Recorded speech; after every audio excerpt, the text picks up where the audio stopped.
Hello, my friends. Happy Tuesday. Hope everyone is doing well. Oh, damn, I should have gone the Whimsicott myself. Damn it. But I hope everyone's doing well. I hope the weekend treated you all well.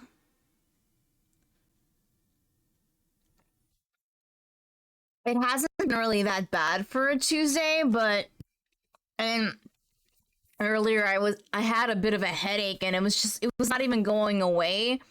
Usually when I have like my caffeine, it does help.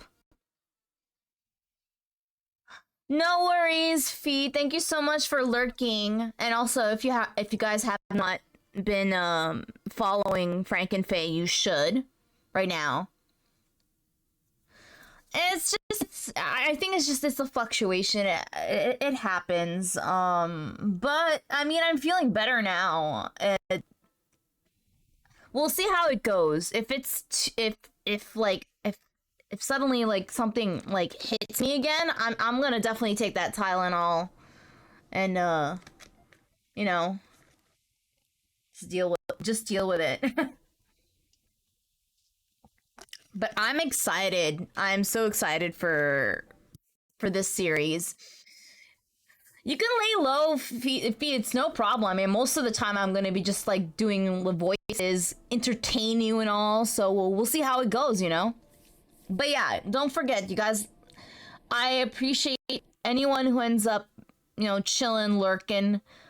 Sometimes that's all the energy you have. But if you can, please at least like redeem a channel point or something like that if you can, because like I don't know if a lot of people know this with Twitch lately is that they're not showing the appreciation for lurkers, that's for sure. Anyone that's considered inactive doesn't show up, and which is ridiculous because lurkers are the backbone of Twitch. But if you gotta lay low, if you gotta gather your spoons, just do a little check in with a hydrate or something or a cheers, because I need to figure out. I need to do some more channel point redemptions for y'all. We'll figure it out eventually. But with that said, I'm down for starting this. Also, actually, before we start this, it's still September. If anyone is down for some gambling, as it were, if you gift 5 subs, Valorant/Twitch might give me more. Who knows?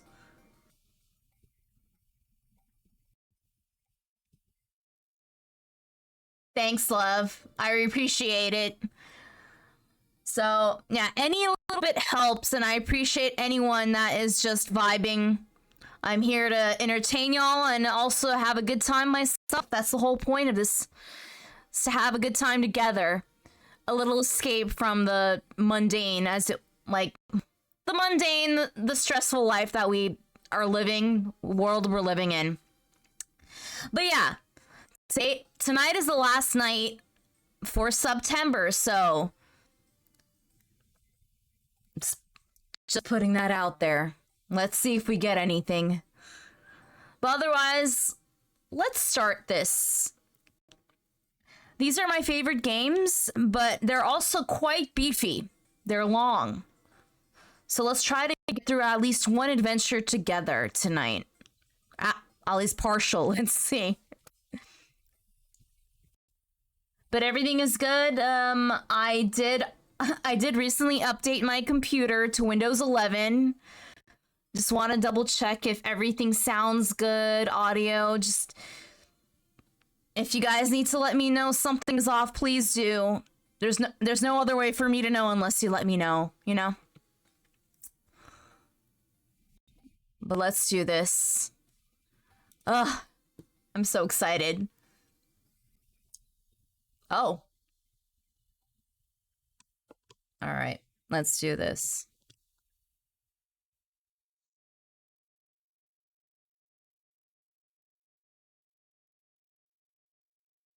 Okay.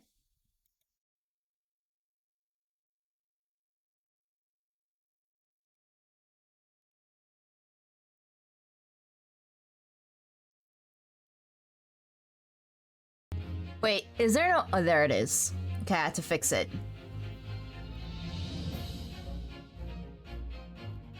Ugh. I love this music so much.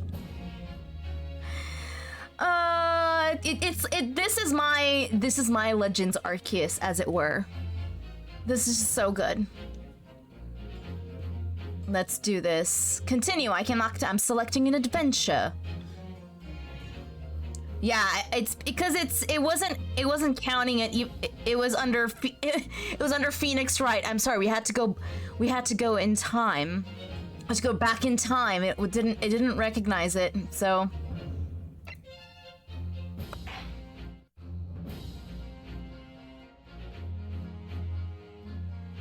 new game.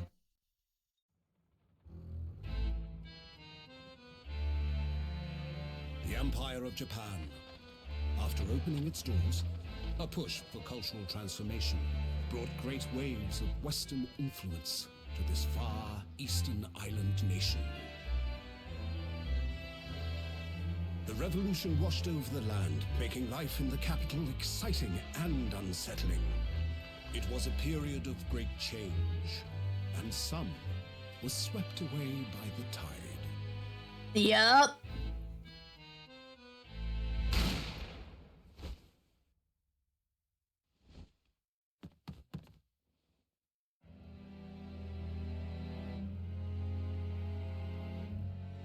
But for one man, the turbulence of that era was just the beginning of an extraordinary story.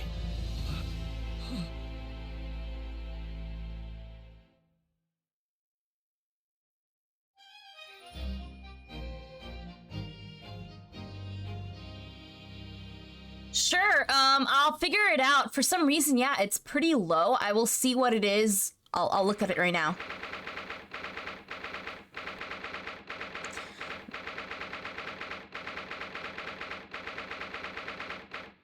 Because I have the full-on volume for the game, but maybe, let's see, let's look at options for a second before we start. Audio. Music is on, voice is on, okay, but how about hello? Can I not adjust the volume? Not key configuration, really? I have the volume completely up. That is so weird. Like, see, it's on, right? Okay. No. We want music. We want voices on. We want everything. I am actually very surprised.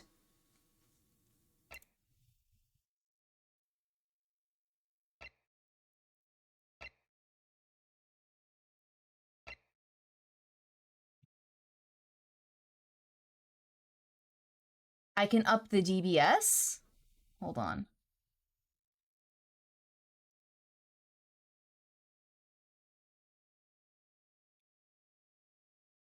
For the game?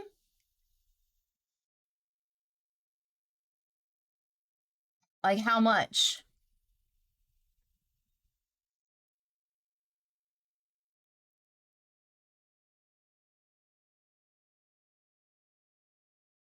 Okay, I did a smidge. Let's see if that made a difference. Let me see. I'll let you know. I did it. Yeah, I only put it up by one a dB. You know dB? Okay. Huh. All right. Let's see.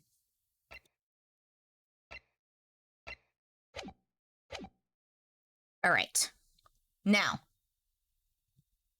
let's see right now. We'll double check right now how it is.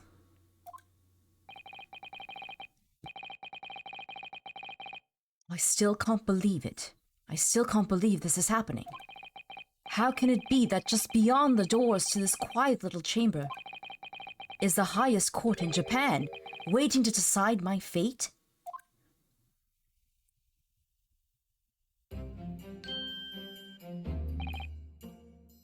Is it better? What? Oh, no, nothing. Save your glares, murderer! Okay, perfect.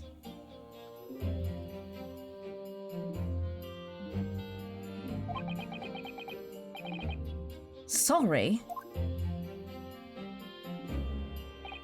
My name is Ryunosuke Naruhodo. I'm a second-year student at the Imperial Yume University. 3 days ago, I somehow found myself in the middle of a horrifying incident. And now, here I am, awaiting my trial. That's enough! Ah, my beloved. He's not obligated to listen to such abuse, officer. And who are you?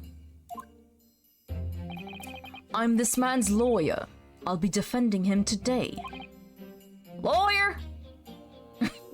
I'm doing a little bit of hick. I have to mix it up. I can't do all, like, Imperial English. Yes, and until the judge has given his verdict on the case, no one has the right to treat him as a criminal. So you will hold your tongue. Technicalities! Look at you! You haven't graduated yet! And yet, I still seem to know better than how a court officer could behave. Right, Ryunosuke? Oh, yes, of course. Sorry. What are you apologizing to me for? Oh, no, I suppose that wasn't my fault. But really, Kazuma, I never meant to drag you into this. I'm sorry. There you go again, apologizing. Just like always. Though I must say, you've been all over the newspapers these past few days. Yume University professor murdered in cold blood by student. But obviously, you didn't actually do it, did you? Of course not. You have to believe me, I didn't do it. I could never murder someone. Then there's nothing to worry about. Straighten yourself up. Hold your head high. You mean? I believe you. I know you're innocent, Ryunosuke. Kazuma Asogi, my best friend, my partner. Also in his second year at Yume University. But he's far more clever than I. A star student, in fact. He's even a qualified lawyer. Impressive, considering he's still an undergraduate. It's not that impressive. The very concept of lawyers is only a few years old, here in Japan anyway.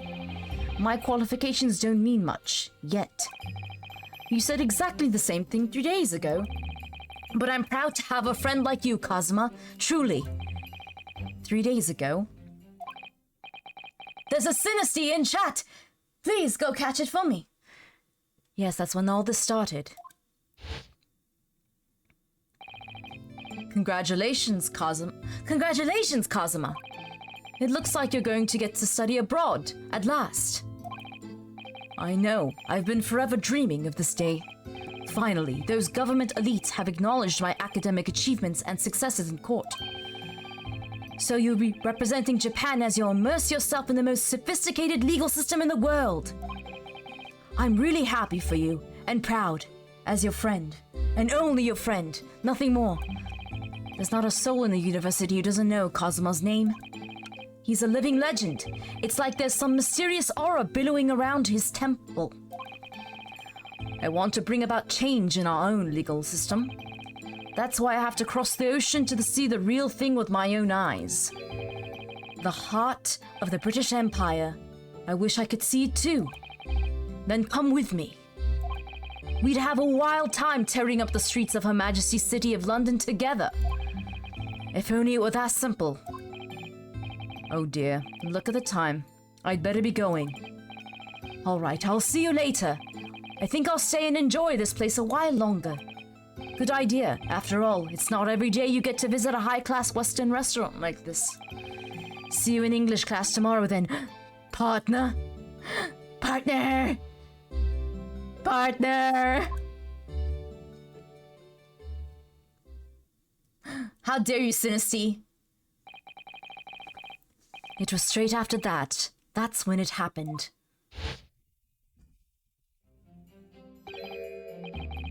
Asogi, may I have a word? Susato, my sweet baby! Professor, I didn't know you were coming. Well, this case has a personal significance to me. But never mind that for now. Why do I sound like Sean Connery? But whatever, Asogi. You should go immediately to the judge's chambers. It works. 'Tis Excellency's chambers. Why? He was looking for you before. You're advocating for the defense in this trial with certain decision. It seems there may be confusion about procedures today as a result. Who is this man? I feel as though I've seen him at university before. I see. I'll go at once then. I shall accompany you. All right then, Ryunosuke. I'll see you in the courtroom. Yes, thanks, Kazuma. Partner! Partner!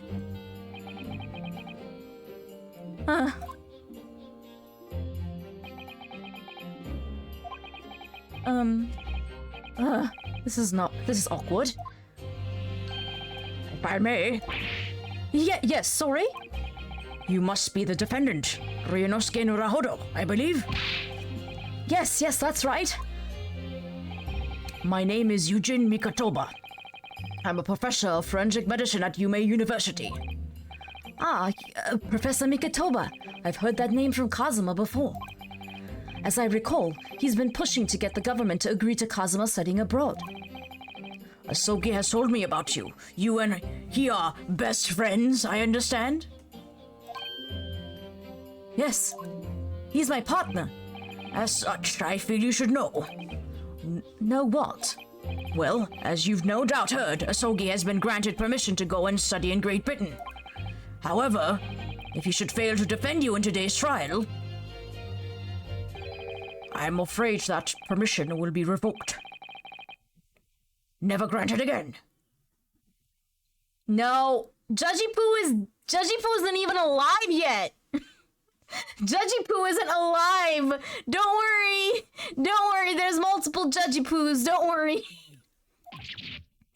What? As I suspected. You were unaware of this. I had a feeling Asogi may have chosen not to tell you. No. He's agreed to defend me, knowing that if he fails, dreams will be shattered? But I don't understand. Why would the government do such a thing? The administration has to choose from a large number of applicants for overseas study.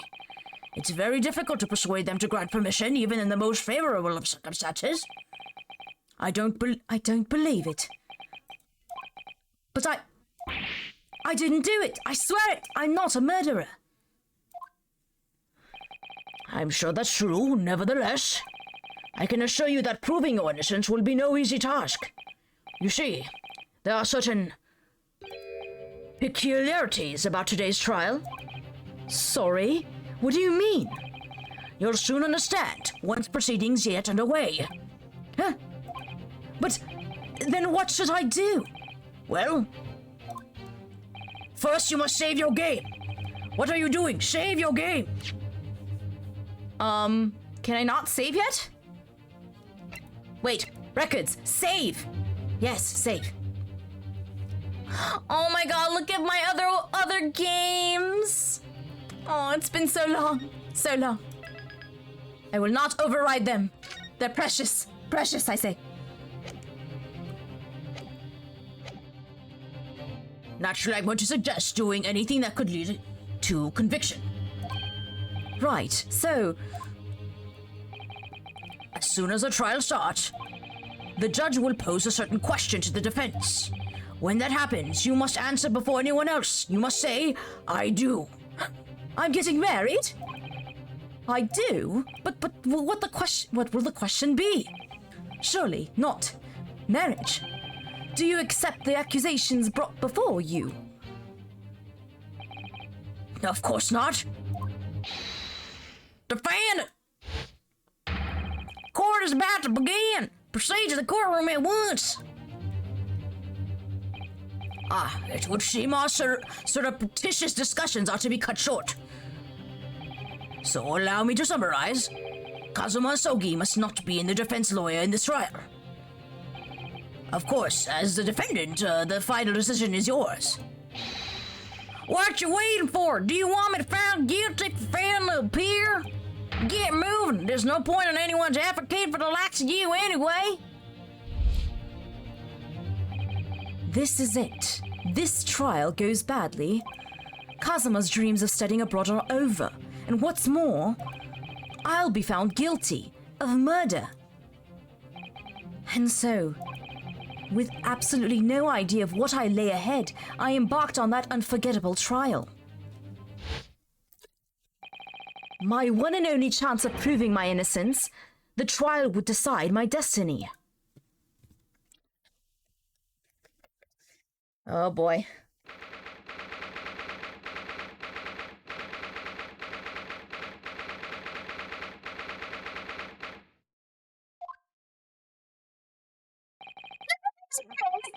So this is a courtroom.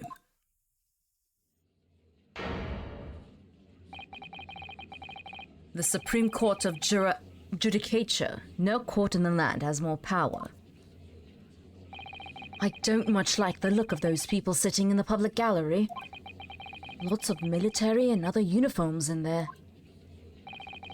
The powers that be have demanded that this be a secret trial. A secret trial? A trial that's closed to ordinary members of the public. Only military and government officials may attend. What? But why? It'll become clear in the time, but for now, you need to concentrate, Ryunosuke. It's about to begin. Fucking ouchie!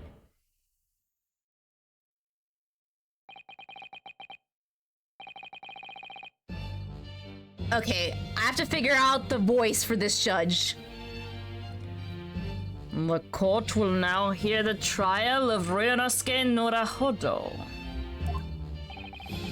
Execution is ready, Excellency. Oh my god. It's like I'm always the rookie lawyer. Even in time. In time. As is the defense. Before we begin, there's one point of order I would like to confirm. Yesterday evening, the defense made a last-minute request for a change of advocate. That's correct, Your Excellency. I made the request myself. His freaking face! Ryunosuke's eyes! I love it so much! His eyes kill me. Normal procedures for the defendant's advocacy to be decided 2 days prior to the trial. As this is an unusual circumstance, I'm obliged to ask for final confirmation now. Who advocates for the defendant in this trial? This is it. This must be the question. Who's going to defend me? That's the question the professor meant. But then, if I say I do... I need to answer quickly. What should I do? Answer I do. I will marry Kazuma Asogi. Your Excellency, no confirmation is needed. As I'm standing here beside the defendant, I hope it's clear. Yes! I love it. What? This is not a classroom! What is the meaning of this unruly outburst?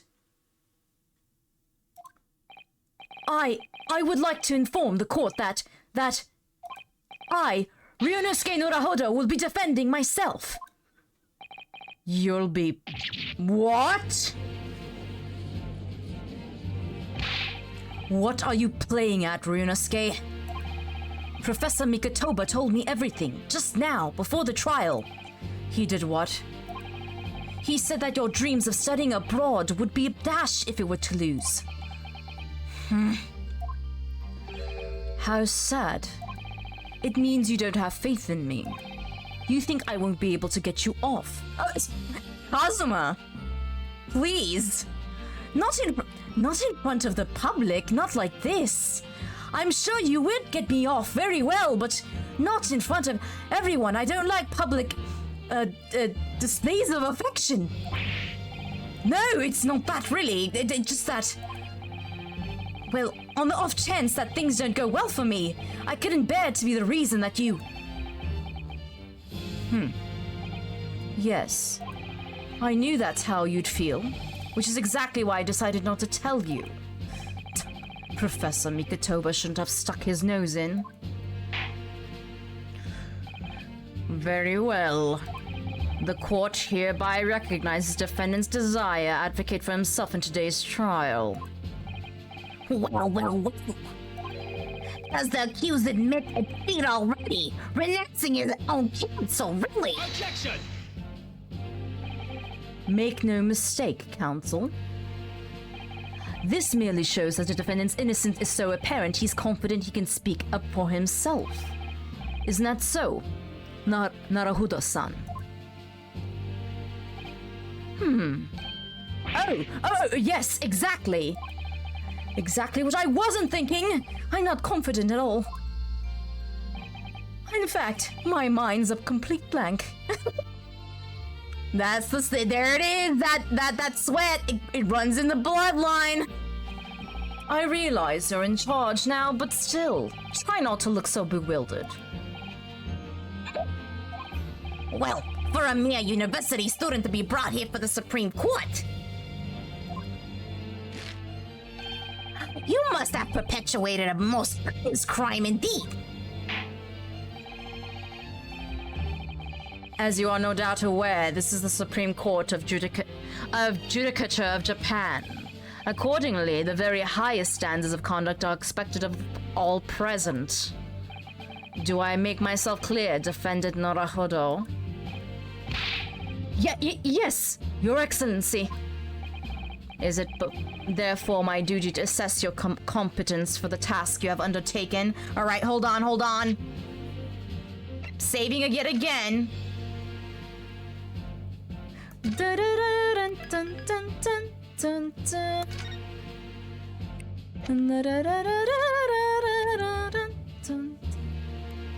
All right. My competence? What does that mean? He's questioning your ability to do the job. Well, he can't be questioning it more than I am. So, let's start with the very simplest of questions. Yes. Kindly state before the court the name of the victim in this case. Well, that's easy enough. I've heard his name more times than I'd care to remember. There's an electrode in chat. But, wait. I'm so nervous I can't even remember that. What was it again? Ryunosuke. Let me guess, your mind's gone blank. You know me so well. All the relevant information for this case can be found in the court record. But I can't even find that. It's simple. You can access the court record with a press of E. If you ever find you've forgotten something, just consult that. It's all in there. I just have to press E for the court record. All right, there's no time to lose. See, it's showing up there. All right, this is the list of evidence you've collected. Now try switching to people instead of E. You'll find details about the victim in here when you're done. Just press Z to go back. I push escape and it works. But, okay, so, Kazuma Sogi, 23. Oh, look at him, he's so handsome. What am I? Oh, yes,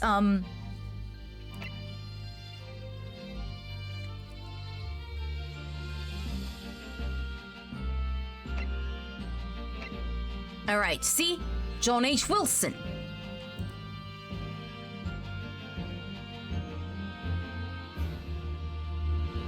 47, the victim in this case. How old is Ouchie?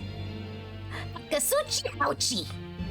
The lead prosecutor of this case. I'm 51. Holy shit. So remember, everything to do with the current case can be found in the court record.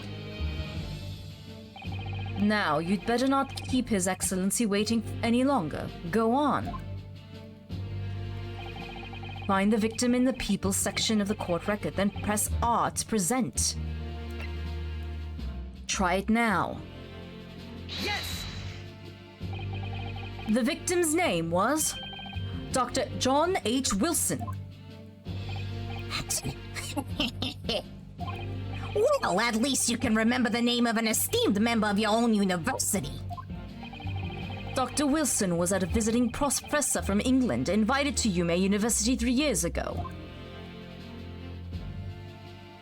Indeed, which is the reason why this case has such profound implications. The British Empire is at present our country's most valuable foreign ally. And as most of you will be aware, we have just signed a new treaty together after lengthy negotiations. There can't be anyone who hasn't heard of the Anglo-Japanese Treaty of Friendship and Navigation. And yet, despite these delicate circumstances, the blood of an Englishman has been spilt on our soil. You two are both undergraduates at the Imperial Yume University, are you not? Murdering a professor from the very institution that provides you education. Have you no honor? But I didn't do it. This case is coming under great scrutiny from our allies on the other side of the world.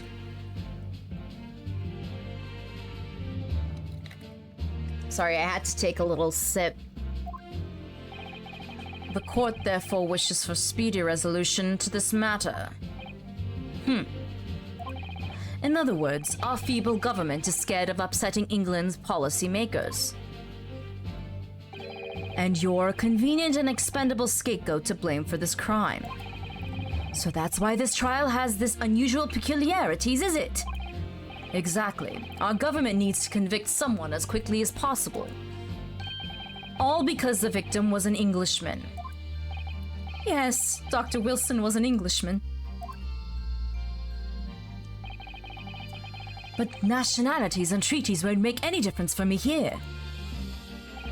The fact is, I was there at the scene of the crime. Oh dear, look at the time. I'd better be going. All right, I'll see you later. I think I'll stay and enjoy this place a little longer.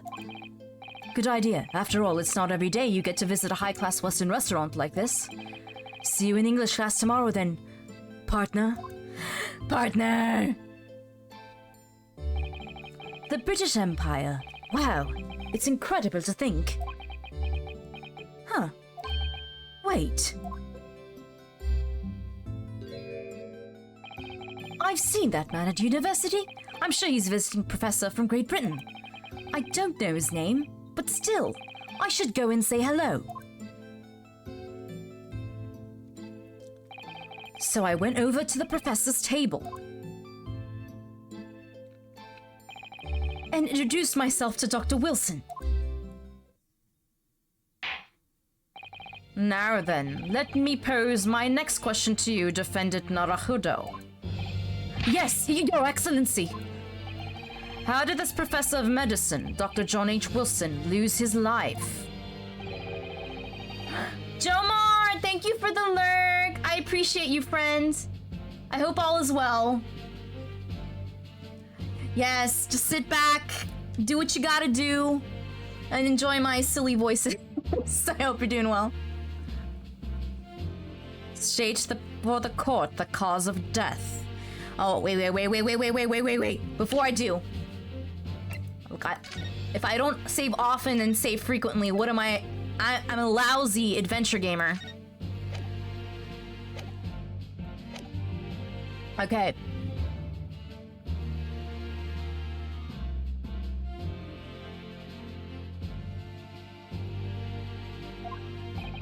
The cause of death? Well, obviously, that was, Ryunosuke. Remember that in court, every assertion must be backed up by evidence. By evidence? But no. Find the piece of evidence that shows the professor's cause of death and select present. Do it now. All right. Aha. Let me examine this, shall I? Cause of shortly after 2 p.m. Single bullet fired at close range. Fatal hemorrhage from pectoral ballistic trauma. No exit wound. Bullet did not pass through the body. All right. Yes! Well, according to this document, the victim suffered hemorrhagic death due to the gunshot trauma. Let me read, you imbecile. That's the post-mortem report, I take it. Sorry, yes, that's right. The post-mortem report. I'm just an English major, please. In the West, a doctor dissects corpses to identify the cause of death in an autopsy. But here in Japan, a police officer merely inspects the body and draws conclusion that way. Oh, I see. As long as I'm not going to be tested on any of this later. This is a so-called photographic print of the scene of the crime. You can clearly discern scorch marks around the bullet hole produced by powder explosion. In other words, we should assume that the victim was shot at close range. Thank you, counsel. The court will accept this modern scientific evidence into the record.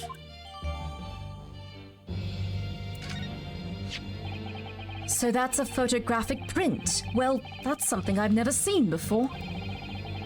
It's clearly superior to a drawing. The detail is incredible. Very well, I'm satisfied with your answers. Let us start the trial. Certainly, Your Excellency. So without further ado, in order to better apprise the court with the facts of the case, the prosecution hereby calls its first witness who was there at the scene of the crime when it happened. This is it, then. I think I may have worked out what the professor had in mind. The professor? You mean Dr. Mikotoba? Yes, clearly you're the defense lawyer today, not me. But that doesn't mean... Well, I can still act as your assistant. Of course, so I will be top then. When he was speaking with me before, he simply said, Kazuma Sogi must not be the defense lawyer in this trial. He really has been sticking his oar in, hasn't he? Maybe, but any help you can give me would be greatly appreciated, Kazuma. Well, my first piece of advice is rein in that crazy look of bewilderment and control the cold sweats. Only if you rein in that crazy headband and control the cold stares first. I love them so much. Witness, state your name and occupation for the court, please. Of course, my name is Satoru Hasunaga. I am the head waiter at Western-style restaurant called Le Carnaval. Don't mind me. I've got... Oh god, he's bleeding. Oh shit. I forgot, okay, this is like around the time where, probably had like some internal bleeding. God knows what. Are you alright? You seem to be coughing up some,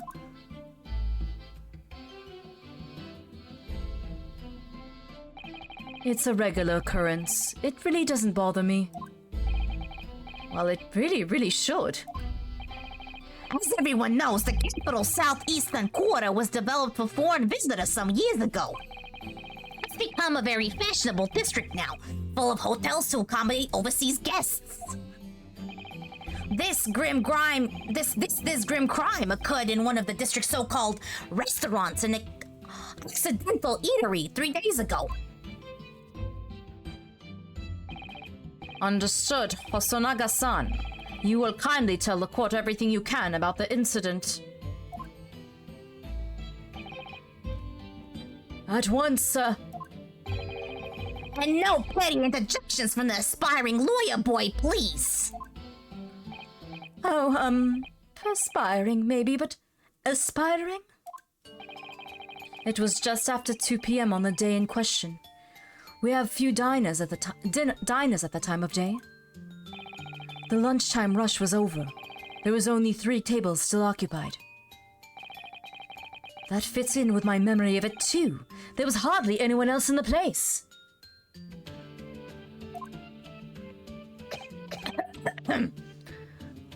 More blood, yes. It was when I was in the kitchen, putting away crockery and cutlery. A gunshot rang out, so I hurried out in the dining area to see what had happened.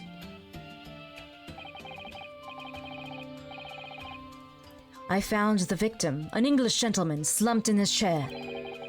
And standing immediately beside him, gun in hand, was the accused university student. Yes!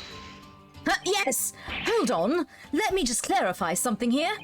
While I did pick up a gun that I found lying on the floor beside the professor, I didn't shoot him. Objection! I believe I asked you to refrain from petty interjections. The court wishes to listen to the witness's report of what he saw, you amateur. But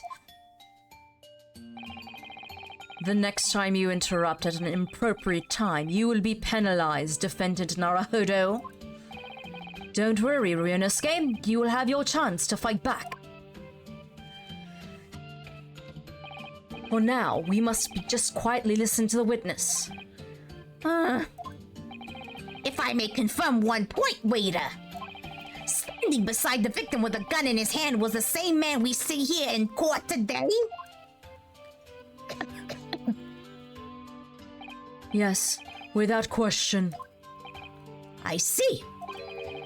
And apart from the accused, was there anyone standing beside the victim?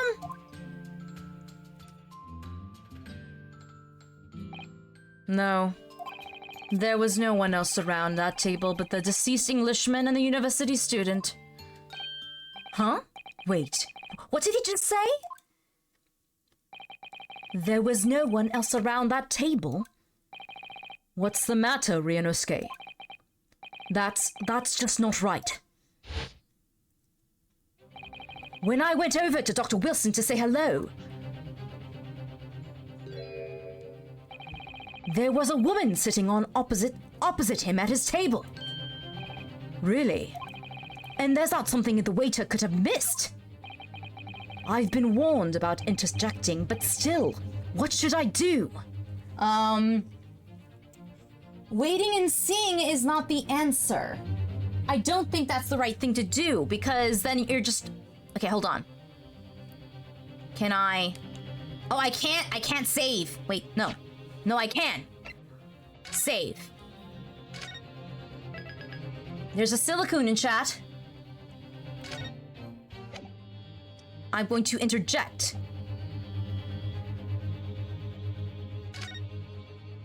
Yes! Yes! Just a moment, please. Dr. Wilson wasn't alone that day. I'm sure of it. There was a lady sitting with him at the same table. Objection! Oh, dear me. Dear me. What are we going to do with you? With your blatant disregard for court proceedings, I'm beginning to wonder if you're not a fraud.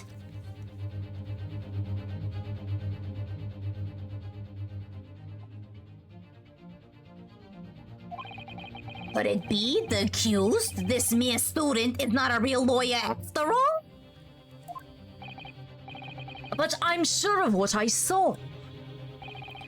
Hosonaga-san, is there any chance you're mistaken? Perhaps your memory of events is hazy. No. The deceased gentleman came to dine alone. I don't believe it. I actually have a rough plan of the restaurant as it had that day. Please, have a look of it if you'd like to.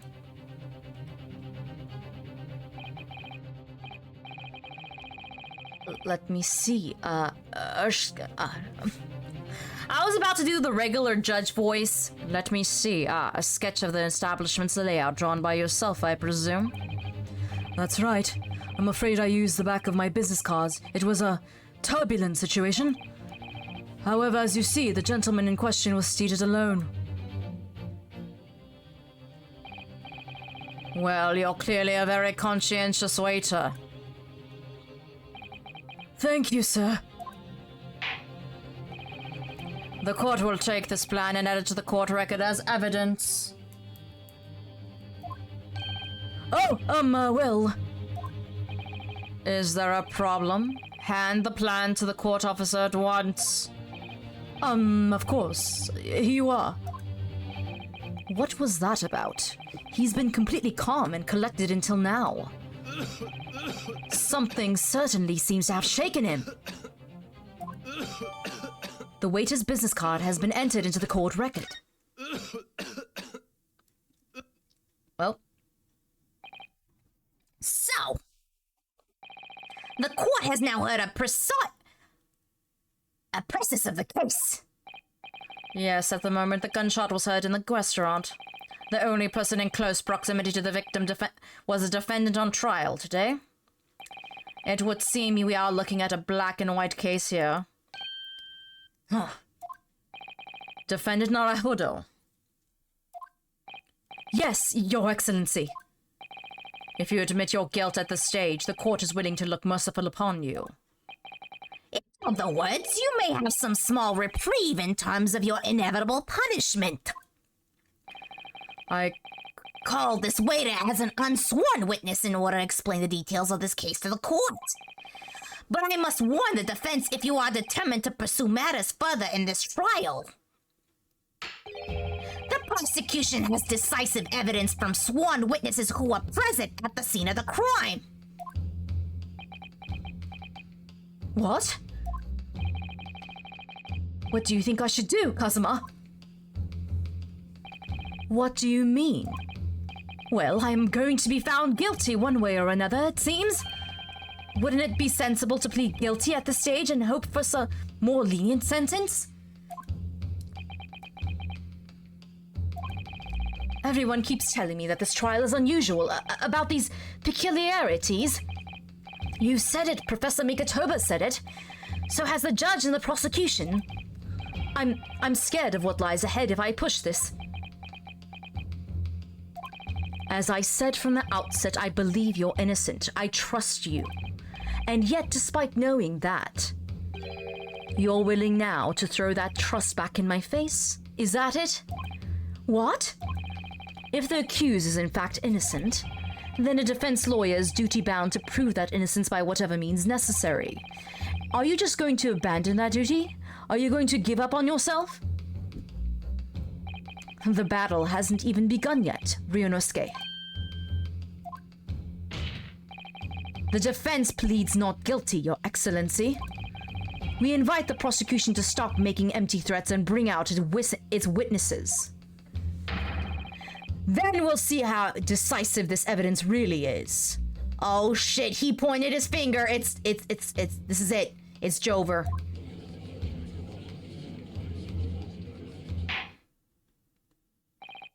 Indeed. Prosecutor Ouchi, please continue with proceedings. Well, you were warned. The young can be so reckless. You know, many call me a saint, but I can be a devil when I want to be. Ugh. A few short moments from now, this dumbstruck young mouth of yours will be silenced forever. The prosecution calls its next witness. Witnesses. Very well. Officer, bring forth the witnesses at once.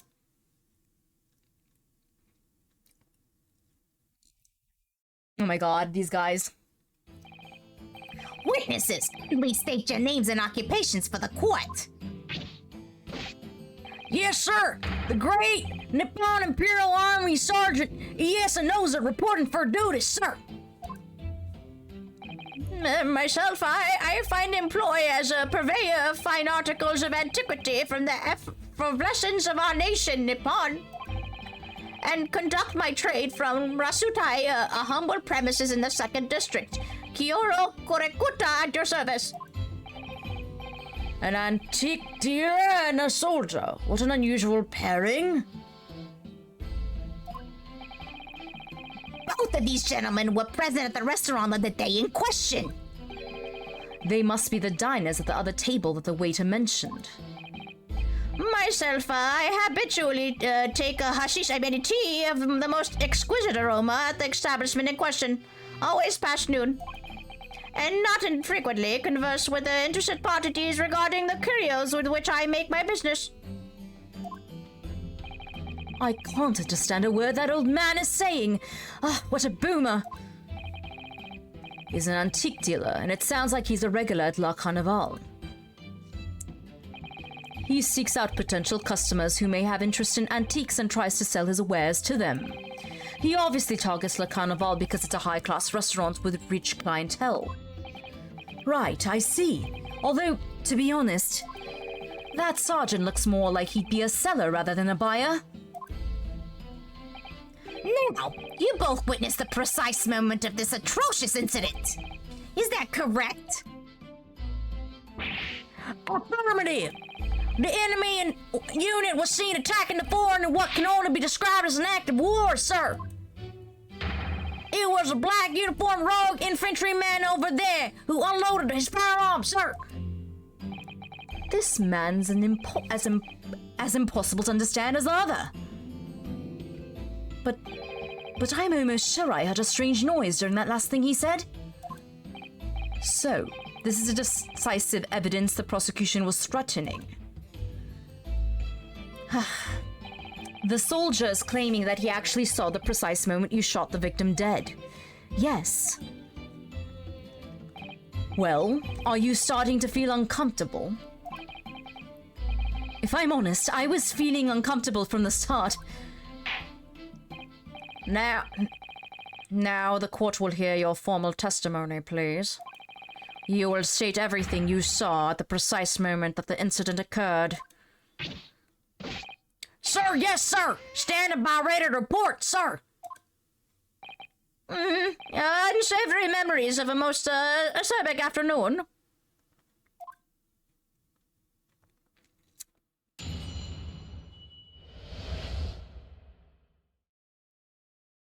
All right, hold on. I was ingesting a regular beefsteak at the restaurant while having a tactical discussion with the old man. Myself, I was extolling the virtues of a particular fine golden curio to the military gentleman. At that precise moment, a firearm was discharged. I observed the enemy's action with my own eyes. The black uniformed varsity cadet fired on the English civilian, and from the back, the coward little weasel. I was on my hands and knees investigating the whereabouts of my mysteriously absconded precious curio.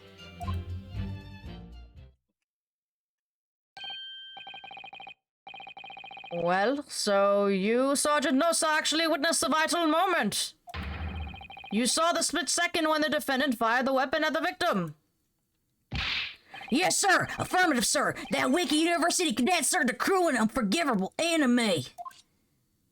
What times we live in when an English gentleman may be assailed in the broad light of day. But this is ridiculous. I didn't shoot anyone. Is that really true, Ryunosuke? Yes, all I did was pick up the gun that I saw lying on the floor. After I'd said hello to Dr. Wilson, I went back to my table and sat drinking some coffee. Then, when I'd finished, I got up from my seat to leave the restaurant when I noticed an English-made gun next to the chair where the professor was sitting.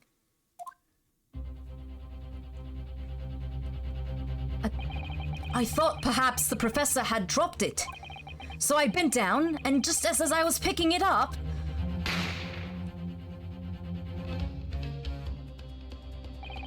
Well, if that's the truth, there was obviously a criminal on the scene somewhere. And somewhere in these two witnesses' testimonies, there's a clue as to what that criminal was. There is? Ryunosuke, you must exercise your right to cross-examine the witness. Cross-examine? Do it now. As we have heard, Your Excellency, there is no room for doubt in this testimony of these witnesses. The defendant is clearly guilty. Is it time to bring this despicable student to justice? Certainly. The testimony the court has heard eliminates any vestige of doubt. Therefore, it is my grave duty to declare the verdict of this...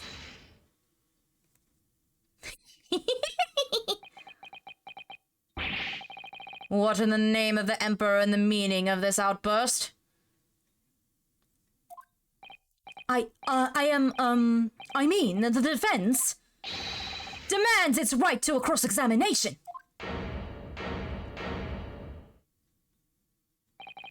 Dear me, dear me. Let me guess, the Hachimaki headband boy next door told me to do it. How pathetic. Huh?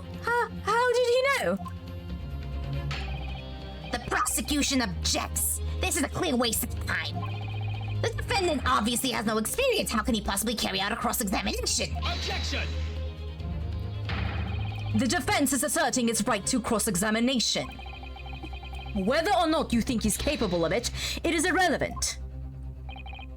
My God. Kazuma is so commanding, it's so hot. Very well.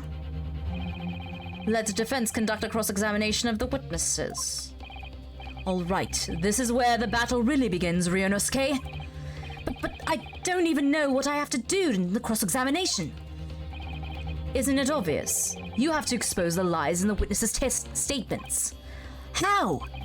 You didn't fire the gun, which means what that soldier said has to be a lie. Well, yes, but it's just a case of proving it, and the key to doing that is evidence.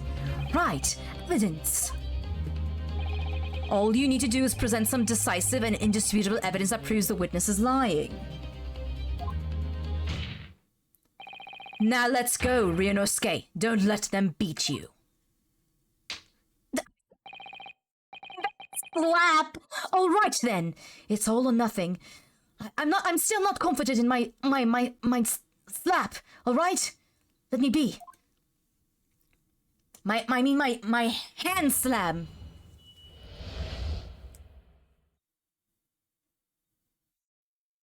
All right.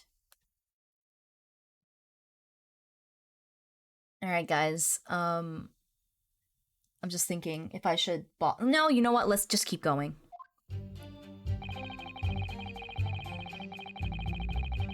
Okay.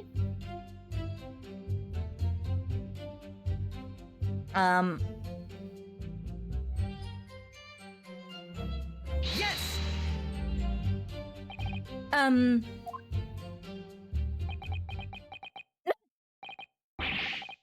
Why aren't you saying anything? Is this some new interrogation technique? I hadn't actually thought of what I wanted to ask. Just ask about anything that catches your attention, anything that bothers you. All right then,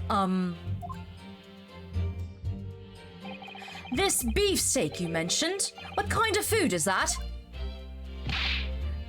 Son, beefsteak is a delicious cut of veal vigorously cooked in a cast iron grill and served in popping hot. Oh. If food would receive medals of honor, beefsteak would be almost as highly decorated as a cutlet. Right. I see. Thank you, sir. So next question.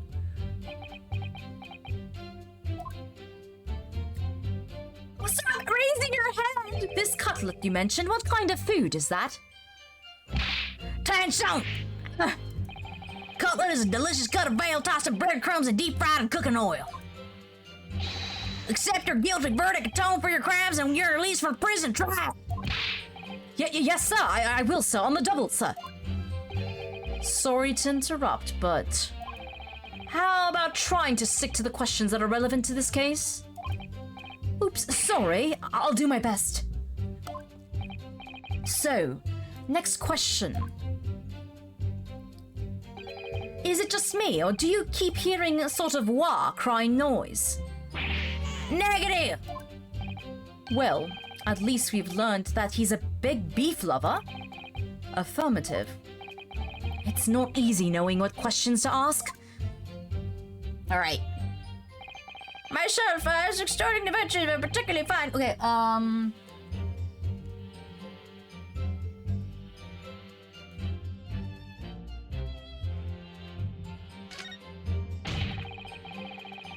Alright.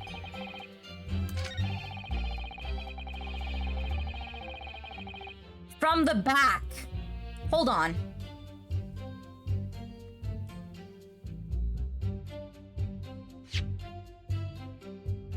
The postmortem report. It did not pass through the body, and not for that. It was from the front.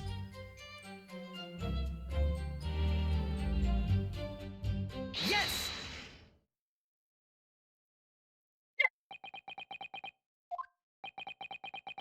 What is happening, son?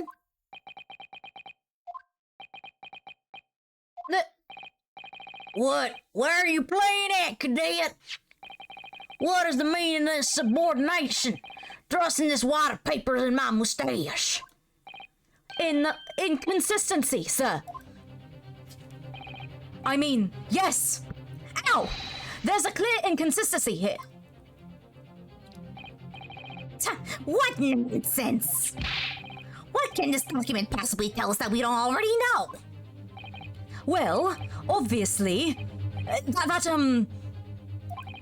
I know what I want to say, but the words just won't come out of my mouth. I think this proves beyond any doubt, Your Excellency. There is no place for an amateur student here in this grand courtroom.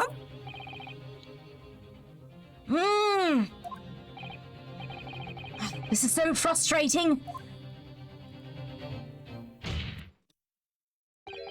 Oh, please. Surely this doesn't require an explanation. It couldn't be more plain. To spell it out would be an insult to the court. Kazuma, what?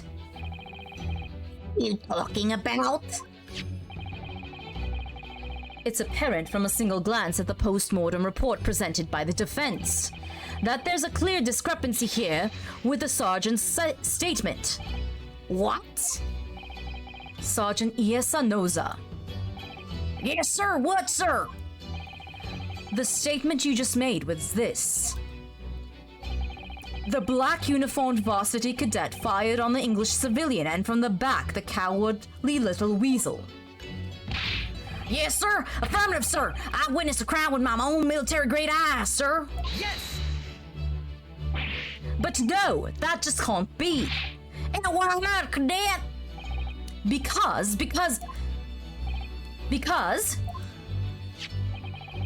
as is clearly stated in the post-mortem report, fatal hemorrhage from pectoral ballistic trauma, no exit wound, bullet did not pass through the body. The photographic print of the victim clearly shows the same thing. The victim, Dr. Wilson, died from a bullet wound to the chest. Sergeant, according to your witness statement, the culprit shot the victim from behind. And that is the obvious discrepancy here. Well, how do you explain it?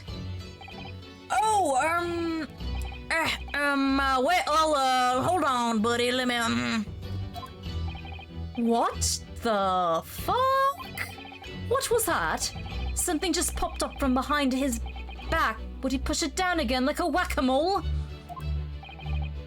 Certainly there is a clear discrepancy with the facts here. And why did I all of a sudden have... God damn it, I have to, like... Would you not agree, Sergeant Nosa? Yes, sir. At this juncture, that would appear to be indisputable. Until the moment I heard the firearm discharge, my eyes were Firmly fixed on the delicious Le Carnival steak, sir. What? The last testimony the court had heard has proven one being beyond all reasonable doubt. This witness, Sergeant Iesa Noza, did not see the defendant firing a gun at all. Ugh, that's absurd. I think the conclusion we must draw is simple. There is no place for an amateur prosecutor here in this grand courtroom. Oh shit, even he told you!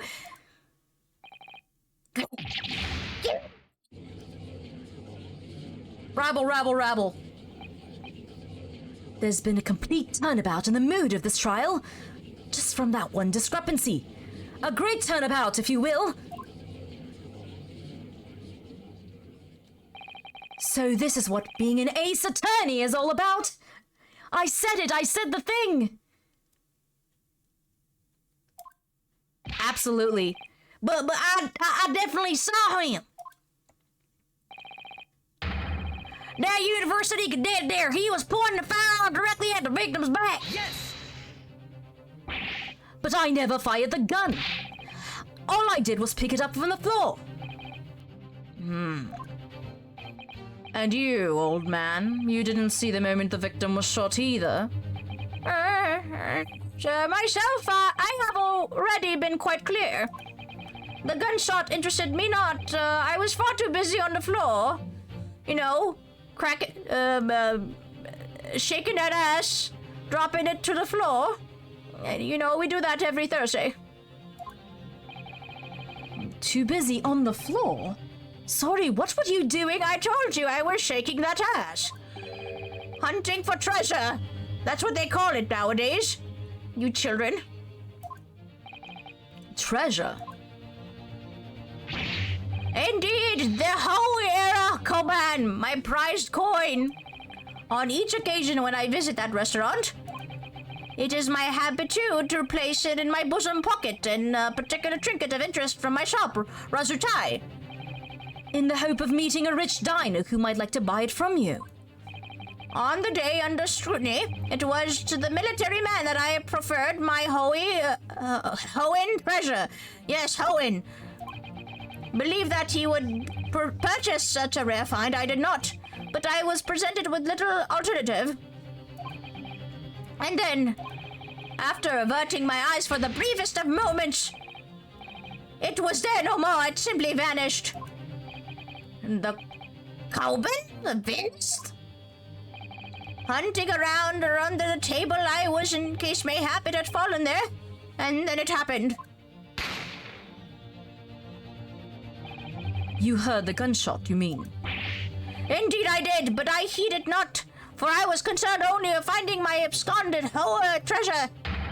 Nothing could distract me. Yeah, it's the Majira. Out of interest, did you find the coin in the end? So that's why I'm saying, like, I would assume that he's either his great-grandfather or his grandfather. I think Ryunosuke is Phoenix Wright's great-grandfather. And that's all the history we have. I see. That lamentable day, the precious Hoa Koban was lost to me. No doubt some unscrupulous scoundrel pocketed the prize coin for himself. Yeah. As I'm sure everyone present is aware, this case demands a swift and decisive resolution. Our government has promised to send a full report to Great Britain by telegraph this very afternoon. Nevertheless, the witness testimony the court has just heard was inconclusive. No matter how subservient our government feels, it must be to the British. It would be unforgivable to deliver a verdict on this trial right now. What is your position, Prosecutor Aochi? Worry not, Your Excellency. The defendant may have fled a tiger at the front gate, but he will find a wolf at the back. Huh. My eyewitnesses have further testimony to make. Explain. On hearing their next statements, it will become abundantly clear. There is only one person who could possibly have committed this despicable crime. Well, I mean, this fucking guy is the same guy. Like, I don't know if you recognize Faye. I don't know if you recognize this guy, Fee. Same shade, same everything. This is always the tutorial guy. Yeah, he's always this fucking guy. So yeah, Ouchie is a defendant of Winston Payne. Hilarious. Ouchie Payne. The equally despicable defendant Ryusuke Naruhodo. What? He really seems to have a despicable opinion of you, doesn't he? Ugh. Very well, the court invites the witnesses to testify again. You will thoroughly explain the reasoning behind the prosecution's allegation. Is that clear? As clear as a critical glass, Your Excellency. Yes, sir, at once, sir. Awaiting signal to testify, sir. Don't mind that child tied around me. Excuse me, but there's something or someone peeking out over your shoulder, I think? Affirmative. The newest member of the Nosa family to rise up through the ranks, sir. Name Ido. It would seem those straps are a sign of the sergeant being too strapped to afford a nanny. Ido, grandson. Your father is about to quail the enemy. Watch and learn, my boy.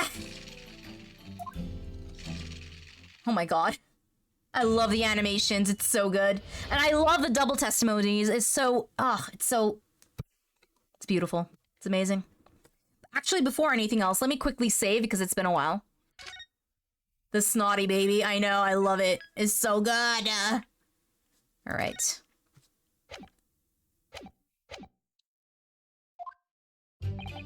Even if what I saw wasn't the precise moment of the firearm was discharged, it's almost the same thing.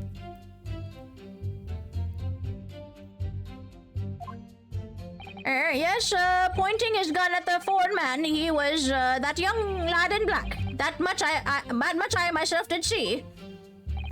Furthermore, a visual search of the premises at the time confirmed that we were known of personnel present. Indeed, alone he was, the Englishman, dining all by himself. Therefore, no one other than the black uniformed cadet could have dispatched the Englishman. Over and out.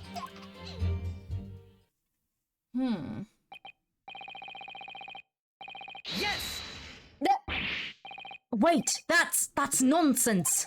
The victim, Dr. Wilson, wasn't alone at all. Please, enough of these outbursts already. But there was a woman. There was a young woman at his table. You must have seen her. Everyone there must have seen her. Objection! If you call yourself a lawyer, then you will respect the rule of the court and speak accordingly. We are not here to listen to your fantasies. There's a sneasel in chat. It is evident beyond all reasonable doubt that the victim was alone at the time of the incident. The prosecution has photographic evidence of this fact. Is this a photographic print of the scene of the crime, Counsel? Indeed, of the table at which victim was dining, taken by an investigator immediately after the incident. As plainly seen, there's only one place set. Certainly, based on the appearance of this print, it would be reasonable to conclude that the victim was not in the company of anyone else. This doesn't make any sense. The court will add this new photographic evidence to the record.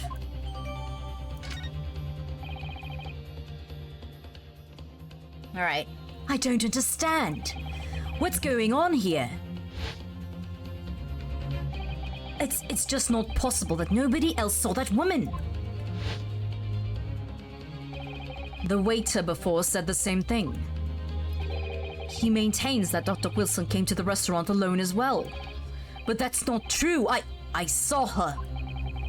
I swear that I saw a woman with him. It would seem that we'll be able to telegraph the report to the Great Britain on time after all, and the Sneasel escaped, how dare. The witness testimonies we have just heard leave no further room for doubt. It's a very sensible political time. Sensitive, not sensible. Well, fuck. As we all know, the ink is still fresh on the treaty with Great Britain. To think that I, Asuchi Uchi, will have contributed to amity of these two great empires is an honor. No, this can't be. How can this be happening? The judge is ready to rule. Stand tall, Ryunosuke. It's not over yet. What? If what you say is true, then there's something going on here behind the scenes. And now is your chance to expose it, to draw out the truth in your cross-examination. I don't know, Kazuma. The defense is entitled to cross-examine the witness, but make it quick, understood. Fools can be so unbending at times. Ugh. I'm sweating. Oh, please. All right, hold on. Let me take a little drink.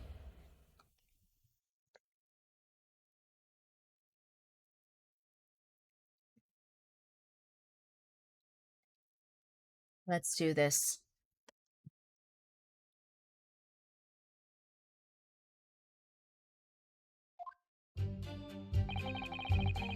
All right. Okay.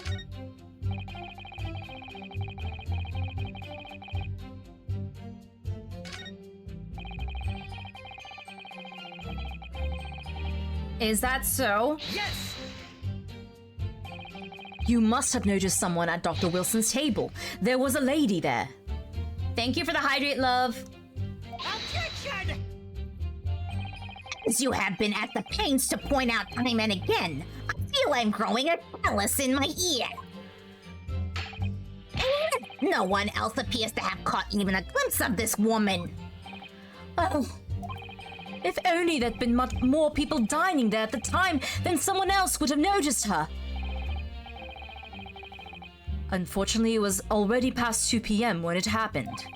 The quiet time between lunch and dinner in any restaurant. I know, of course the place was almost empty. It's what you'd expect. Certainly, 2 p.m. is neither here nor there in terms of time to eat. I wonder if there was a reason why the victim was eating at the time of day and why he was alone. Yes, Your Excellency, there was indeed a reason. There was?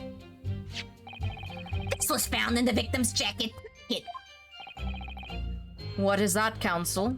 The medical report card. Your Excellency, it would seem that the victim had an appointment at a clinic prior to visiting the restaurant. Hot Tub Clinic? Not Hot Clinic. Oh my god! I just recognized the reference. Yes, that would indeed appear to be an entry for the date in question. 19th November, noon to past 1 p.m. The very day of the incident. So the victim went for a late lunch following his appointment. The explanation couldn't be more simple. The prosecution felt no need to submit this evidence before, as it really had no bearing on the case. I wonder, what do you think, Ryunosuke? Well, it's just hard to see how it could be related, really. Remember, you can request for it to be entered into the court record as evidence if you think it could be useful. Should I ask for Dr. Wilson's medical report to be submitted as evidence or not? Yes, ask for it to be submitted. That's evidence. Yes. If I may, I'd like to ask for the medical record report card to be submitted as evidence, Your Excellency. What grounds? The court has already heard conclusive witness testimony. Additional evidence would be extraneous. Not to mention that the victim's movements prior to his arrival at the restaurant are of no concern. Objection! Whether or not they are of concern is up to us to decide. We have a right to explore all possible avenues. I beg your pardon? You have no authority to refuse a perfectly valid request for the submission of evidence. Very well. The court will grant the defense's request. Youngsters these days are forever asserting their rights. It's as a most disturbing trend. Officer, kindly add the victim's medical report card to the court record. Let's go. What we need right now is new clues. We have to explore things from every possible angle, even if they don't seem relevant at first. Right, I hear you. You can conspire to prolong this trial as much as you like, but the day after the festival, all ready for you. Or perhaps you'd forgotten that these witness testimonies leave no room for doubt. Hi, Alex. How are you? Hope you're doing well, friend. Feel free to reiterate for the accused Korekut-san. All right. Let me.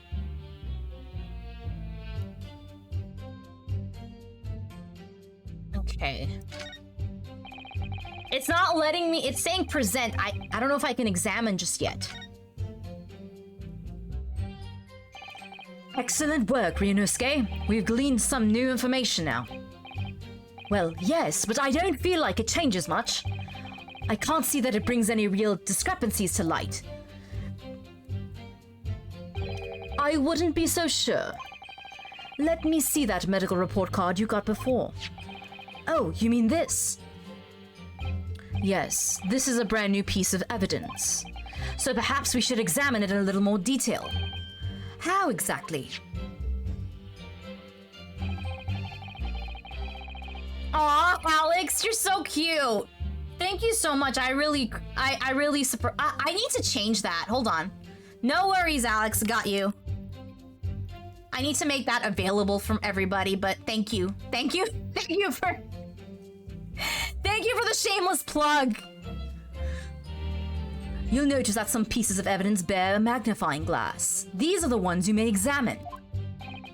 Press space and you can take a closer look to the piece in question. God, I love this quality of life. All I know is that when I played this and then I went back to like when I actually played the original trilogy, I was like, what is this? This is amazing. Like, why do they not have this? You can move the crosshairs around to hunt for clues that may have missed before. If the crosshairs start to pulsate, press space to investigate further. So, partner, I think you should take a closer look at this medical report card. See if there isn't something new to be learned by examining in more detail. All right, I'll see what I can do. All right. Okay, there's nothing that I can... Aha! It says Hotta Clinic on this medical report card. I hate clinics almost as much as I hate hospitals and surgeries. Aren't they all the same? When I was 5, I caught the only cold I've ever had in my life. And I remember, even though I felt awful already, I had to have this hideous injection in my right arm. I'll never forget it. Never in my whole life. Most people would give their right arm to have only had one cold in their life. Anyway, I don't think this is a clinic where they treat people for illnesses like that. Lucky bitch! He is a lucky bitch. Let's keep looking for clues. Wait, I didn't do that before? Oh, I unlocked something that I didn't have before. Let's go! Let's look for clues. We don't want to miss anything. All right,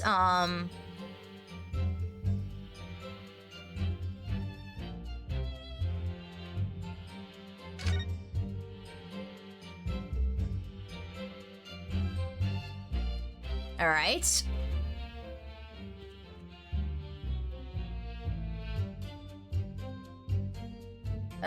Aha. Let's have a look. This is some kind of medical history. Ah, and there's an entry for the day the presser was killed. Extraction of molar with topical anesthesia. Extraction of molar? You mean he had a tooth taken out? It would seem so. Just before the incident, he'd had a bad tooth removed. Perhaps they use laughing gas as the most modern practice in the West for pain relief.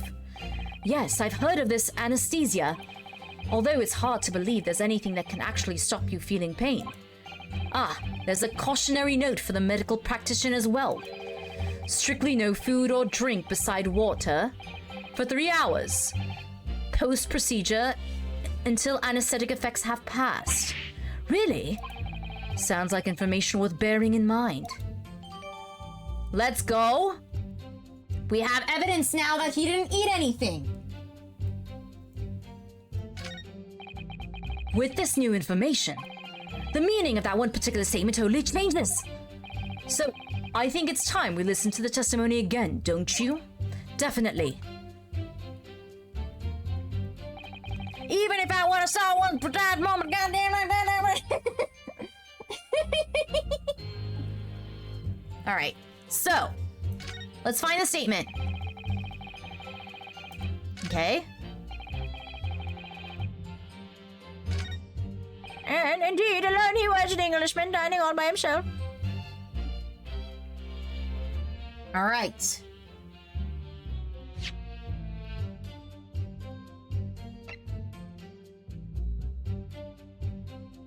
Present.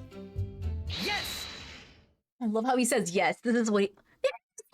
raising his hand. Well, I think, About what were you whittling, lad? Call yourself a lawyer? I wish I could. But first and foremost here, I'm the accused. Ryunosuke. Everyone stumbles on their words occasionally. Under the circumstances, I wouldn't worry about it. Thanks, Kazuma. I could see it quite clearly in that cross-examination you just carried out. When you raised your hand straight up like that, so purposely, you knew exactly what it was you wanted to say. I don't feel like you have to choose your words carefully. Just say what you're thinking. All right, and thanks for the advice. Partner? Partner. Partner. That's right. Focus. Korekuta-san, this is a medical report card belonging to the victim. I see, and I don't see. What of it, boy? Comparing what is written on this report card with your witness statement. Oh, something clearly doesn't add up. Objection! Damn me, damn me. What, so soon, you amateur? Sorry, what?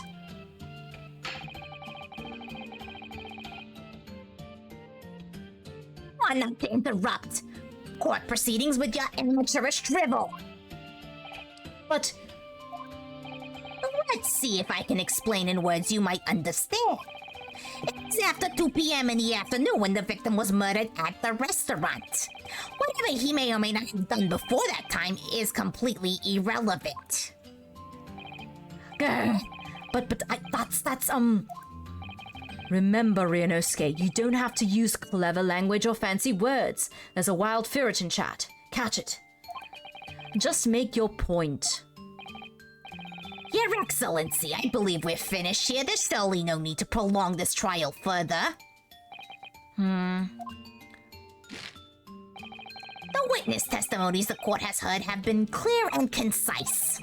This medical report card has no bearing on the matter for all, for the simple reason that there is no one else besides this pale-faced pupil who would...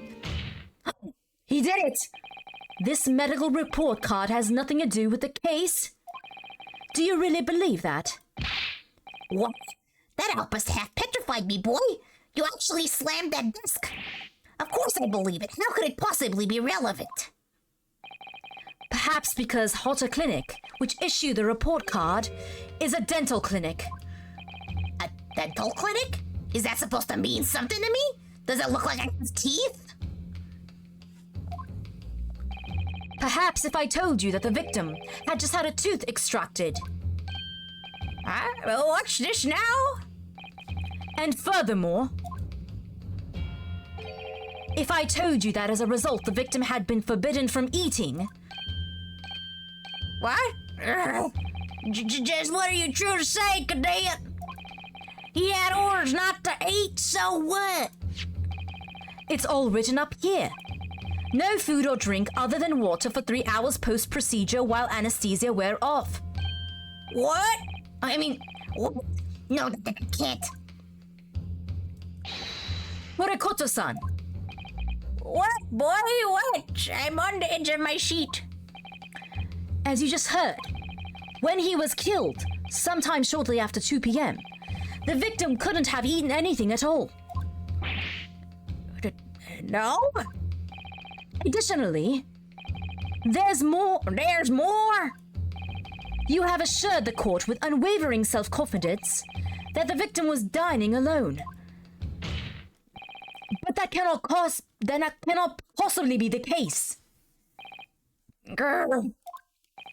Because the victim, as we now know, had just one of his teeth extracted and was still experiencing the effects of the anesthetic. Expertly done, partner. Oh, shit, yes. That's right, baby. Objection! What is this nonsense, you little fuck?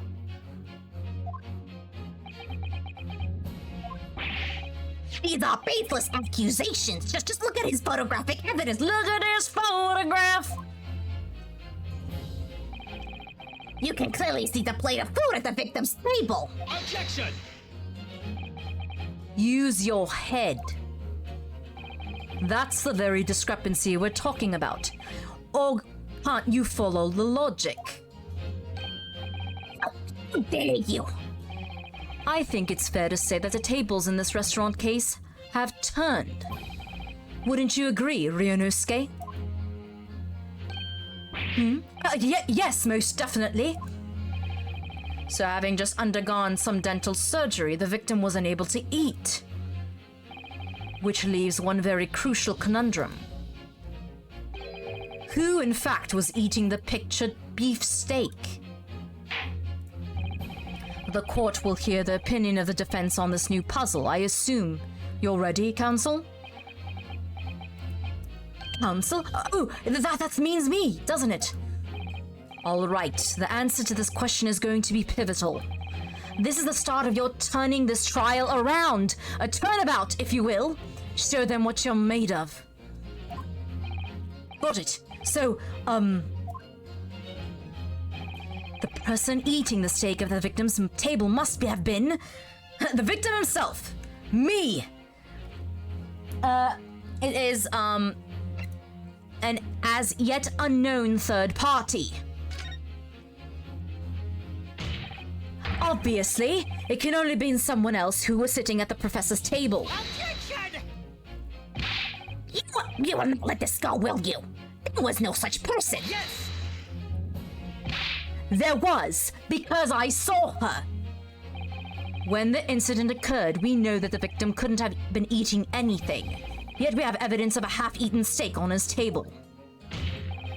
Therefore, the only logical conclusion is that there was somebody else there eating it. We have strong evidence to support our assertion. It's clear that these witnesses' testimonies are unreliable. If the court decides to push through a ruling at this stage, we will lodge a formal complaint with the Ministry of Justice and pursue a fair retrial relentlessly.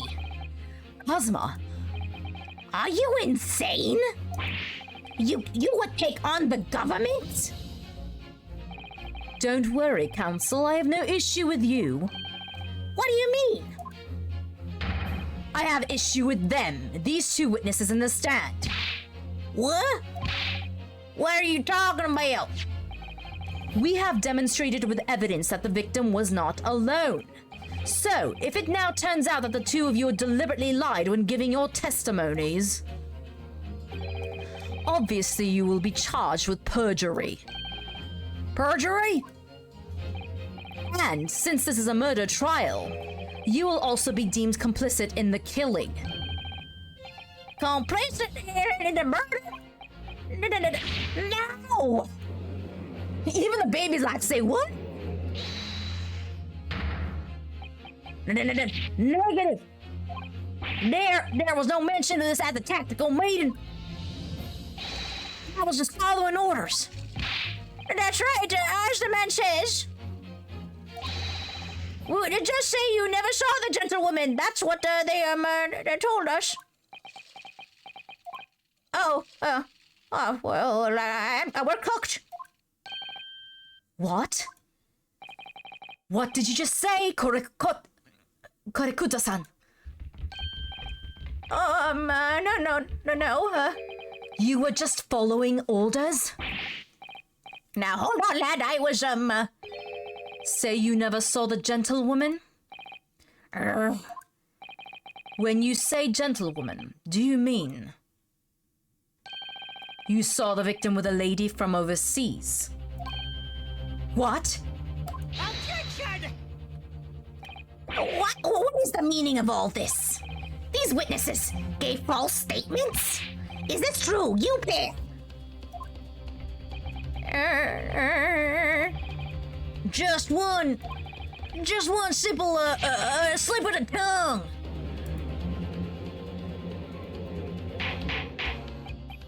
Order. Counsel, explain what is going on here. It's painfully clear now. You tried to prevent these witnesses from telling the truth. Absolutely not. Execution knows nothing of this. Then who's behind this? Who tried to make you keep your mouth shut? Oh, well, that's classified. So you're prepared to be tried as a conspirator to this murder, are you? You wouldn't. This can't be happening. Ryunosuke, judging from the way they're reacting to this, I'd say they were sworn to silence by someone with considerable influence. However, I don't believe Ouchi had any idea about it. What are you saying? I mean, to wield the kind of influence, there are only a handful of possibilities. It could have been the government, the military, or the police, I suppose. Well, any ideas about who might be behind this? If you can confirm who tried to silence those witnesses, then we can continue our pursuit. So we need to name whoever it was that tried to make the witnesses keep their mouths shut. Of course, we'll need evidence before we make any firm accusations. Evidence that proves whoever it was really did wield his power here. But how? How can we possibly? Remember how we made progress before? We examined this piece of evidence in more detail and found a new clue as a result. Oh, yes, that's right. Well, that's not the only piece of evidence we have, is it?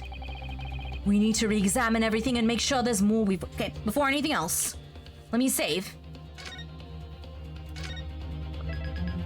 Come on, we got this!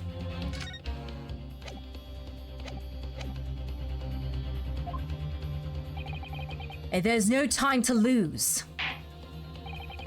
I want answers! If it's proven that these witnesses have been manipulated, I assure you the penalty will be severe. Okay,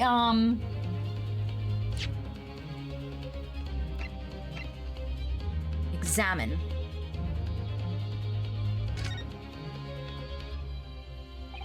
This plan of the restaurant raises a number of questions, I think. Definitely. It's supposed to show the relative position of everything in the moments following the incident. But there's nothing to show you woman you saw there. Exactly! And that's not all. Look here in the upper left where it says kitchen. Oh yes, what of it? No one should use those complicated characters to write kitchen, especially not if they're in a hurry.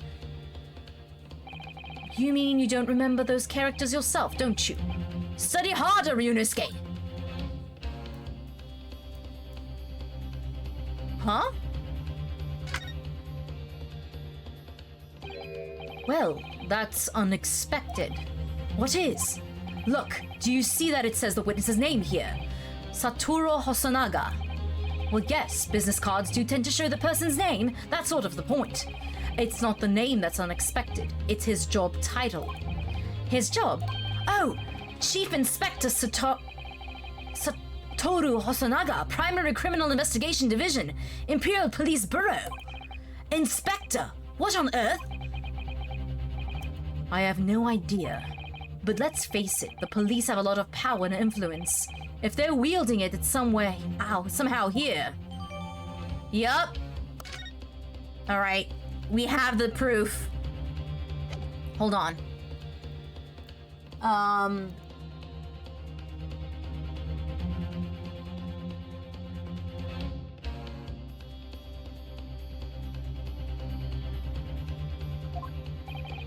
Please, wait. Your Excellency. I have no idea about any of this. I swear to every Shinto god. I knew nothing. And what does the defense have to say about all this? Well, Your Excellency. No time to think. I'm just going to have to close my eyes and shout out the first thing that comes to my head.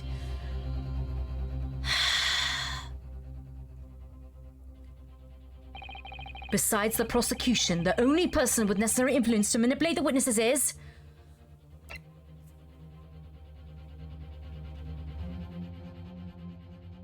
Hold on.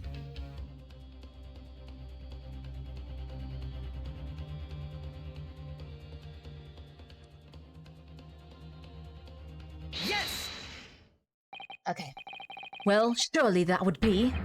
Satoru Hosonaga-san. Hosonaga-san, the waiter who took the stand earlier? Objection! That's right, you heard me. I said... For reason would the waiter have to make these witnesses give false testimony? Not to mention the fact that even a head waiter could not possibly have that level of influence. For once, I would agree with you. If that is, the man truly were a waiter. What is if he truly were? Come on, Ryunosuke. Time to hit this court with the truth. The truth about Satoru Hosonaga-san's real identity as proven by this evidence. Yes! The plan of the restaurant sketched by the man in question. I agree it shows a great deal of attention to detail. I'm not sure we can conclude anything. Sorry, Your Excellency, that's the back of the card. It's the back of the card that's of interest. I beg your pardon? Or perhaps I should have said the front? Yes, it's the front of the back of the card. That's where the telling detail is. Would somebody please explain what this overexcited student is trying to say? I love him so much. Hosonaga-san sketched the plan of the restaurant on the rear side of his business card. The front of that business card reveals the man in question's profession, his true profession. The waiter's profession? But that's surely... Good gracious. That's right, Your Excellency. The card reads Chief Inspector, Primary Criminal Investigation Division, Imperial Police Bureau. What? The waiter is a police detective? I haven't heard any mention of this before. Why I haven't heard any mention of this before? The Imperial Police Bureau has immense power, absolute power as far as regular civilians are concerned. So, witnesses there in the stand. Was it in fact the waiter who gave you your orders? Was it he who told you not to mention that you'd seen this foreign gentlewoman at the scene? Well...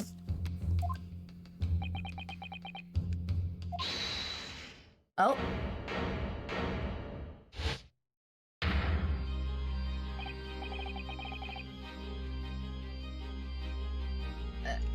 Inspector Hosonaga! I was worried something like this may happen.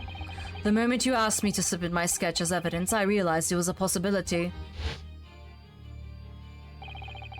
The court will take this plan and add it to the court record as evidence. Well... Is there a problem? Hand the plan to the court officer at once. Of course. Here you are. There's a cast form in chat. Yes, I remember now. He did act strangely when the judge asked him to hand over his business card. I strive to carry out all investigations flawlessly. It's my guiding principle. But I bet I let myself be distracted when I made that sketch. It was an unusually careless mistake. So, you mean to say, you really are a detective? But why would a detective be working as a restaurant waiter? Ah, of course! Your salary must be terrible. I was going undercover. I love that callback. Hey, he's not Detective Gumshoe, okay? Undercover? Yes, there have been a series of incidents at the restaurant recently. In order to investigate, I decided to get a job there as a waiter working undercover. Incidents at the restaurant? What kind of incidents? That would be classified police information, which I am not at liberty to divulge. However, I can state categorically that they are unrelated to this case of homicide. Very well then, Inspector Hosanaga, but you will elaborate on one point for the court. Of course, Your Excellency. We have just heard new information from 2 witnesses beside you. That at the time of the shooting, there was in fact another person present at the victim's table.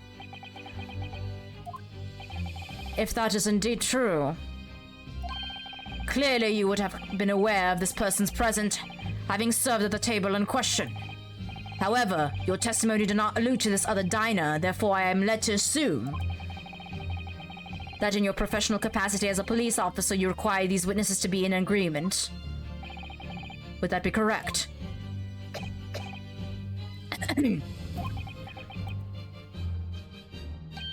Correct, Your Excellency. Unbelievable! As I suspected.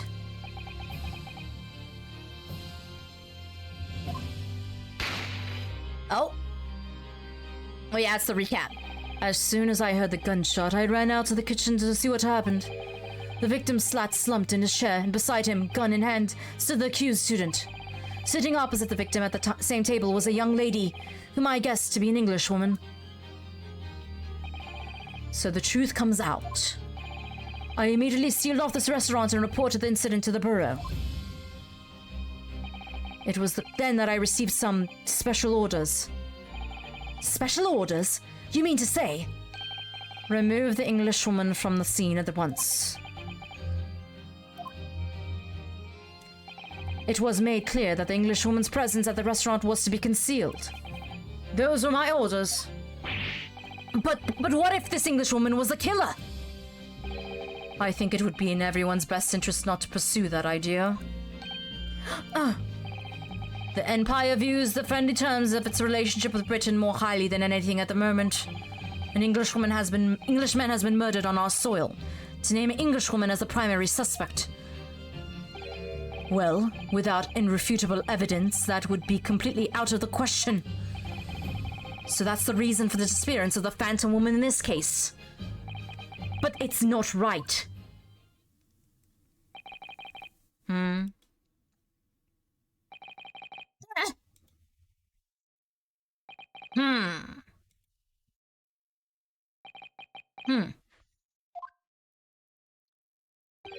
One possibility does spring to mind. What do you mean, Kazuma?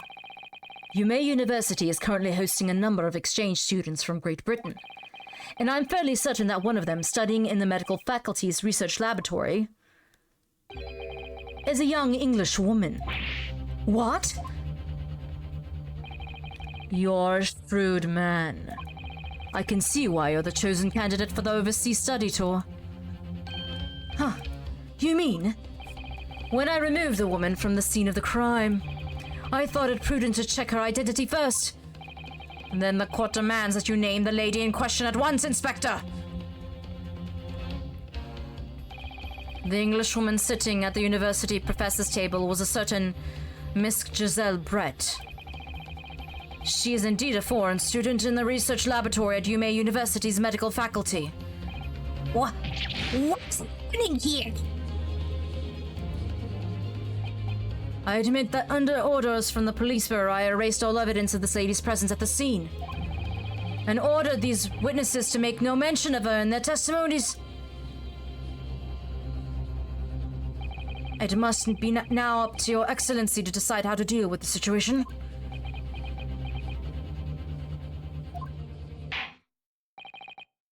Very well. My thoughts on the matter are as follows. Thus far, the case presented to the court has been underpinned by a particularly critical premise. Namely, that the victim was dining alone. However, as we have now discovered that this premise is false, it would be desecration of our justice system to ignore the truth and give a ruling at this point. Objection! But, Your Excellency, that would mean missing the noon deadline of a ruling order to send a telegraphic report to Great Britain. Our own government will surely be very displeased by such actions. Calm yourself, Counsel. I will not allow the government of our country or any other to influence the proceedings of my courtroom. Inspector Hosonaga. Yes, sir. You will locate this Giselle Brett and escort her to the courtroom with the utmost urgency. At once, Your Excellency. But that means you'll go against the special orders you were given from the police bureau. As I said before, it is my guiding principle to carry out all investigations flawlessly. So, it won't be a problem? Don't show the receipt that I'm dying, I don't care. Nothing will get in my way. I love Hosonaga so much. Fuck the bureau. A-cab. Court will adjourn briefly. The prosecution must call the English student Giselle Brett to the witness stand. Do I make myself clear? Yes. Your Excellency. Good.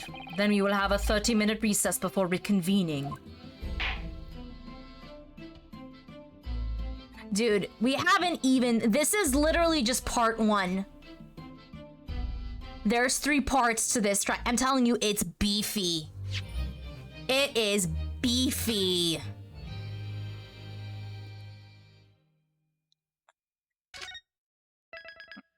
Okay, what I'm thinking of doing is if I could at least get to a good chunk, like let's see how far we can go.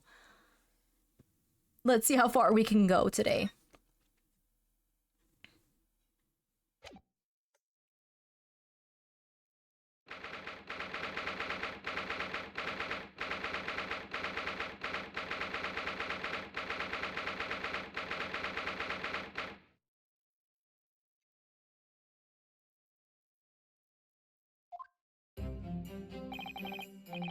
Excellent work, Ryunosuke. That was superb.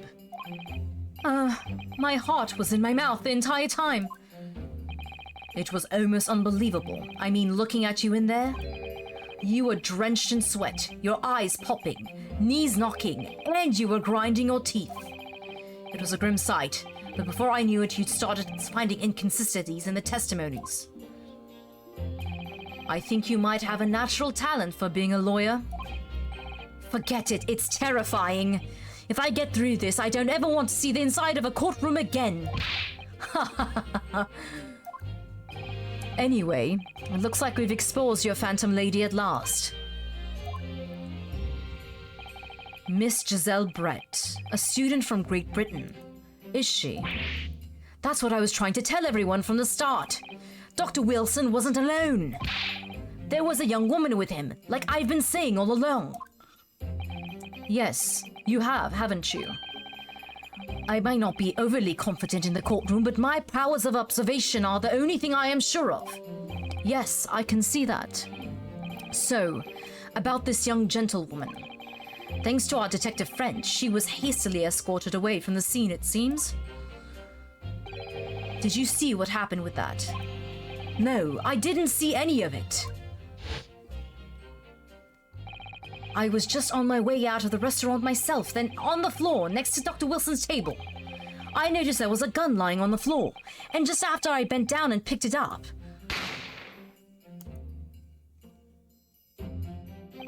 I didn't have time to think about where the sound of the gunshot had come from. The waiter ran over to me, looking as white as sheet, and he bundled me into some sort of small pantry next to the kitchen. Fast thinking by the detective, he apprehended his suspect without a moment's delay. Yes, and because I was shut in the pantry, I have no idea what happened outside in the dining area. Ah, there you are. Well done, both of you.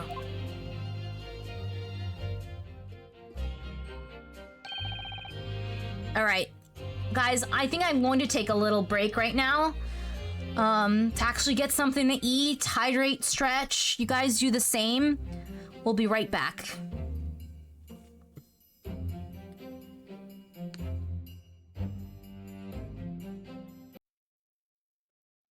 Hello, my friends.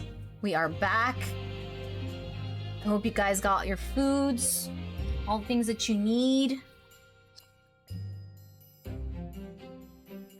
Like, before I start, let me just shove something in my...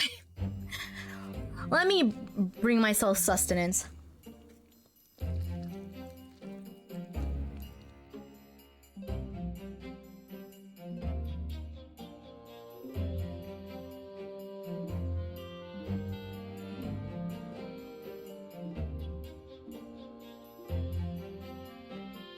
Okay.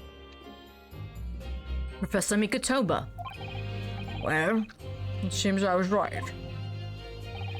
The pair of you make an outstanding team. You've exceeded my expectations, I have to say. Yes, it seems you planned this from the start. You arranged things so that I wouldn't be able to act as a lawyer in this trial. Our modern country is still in its infancy. Our justice system even more so. Which is why I firmly believe that we need to send our brightest young stars overseas to learn all they can.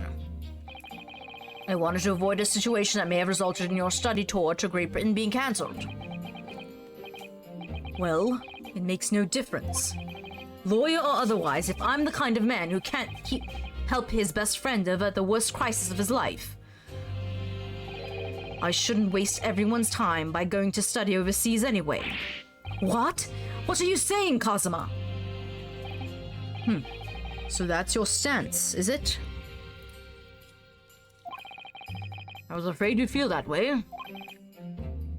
Kazuma. Well then, it looks like it all comes down to you, young man. To me? Yes. You need to prove your innocence and uncover what really took place in that restaurant. I must say, I very much want to know the truth. After all, I have a personal connection to this case. Come to think of it, he said the same thing earlier this morning, didn't he? If you don't mind me asking, Professor, did you know the victim? Yes, I did. As you're probably aware, Dr. John H. Wilson was a visiting professor at Yone, and it was I who invited him. Oh, I see. I didn't know that before. Anyway, you're about to go into battle. The victim was a university professor from Great Britain, and a well-known one at that. Naturally, our government is looking to identify and punish the culprit as quickly as possible. But let's not forget who we're up against. The gentlewoman whose involvement our police bureau went to extraordinary lengths to hide. Yes, and I'm sure the prosecution will be using every tool at their disposal to quash your case. But I've no doubt that your pair will put up a good fight right to the last. Best of luck. Thank you.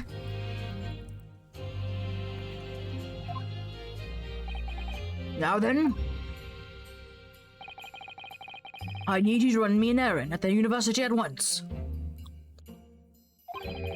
There's something I think we may need. Of course. Good luck, Kazuma-sama.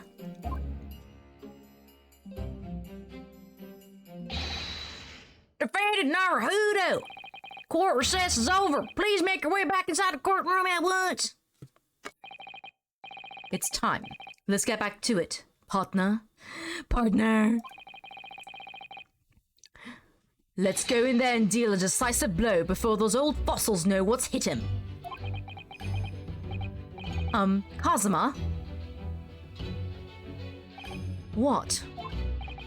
Thank you. Really? What for?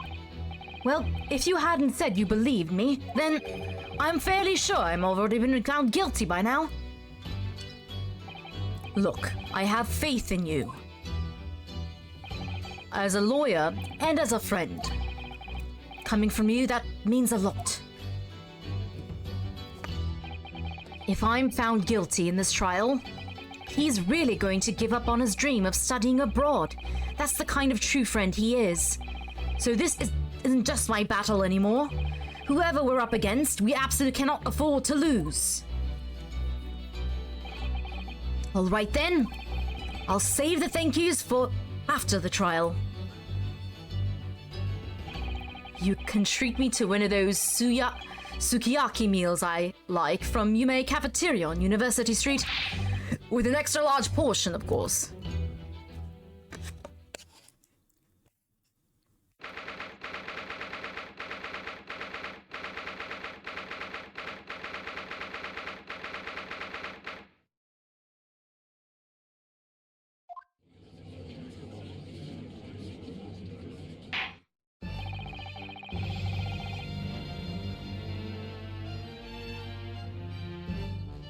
Court hereby resumes the trial of Ryunosuke Nurahodo. The prosecutor, Aochi, have you managed to subpoena the witness? Yes, Your Excellency. Against all odds. And thanks to a certain young stripling, the prosecution is now under the rather painful scrutiny from the government. Sorry. Let the government scrutinize, that's their job, it's nothing to worry about.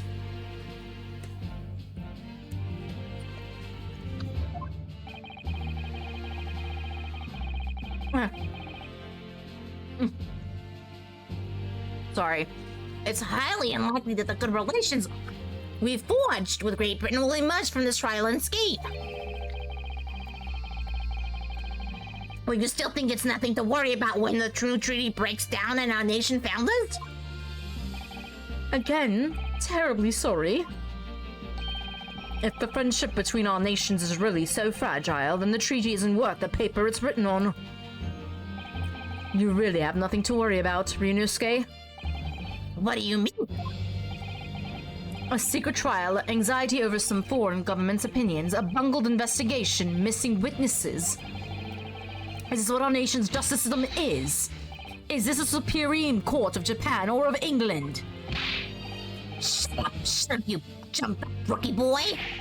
You and your friend know nothing of the situation our nation finds itself in. By aligning ourselves with this great world power, we'll become strong. Diplomacy has never been more critical.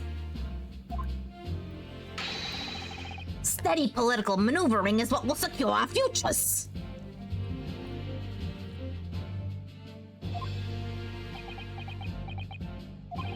I won't deny that I'm no expert, I'm just a student, and with one who could obviously study harder too.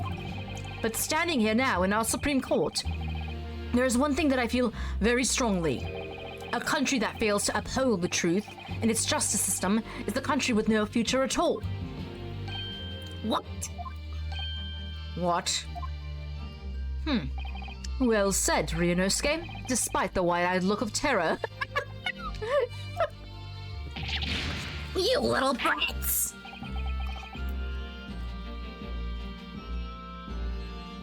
Thank you, Counsel. This court is the pinnacle of our nation's justice system, and exists solely for the pursuance of truth. With that in mind, this trial will now resume with the next witness taking the stand. The visiting student from Great Britain, Miss Giselle Brett. Yes. Your Excellency.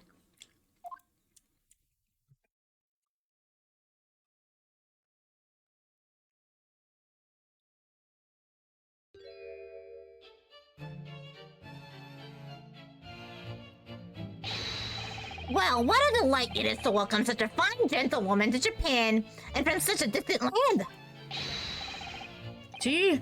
Someone bring English tea! In England, no discussion take place without tea! Is that true? Is that true? No idea. So,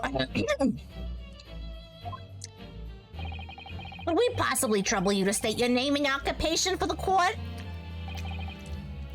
Of course. My name is Osanaga. I've been working undercover as the head waiter at La Carnival, but Yes, we all know about you already. Inspector Hosanaga, where are your manners? In England, it's always ladies first. Is that true? No idea. More importantly, a little earlier today you said something to me. You said your powers of observation are the one thing you're sure of. There's an Iggly buff in chat. Oh yes, I think I did, didn't I? Yet your description for this amazing sight was simply a woman.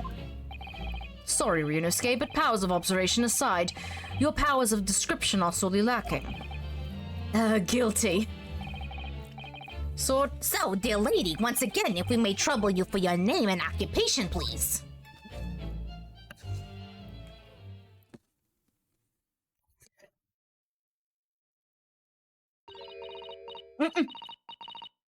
She's cussing us out.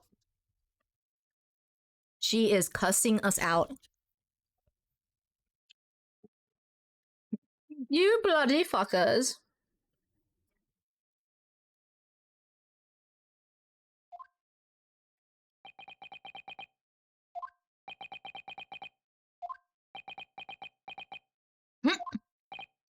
I'm terribly sorry, dear lady, but, what?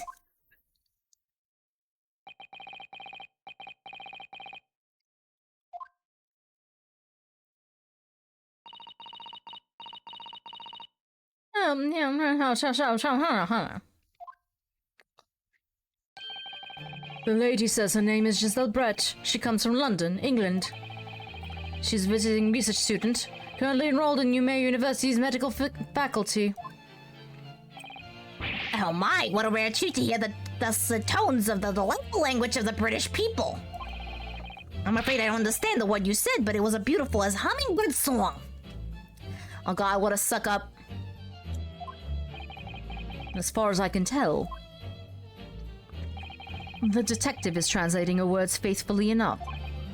Yes, I agree. Huh. You'll obviously do fine in England, Kazuma. Her English doesn't rattle you at all, does it?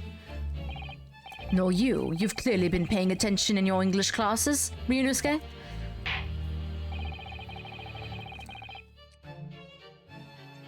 The court thanks the beautiful lady for taking the stand.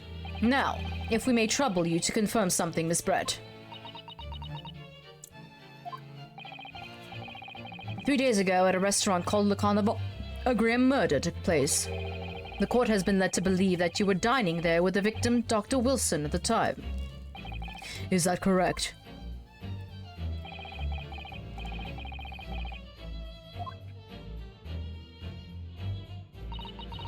I want to be like Beaker.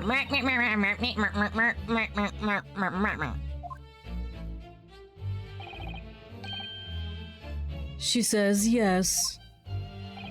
This could take some time. So even though she's studying here in Japan, she can't speak any Japanese. Like I would want to learn that savage language. She'd like to apologize for disappearing from the scene. She says that she was due to make a presentation at the university, so she had to leave immediately. Interesting. When you're the one who engineered her escape. I was just following special orders from the Bureau. Well, now, dear lady, would you be so kind as to cast your eyes over this photographic print?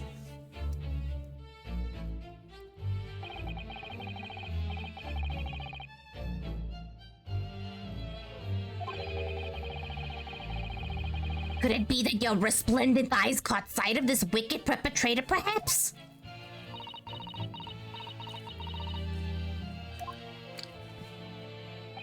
Apparently it was a very frightening and sorrowful sight. Do you mean to say? Yes, it would appear the lady did witness the crime. The very moment when the accused, standing right there in this courtroom, shot the victim in cold blood.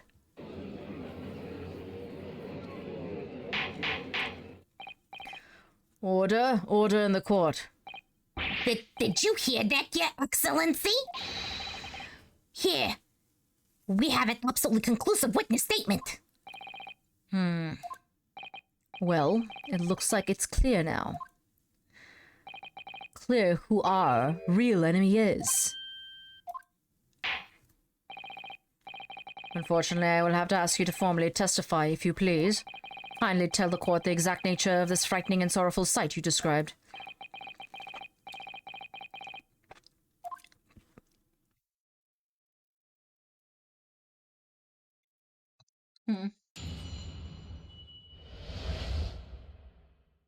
Okay. God, this part's so annoying. I arranged to meet for a slightly late luncheon with Dr. Wilson that day. The professor was unable to eat, so I ordered for myself only a beefsteak.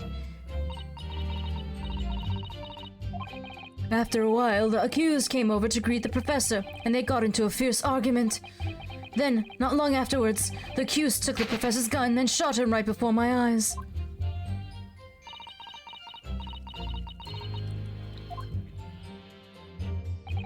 I don't carry a gun myself, so obviously I couldn't have been the culprit.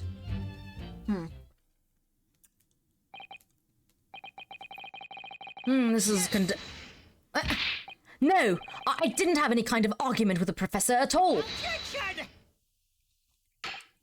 Quiet, you filthy wretch! Look at you, you black-hearted blackguard! And look at this snow-white angel! Oh, Jesus Christ. Here we go. Here we go. I'm sure even a dark-minded scoundrel like you can imagine whose words the court is going to believe. You're still making the same mistakes, Ryunosuke. You mustn't blurt out when you're goaded like that. That's a lesson you need to learn. Ugh, but he's so annoying. Of course, I was at the scene as well. I took statements from this lady and 2 witnesses who testified before and reported back to the bureau. It was decided that Miss Brett was not involved, so I let her go. The testimonies of the last 2 witnesses were completely worthless, however. Well, even so, on the day in the question, the lady was wearing the same outfit as she is today. As you can see, there is nowhere about her person where she could conceal a firearm. I would think she could hide a gun almost anywhere in that outfit she wanted to. Unless, and until the precise location where the witness is to have hidden a weapon can be shown, this is moot. There are no pockets in my outfit. I have nowhere to hide a gun. Those are the witness's own words on the matter. Oh, that's ridiculous. If only I was allowed to lift up her dress, I could prove it. Oh my God, Ryu. Look, I know you got some riz, but that's assault. I mean, at least you're saying if I was only allowed. You know that.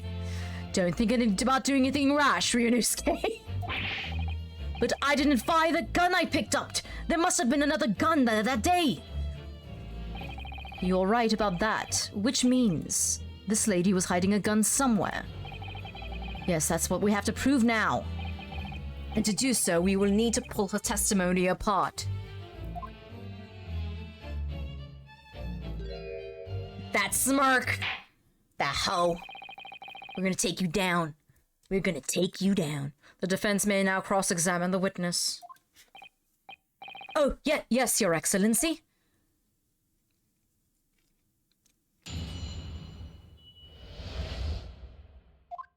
All right.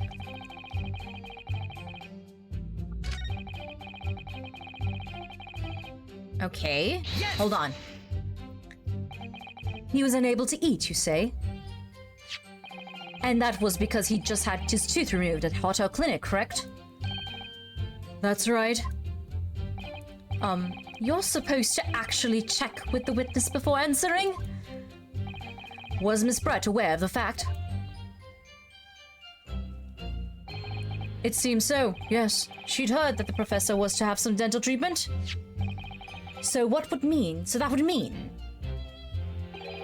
that it was you who ate the steak pictured here. Is that right, Miss Brett? That's right, yes. The print you have there shows the table exactly as it was left after the horrifying events. Exactly as it was left? Dear me, what a harrowing experience! To have traveled to a distant island on the far side of the world and be embroiled in such a tragic incident. Have no fear, my dear lady. I will crush that evil fiend that subjected you to this terrible plight. So the victim, Dr. Wilson, has nothing to eat or drink at all? That's right. Other than some carbonated water. Just water? Yes, the professor was unable to eat, but he had been given permission to drink water. So it appears that the diners toasted their lunch with a glass of water each. They each raised a glass of carbonated water. What do you think, Ryunosuke, about the witness's last statement? I think it's very meaningful. Sorry about that lame slap. The last statement of yours, Miss Brett, has a profound bearing on this case. Well, how fascinating. Do tell us what this profound bearing,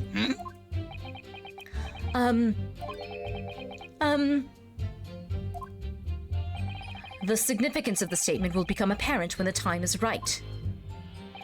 The defense calls for the witness's last statement to be formally added to the testimony. Well, sidestepped, cancel. Very well, Miss Brett. Kindly repeat what you just said to add to the official testimony. Gladly, she said. That was brilliant, Kazuma. I'm going to remember that one. Which one? The significance will become apparent when the time is right.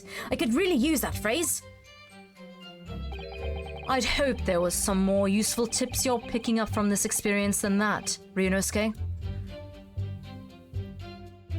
Okay, I ordered a beefsteak for myself, and the professor cheers over a glass of carbonated water.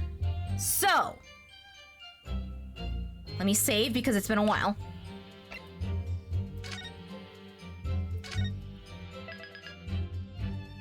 All right.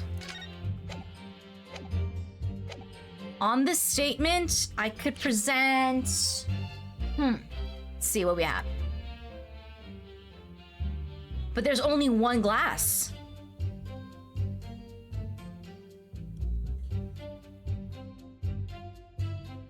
Yes!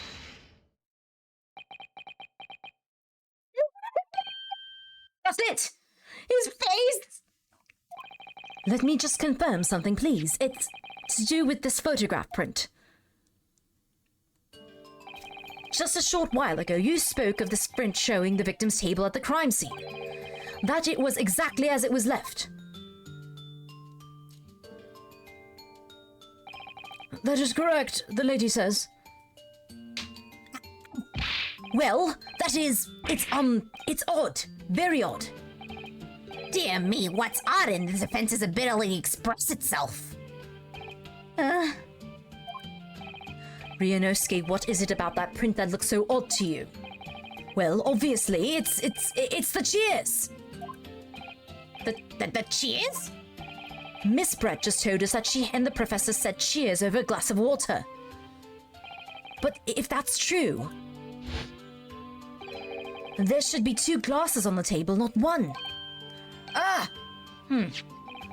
You're quite right, Counsel. There's only one glass pictured there. Objection! Are we supposed to be impressed by this nitpicking over minutiae? What possible difference does the presence or absence of glass make in the case? Objection! Minutiae, you say? Could it be that the detective here removed a glass from the table to conceal the lady's presence? Of course not. I would never do something so reckless. But there should have been 2 glasses on the table. Or are you going to try to tell me you can clink with only one? You're quite right. I certainly took 2 glasses to the table.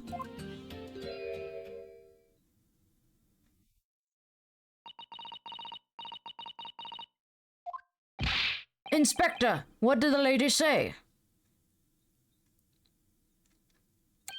It would seem that it was Miss Brett who took the glass from the table. What? It was all so terrifying, everything that happened. I panicked and thought I should try to hide the fact that I'd been there at all, she's saying. Good gracious.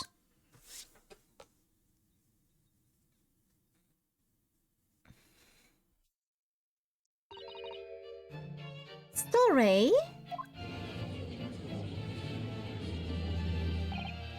As I assured the court before, this is of no consequence at all. Oh, please. You must remember that this student had just murdered this lady's luncheon companion before her very eyes. There's a single infant here.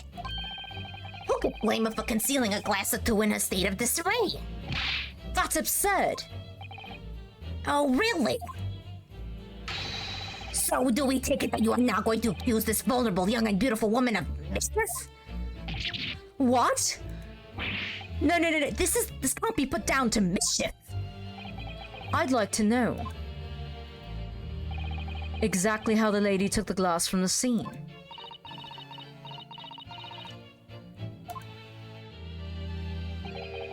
It would seem that she slipped into a small handbag she was carrying. A handbag, you say? Yes, Your Excellency, a small handheld pouch commonly carried by well-to-do women in England. So the beautiful lady has very graciously explained how and why she removed the glass from the scene now. However, the fact remains that this glass has absolutely no bearing on the case. The student has been trying to confuse the court with logical reasoning, but in the end it comes to nothing. No more pretentious accusations. You have wasted enough time already. Indeed, the lady has offered a satisfactory explanation as to why she removed the glass. I think henceforth we could consider the matter to have no bearing on the case. Counsel for the defense, are you in agreement? Well, I don't know, really. If you want to pursue this matter further, you're going to need to show that it has some deeper significance. Yes, you're right. So she took the glass away in her handbag. If there's a deeper significance there, it's... the handbag. Wait, the lady put the glass in a handbag, you say? Yes, do try to keep up. It's already been explained to the court that all English women carry handbags for small items. Let me see. A little while ago, Miss Brett stated the following. There are no pockets in my outfit. I have nowhere to hide a gun. But what she forgot to mention was her handbag, in which it would be perfectly possible to conceal a gun. You're right. Well done, partner. I had a feeling you'd pick up on that too. What are you incinerating, you vile blackguard? It's really very simple. The gunshot was heard when the defendant picked up the gun from the restaurant floor. As he didn't fire the gun, we can deduce there must have been another firearm at the scene. The true murder weapon, if you will. You can't seriously be suggesting... Inspector Hasanaga. Yes? Did you or did you not search Miss Giselle Brett's handbag on the day of the murder? No, sir. I did not. As I thought. In other words, another gun, the one that was actually used to kill the professor. Could have been hidden in Miss Brett's handbag. No!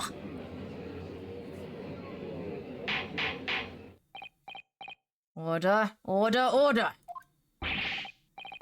What is the meaning of this, Inspector? The meaning of what, Prosecutor Ouchie? Why on earth did you not have the lady open a handbag and show you the contents at the time? Thanks to your bungling incompetence, now she has to endure these uncomfortable accusations. Brilliant work, partner. Now we have a chance to expose the real woman behind the mask. Do you think so, Kazuma?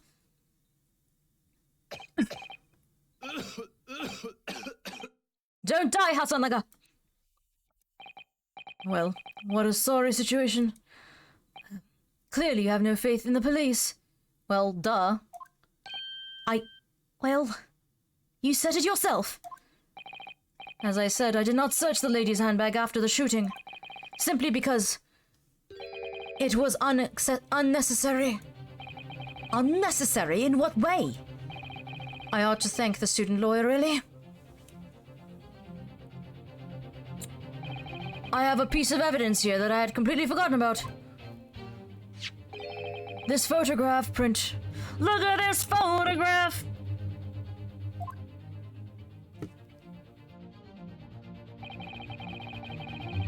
This print is of a photograph that I took would be prudent to take immediately after the shooting.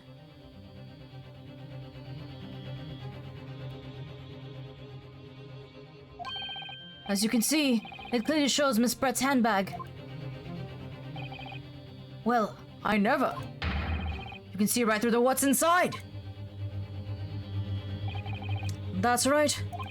Apparently, meshwork handbags like these are the height in fashion in London at the moment. So the contents are clearly visible. Exactly. So there was no need to search for the lady's handbag. If there had been a gun inside, it would have been immediately obvious. As you can see, there's nothing to imply Miss Brett's guilt here.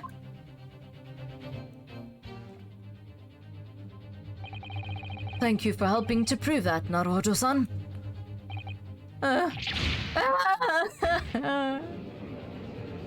His defeat animation's so good. Order, order. Inspector Hasanaga, you will submit that print as evidence at once. Certainly, Your Excellency.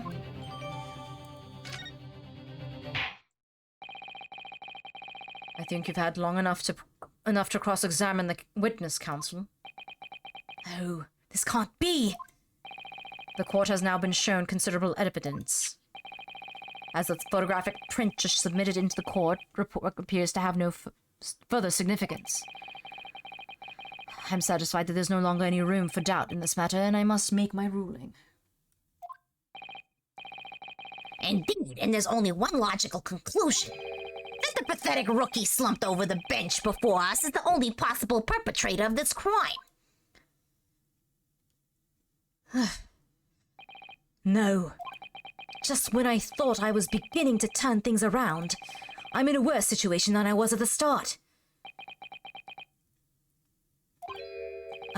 Kazuma? I'm sorry, Ryunosuke.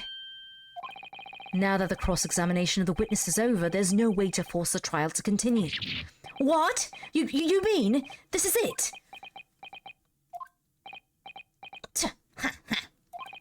I must say you put up quite a fight for a rookie student, but the weak are meat, while the strong eat. You are wasting your time. There's no way to defeat true justice.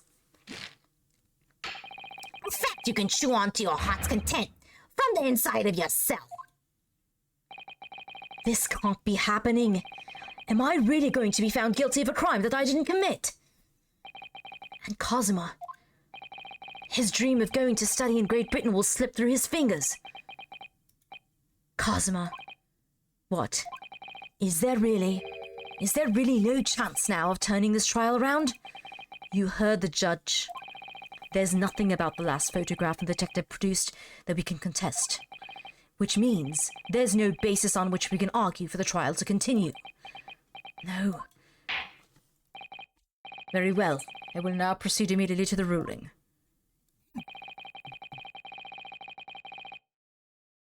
It seems we'll be to report to the British government on time after all. That smug little... Ryunosuke Nurahodo. Having considered all the evidence placed before me, I hereby...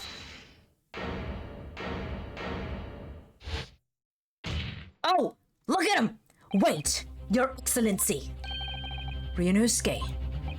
I don't think you can rule on this case yet. Objection!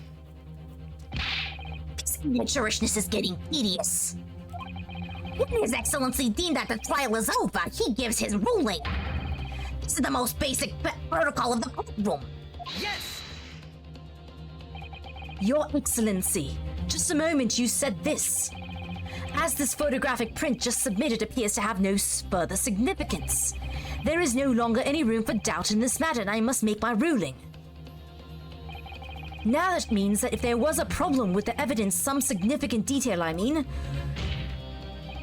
then ruling on the case at this time would be out of the question. Objection! This is a blatant straw clutching. Look at this photographic print.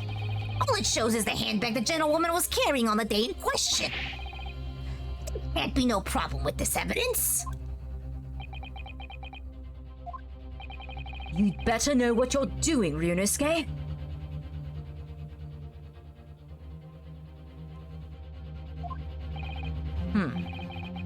I understand your objection, counsel. Certainly, the new evidence submitted by the detective was not undergone the court scrutiny. However, I fail to see how we can glean on any new information from this handbag. Hey, what exactly? Really, the prosecution is coming tired of this rookie's desperate wheezes. Yes, I am desperate, but this isn't a wheeze. Not even a wheezing. There's something about this photograph which just doesn't seem right. If only I could put my finger on it. Actually point at it.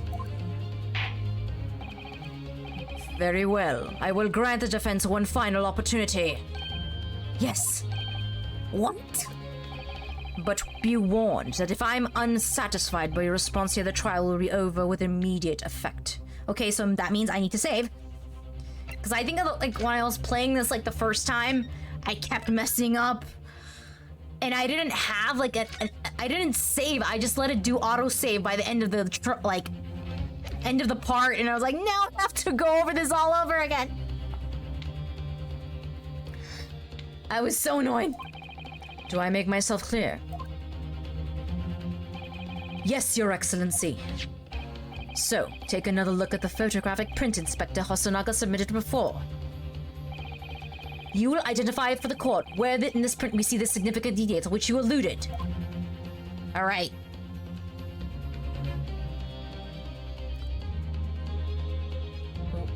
Right here. Yes! Look at this here. There's a very unusual mark on the victim's wrist. That is true. It looks almost like a burn of some description. Objection! Dear me, I was pondering what new piffle you would come up with. A burn, you say? On the victim's wrist. Clearly that has nothing whatsoever to do with the magnificent lady's handbag. Yes, that is a burn mark, you're right. Go on, Inspector. The police coroner also noticed it when he was performing the post-mortem examination. It was deemed unrelated to the cause of death, so he didn't note it in his report. What did I tell you? In any case, we have no idea when the victim suffered this burn, do we? And no possible way of knowing either.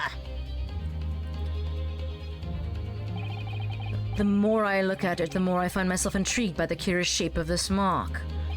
However, as Prosecutor Ouchi points out, unless a firm connection to the case can be shown, I cannot allow any further time to be spent on the precise details of this burn.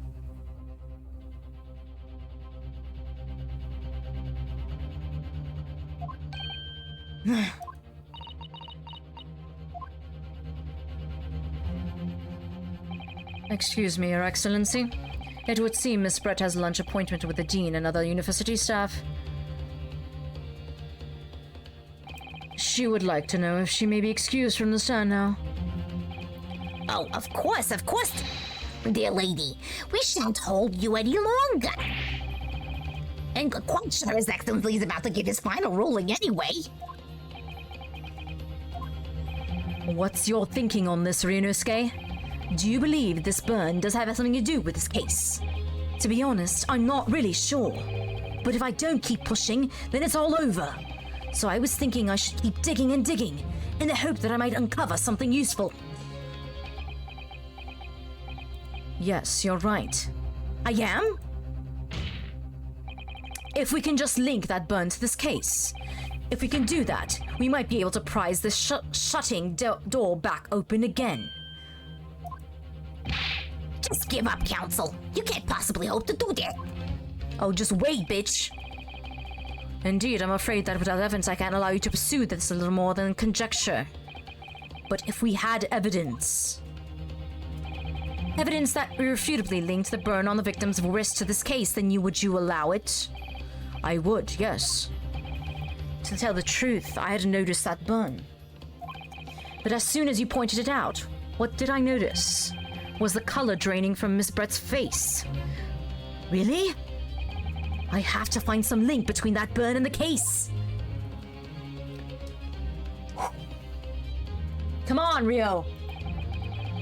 This is the moment of truth. It's time to find some evidence that proves what burn really means. And there's a whale Mern chat. So then defense will now present its evidence to the court. Let me say it again. I wish there was a little bit more autosave.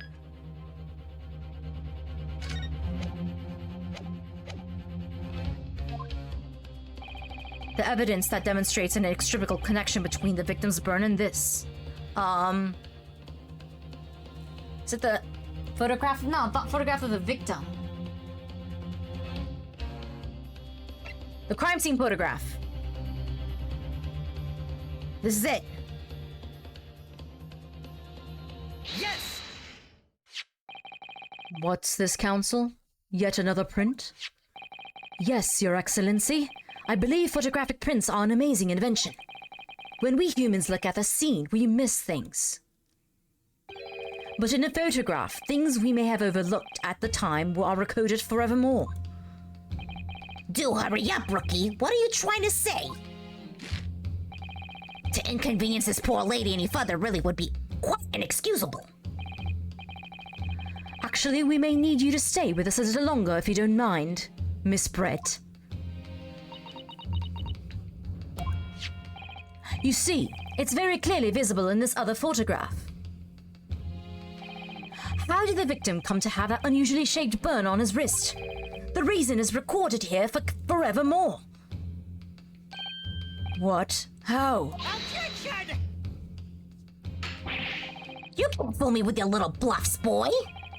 That's your game. That's how it plays out. Show the courtroom exactly what you mean. In the photograph, that explains the reason the victim's burn. Oh, honey, do you not see this?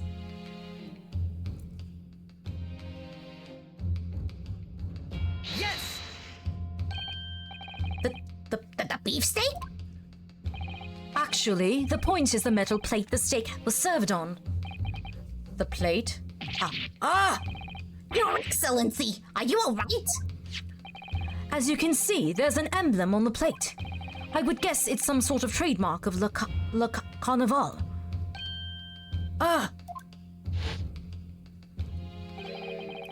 This emblem on the plate. And the victim's burn are exactly the same shape. Ryunosuke, you genius. You're spot on. By George, he's got it. Which means the victim must have suffered this burn while he was present at the restaurant. Objection! But even if that is the case, we can't know if that happened on the day in question, not... Oh, what? It could have been the day before. The day before that is most likely happened at some other unrelated time. Well, Objection! Sadly, Prosecutor Ouchie, the chances of that are extremely slim. Thanks. Why? The outline of the burn is clearly discernible. Such a serious injury would have caused quite a commotion in the restaurant. Wouldn't you agree, Inspector Hasanaga? I can't imagine having missed such a terrible disaster, certainly. But... I would say, looking at the picture of the wound, that it wasn't suffered very long ago. And although it's not particularly large burn, it's extremely well defined, as the defense just pointed out. This was no mild burn, that's for sure. Can you be more specific, Inspector? Well, let's see. If the plate was at around 90 degrees centigrade, a burn like that would have taken around 3 seconds. It's inconceivable that the victim wouldn't have let out a scream of pain then. I've been investigating at the restaurant for several weeks already, but I've not heard anyone scream at all. As the head waiter of Carnival, I can't testify to that without hesitation. But you're a detective, not a waiter. Yes! There you have it. Something isn't right here. As the detective said, anyone who burnt themselves on a piping hot plate for 3 whole seconds would scream in pain. There's no question of that. And yet Inspector Hasanaga never heard the professor scream, not on that day any before it. That's right, and the strange thing is, on the day he was shot, I didn't hear him cry out either. What are you suggesting? Well, if the professor had carelessly laid his wrist on the plate for anything like 3 seconds that day, that would be beyond careless, I think, Counsel. Then the rest of us in the restaurant, myself, the sergeant, and the old antique dealer, all of us would have, without any hesitation, have heard him scream. Wouldn't you agree, Prosecutor Ouchie? Well, yes, I suppose. So the question is, why didn't a single person hear Dr. Wilson scream? I almost don't believe it. Ryunosuke, do you think? Can it really be true? I never dreamt we'd arrive at a conclusion like this, but I'm starting to think that maybe we've been led into a terrible trap.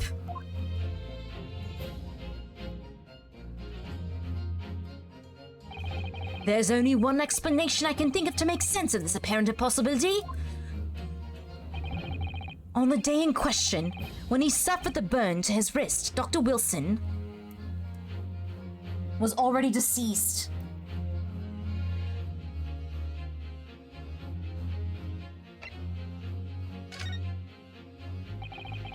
No man could remain silent while his wrist was burning on a piping hot plate for 3 whole seconds.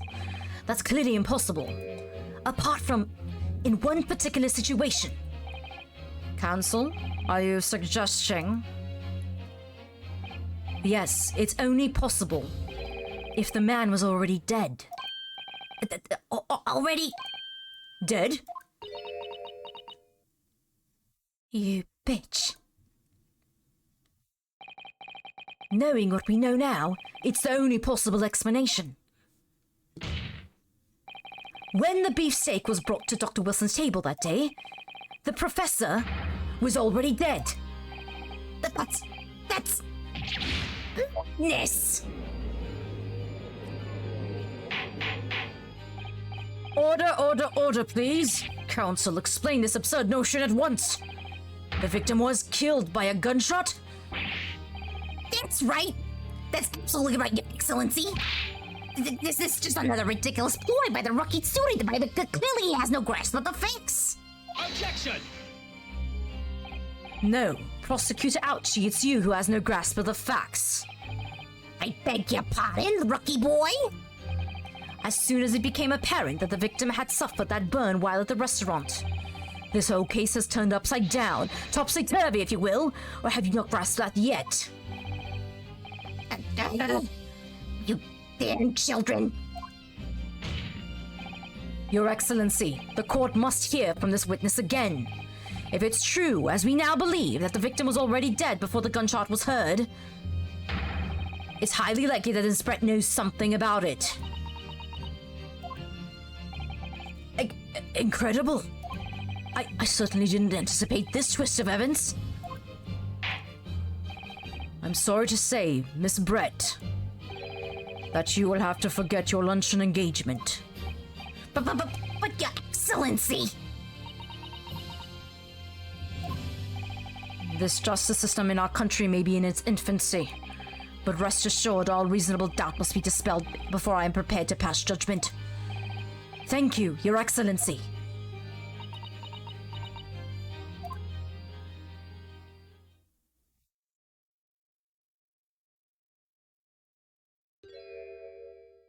Fucking hoe. What was that smile? Yes, of course. I mean, I'd be delighted to help. Especially if it helps relations between my country and yours. This bitch. Miss Brett, you speak Japanese?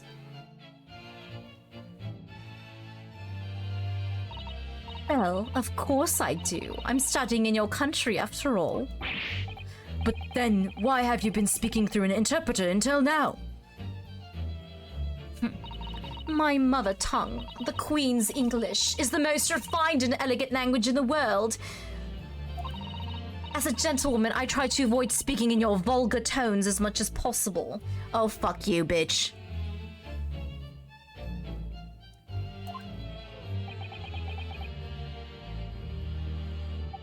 Her face! Everyone's like, But it seems the men in this land possess none of the chivalrous virtues of English gentlemen. So I can see that I shall have to lower myself to communicating with you all on your own level. well, you are the epitome of a true English gentlewoman. We are truly honored by this lavish consideration you so graciously afford us. I see. In that case, Miss Brett, I will now ask you to testify with your own words about the events leading up to the death of the victim, Dr. Wilson.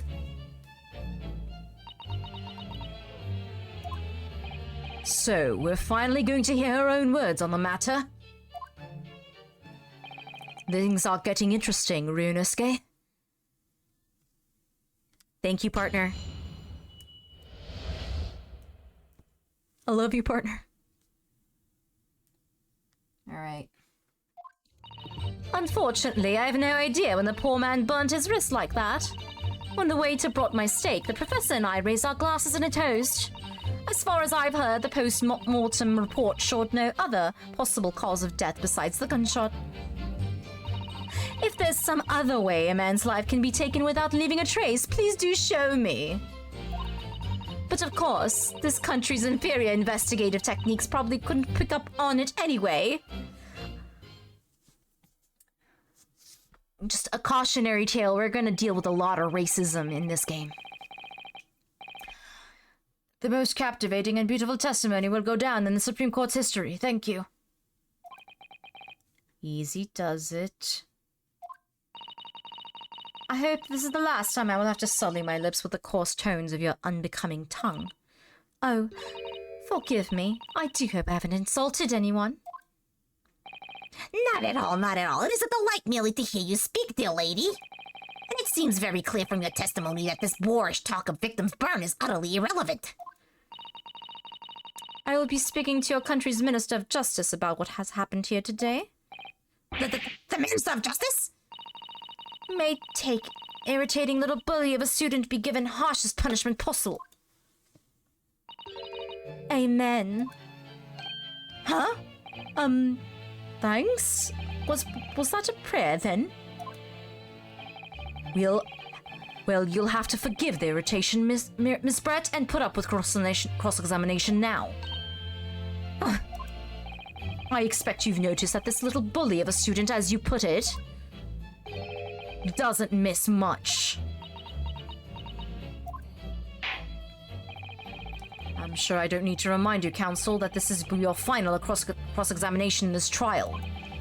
If you fail to demonstrate any problems with this witness's testimony, I will be ruling on the case immediately. Is that clear?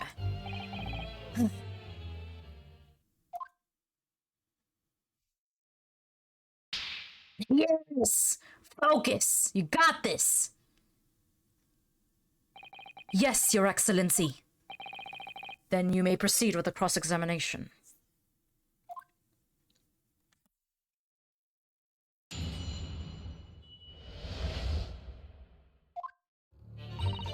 Alright,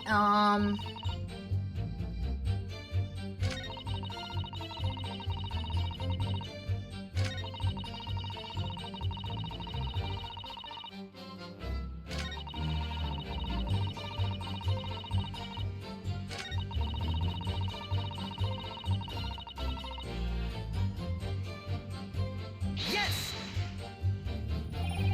Inferior? What do you mean by that? in the lands of the Great British Empire, the police store everything found at a crime scene for later examination. But in this country, you investigate once and that's the end of it. Isn't that so? Quite right. The carnival is open for business as usual today, just days after the incident. Exactly, which means that even if the investigation takes a different direction, vital evidence... Oh! Whoa! Excuse me? It doesn't even occur to your naive detectives to try to preserve the crime scene. I'm trying to be as tactful about this as I can, you understand? Ha! Hail a blow! The lady is as formidable as she is beautiful. There's a manpike in chat. Amazing. He's actually admitting our police may be flawed. Perhaps Prosecutor Ouchie is finally starting to see sense.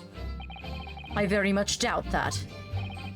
Still, there's something about what Miss Brett just said. There was a moment before when something didn't seem quite right.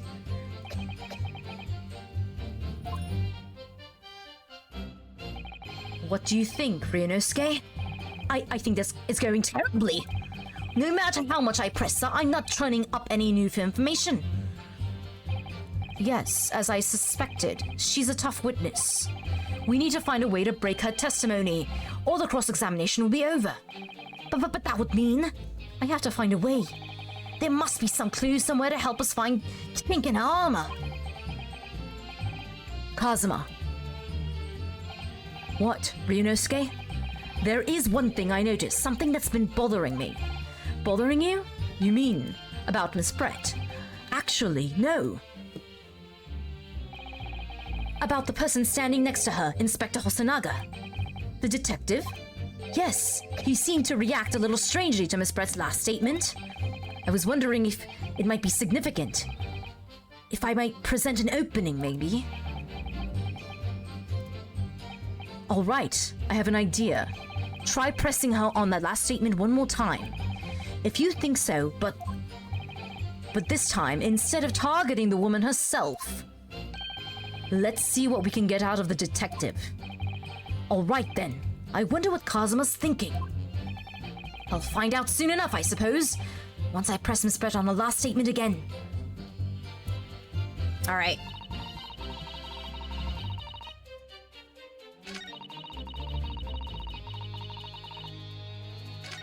Right.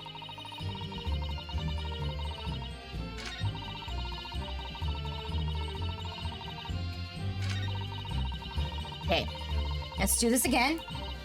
Press.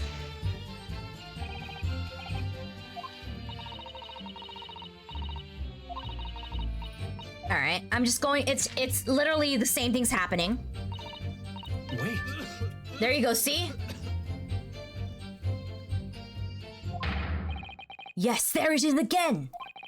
The detective's reaction is just the same as before. Why? Up until now, the detective has been in the stand with Miss Brett as her interpreter. But things are very different now. For this testimony, the detective is just listening to what the Englishwoman has to say. This could be a golden opportunity. What do you mean? When people are actually testifying, they're usually very careful not to let anything slip. However, When they're listening to someone else speak, you'll find they often let their guard down. You're right. Look at him. He's lost in his own thoughts. It's time to pursue the man and his train of thought. Sorry, pursue. I'll explain how to do it now, Ryunosuke. It's all to do with the witness marker. What marker? At the moment, we'll focus on Miss Brett, who's the person actually making the current statement. By moving the marker left and right with AD, can turn your attention to the other people in the stand. Okay, I already know this stuff. Let's go. If you ever notice a strange atmosphere amongst the people on the stand, take a good look around. Alright then, so first I should move the marker. Alright, let's do this. Here we go. Wait. Okay. Hello? Can I... There we go. Pursue. Excuse me. Excuse me? What's the meaning of this?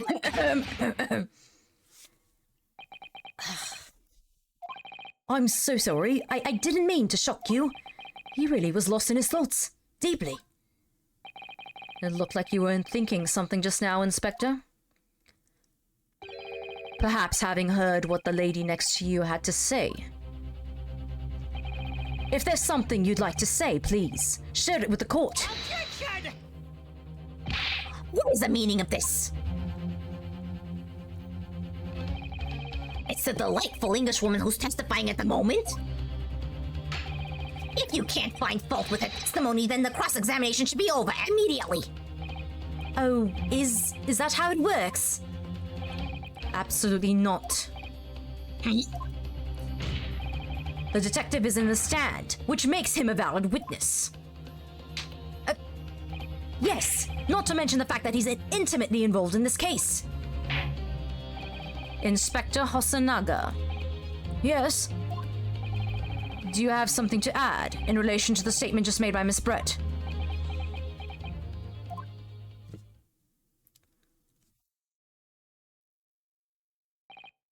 Well, yes. If you don't mind, I would like to speak.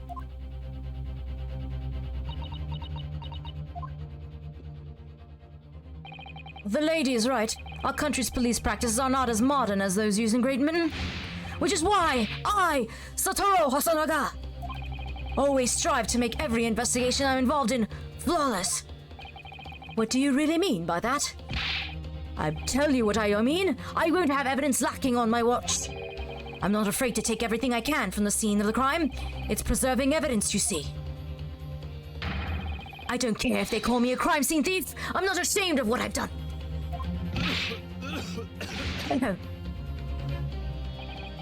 A crime scene thief? Well, it looks like the lady's remarks touched a nerve there. Take this, for example. What? Is that? This is the bottle of carbonated water that I took to the victim's table on the day in question. And yes, it's lost all of its fizz, having been opened 3 days ago now. But it was carbonated water. I don't care what anyone says. Yes, there's some left in the bottle. I can see it. One day our police force will be among the best in the world. The time is coming. I can guarantee it. If I don't buy first... I can't say I condone the witness's actions, but I do understand the sentiment. The court will accept the glass bottle of water as evidence. Let's go. Let go. Miss Brett, can you confirm that this is indeed the bottle from which you drank on the day of the victim's death? Yes, it was that bottle. What was that about? She seemed to avert her eyes when she answered the judge's question. Very well, counsel, you may resume this cross-examination. And the inspector will kindly control his fervor. I can't help it. I'm a perfectionist. All right, so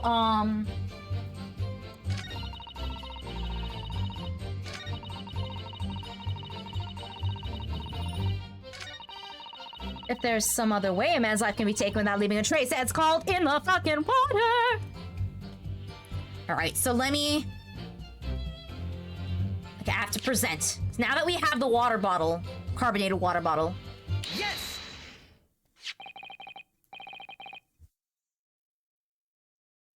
What is this, the bottle of water? Actually, there is one method of killing a man without leaving a trace that comes to mind. Obviously, I'm referring to poison. Poison? On the day of his death, we know that Dr. Wilson drank from this bottle of carbonated water. Could it be that there was poison inside? Could it be that the professor actually died after taking a sip from his glass? Order! And on the day, who was sitting at the same table as the professor and able to slip the poison into his drink? There's only one person who could possibly have done it. Giselle Brett, it was you. You fucking Objection! Outrageous. It's just a thing without a scalp. Minutes. You little rookie imbecile. Have you been considered to dedicate the situation your country finds itself in now? Have you forgotten that we only just signed the Accord of Friendship with the British Empire? Have you even the vaguest inkling that your rash accusations could jeopardize the entire treaty? Objection! This is not a political arena. This is a trial to determine one individual's guilt with respect to one crime. What? The fact that this woman is British makes no difference. We are here to determine the truth. If I may. I will silence you forever for this disgraceful... Yup. It is you who should be silent. Of course. Dear lady! Where did that come from? She just snapped? I'm afraid I may have spoken unfairly before. I offer my most humble apologies. I'm sorry, my lady, what are you referring? I described your police force as inferior, but no matter how inferior they may be, you still investigated this particular point thoroughly, I believe. The bottle, I mean, Inspector, and whether it contained poison or not. Of course. You did? Have you forgotten what my guiding principle is already? I strive for a flawless investigation every time. I don't believe it. Naturally, we tested the inside of the bottle and its contents. And? What did you find, Inspector? I ought to test for every toxin that's available in this country at the present time.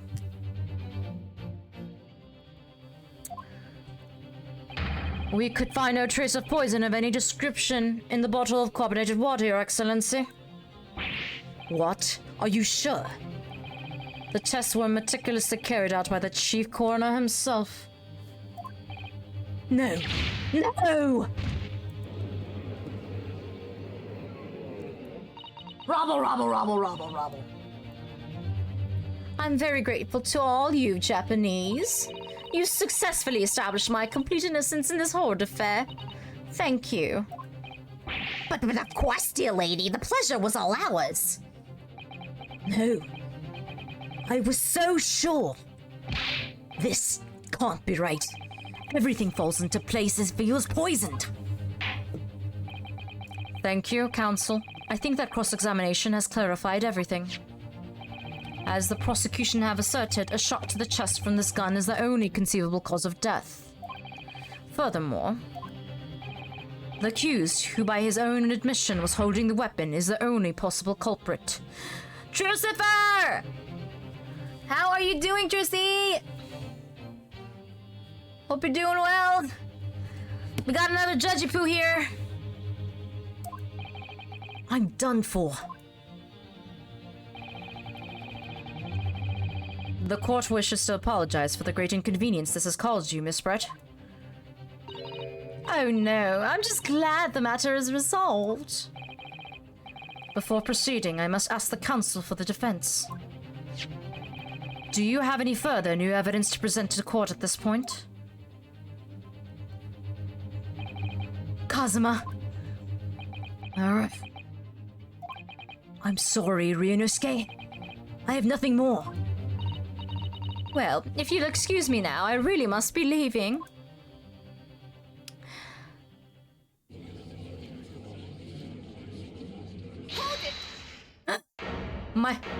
My queen!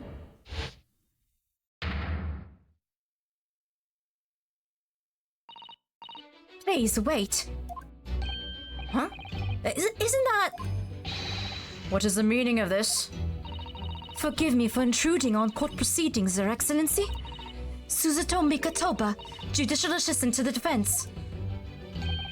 Mikatoba. In my darkest hour, with nowhere left to go, she appeared like a bolt of lightning.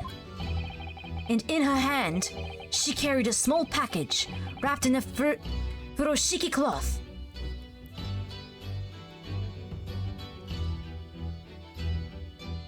That's right! Suzato to the rescue! That's my queen! That is my queen! There's a wild seed on in chat! Alright. I thought we were not going to be able to finish it, but I think we'll be able to finish this, I think I'm going to keep going until we finish, this first trial. We got this. But actually, you know what? Let me quickly, if you guys don't mind, take a little break. Just a quick break, just so I can get some tea. Because, you know, I've been going on for quite a while with this voice. So, I'll put on some music. It'll be pretty short. I'll quickly make that, and we'll be right back. The perfect time for you guys to, like, you know, stretch, get what you need. And I'll see you guys soon. Alright, guys. Thank you so much for sticking through that little ad break. Let's get back into gear. We're in the third part of the trial. This is it. This should be the ending. For the first case. Wow, I'm actually surprised I was able to get this far.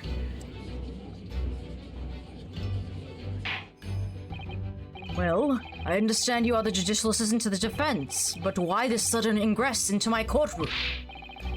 A judicial assistant? And a woman, no less. The rules state that females are not permitted into this court of law other than to testify. Yes, I fully understand. I only ask for 5 minutes of time. I have some vital evidence that I must hand over to the defense. It's too late, little girl. This trial has already been concluded. 5 minutes. I will not allow more. Your Excellency. I am most grateful.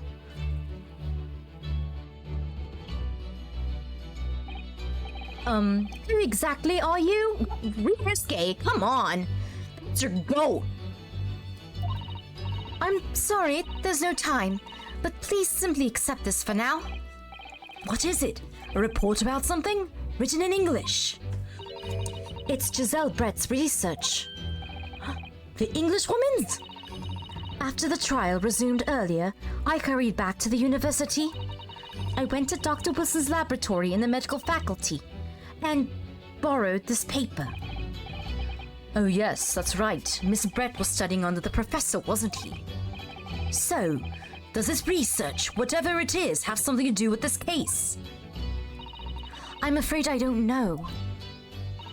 I haven't been able to listen to the proceedings of the trial myself. Oh, no, of course not. Special characteristics of Curare and its effects on human subjects. Interesting. Curare? What's that? I've never heard of the word before. Time's up. That's right. The prosecution demands the immediate removal of this female trespasser from the courtroom. There was too little time for me to read it in detail, but I've summarized what I could on a note just inside the cover. If you think it could be valuable, please cast your eye over it. This is wonderful. Thank you.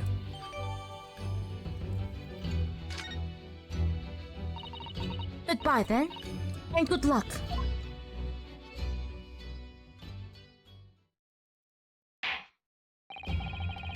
You have had long enough, Council. We cannot detain our English guests any longer.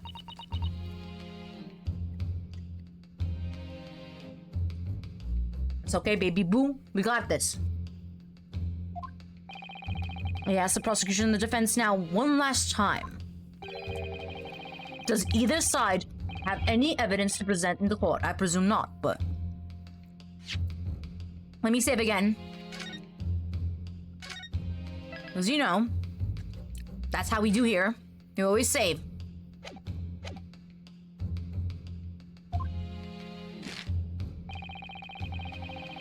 The prosecution has made its case convincingly enough already. Nothing more to add, Your Excellency. Ryunosuke, we're out of options here. This really is our very last chance. Yes, I know. Your Excellency, the defense does have new evidence. That look. The unyielding stare of a true Japanese warrior. Well, Miss Brett? Yes, Your Excellency? If you wouldn't mind, perhaps you could grace us with your presence a little longer. It's a delightful invitation, but I'm afraid it's not so very long until tea time. I've had to politely decline. Forgive me, Miss Brett. It seems I wasn't clear. I realize it was phrased as a question. However, I must ask you to treat that as an order. Excuse me. I've said it many times before, but the Japanese language makes no sense. Says the Englishman. My apologies, your lady.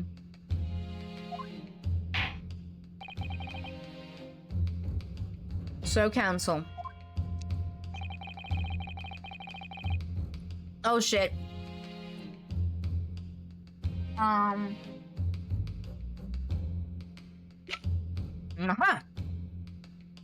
Yes! Miss Giselle Brett, we understand you were studying under Dr. Wilson at Yume University, doing research. Research, by sheer coincidence perhaps, into a deadly poison. What? Poison? Where are you going with this, Council?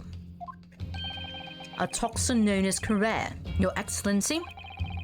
Even the slightest amount of this deadly poison entering the body leads to instant death. Objection! What? Complete and utter nonsense. Carrere, you say? I've never even heard of it. You wouldn't have done. What do you mean? I mean that you wouldn't have heard of Carrere before on one very simple reason. It doesn't exist in our country.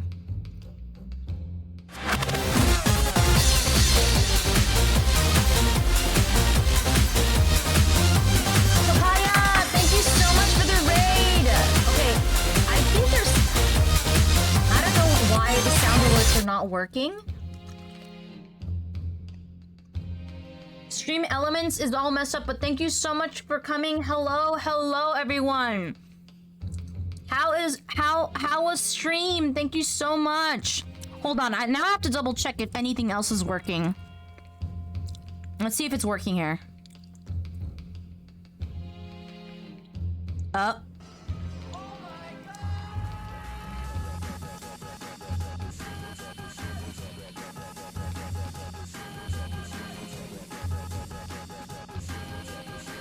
Yes, it's so good.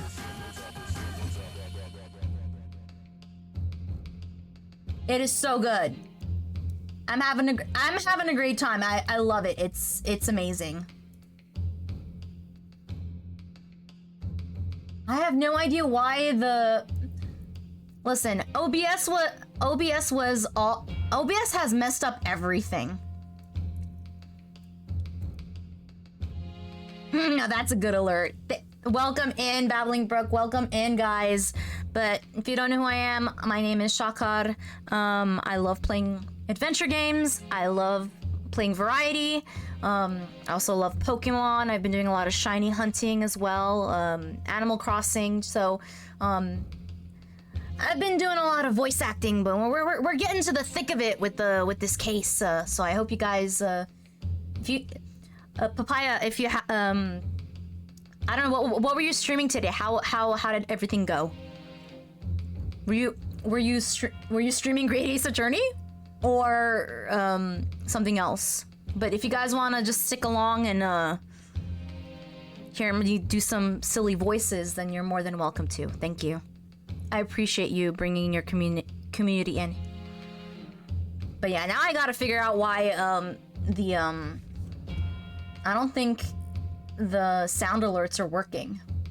I think I have to like probably like I have to check Stream Elements. Something's off. Ah, Old Skies! Hell yeah. That's awesome. I love Old Skies. It's such a good game. Oh my god, Half-Life 2. Now that is something. It doesn't exist. Correct. Which means, no matter what tests the police can do for the toxins, they'd never identify Correa. Why? Because there is no test available here that can identify the presence of this highly deadly poison. What? There's a Mudbrain chat. Order, order, order. Council? Also, I'm sorry, I just realized. If you guys are not... Anyone that's in chat that is not following Papaya Chemist, please do. Good friend. Also an adventure gamer. Supremely talented, sweet, funny, witty. Please do go give them a follow. I'm sorry, I'm just all over the place. No, what do you mean, no lies? No, they're not lies. I'm not a lying liar who lies. You push that follow button now. You push that heart button now. No. According to this report authored by the visiting research student from England, Curera has long been used by the tribespeople of South America as a poison to lace their arrows. See, exactly. Objection. You are going against the facts. It's a contradiction in your statement. It seems that it's reasonably well known among European doctors and scientists. To lace their arrows? The report states that it is produced from the extract of a tree that grows deep into the Amazonian jungle, and it was first brought back to Europe at the turn of the century by explorers. It claims that animals shot by arrows laced with Curare suffered instant death. Doesn't that about sum it up, Miss Brett? Objection! Trumpery! These aspersions are utter trumpery! To start with, if the victim had administered some of this so-called deadly poison, he would have been squirming and writhing in pain, and the other diners would have surely noticed. That's true. What do you say to that, Inspector?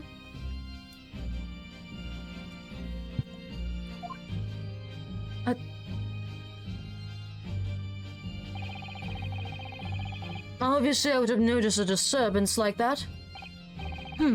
I don't remember anything like that either.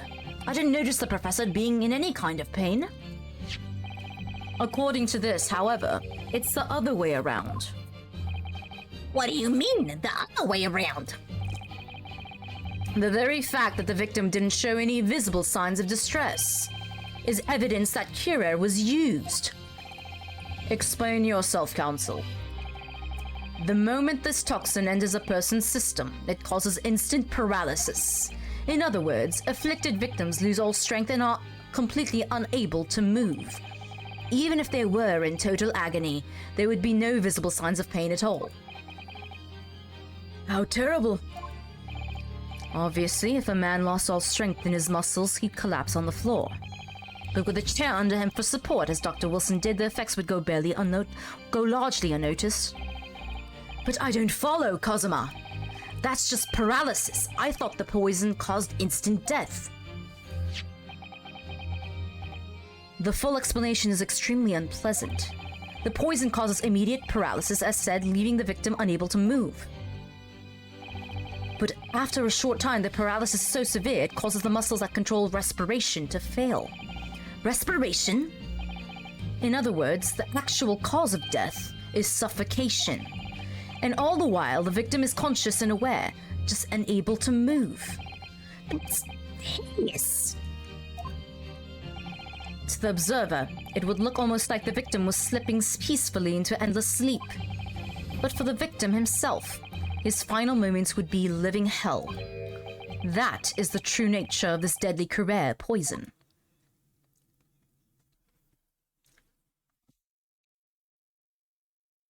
Dead silence. And you're suggesting that this bottle, Counsel, actually contains this terrifying poison? Objection! This is all very convenient, isn't it? Hitherto unknown poison for which there's no means of testing. What a happy tale for the defense. If I may. All these facts, you think you're so clever, but you must be taught It is you who must be taught. Of course. Dear lady.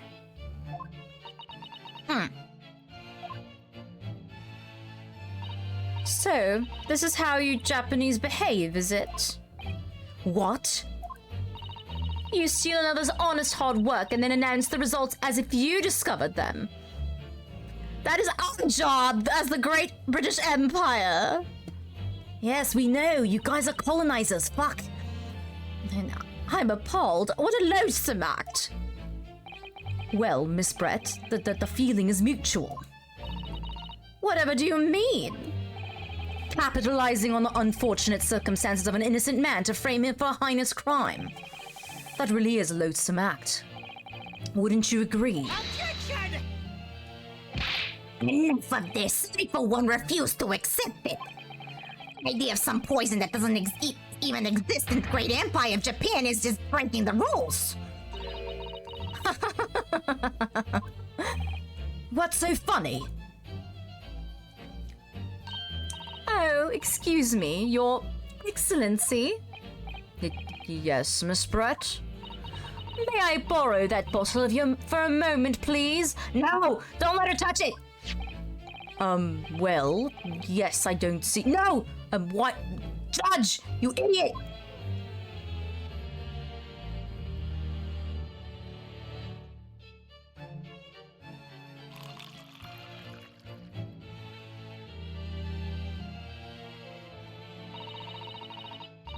Don't get too big for your boots, you insignificant little island boys.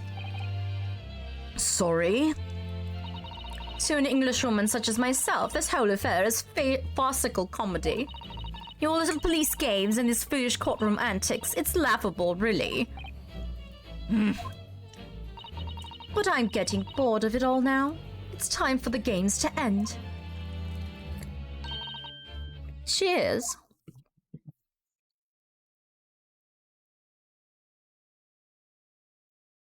Don't believe it, it's a magic. It's all magic. Wait, what are you doing?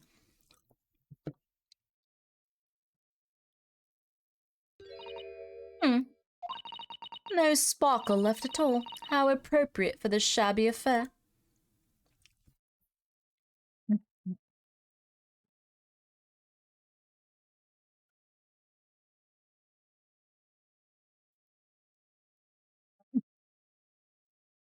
So much, it's so silent. I don't like it. It's so awkward. Goodness. Whatever is the matter? You all look quite stunned. So, no cure? The bottle was clean. Is that what you're saying? You look quite incredulous, little boy, but of course, that's the simple truth. Thank you for presenting the findings of my research so concisely here in this grand venue. Most kind. Thank you, Waiter. Now then, Your Excellency. Huh. Oh, yes, Miss Brett? I should like to be excused now, please. I think I've given more than enough of my time. Furtherance of friendship between our countries? Yes, dear lady. We are most gratified with all the assistance you have given. No, this can't be. This doesn't make sense. There had to have been poison in that bottle. So how did she...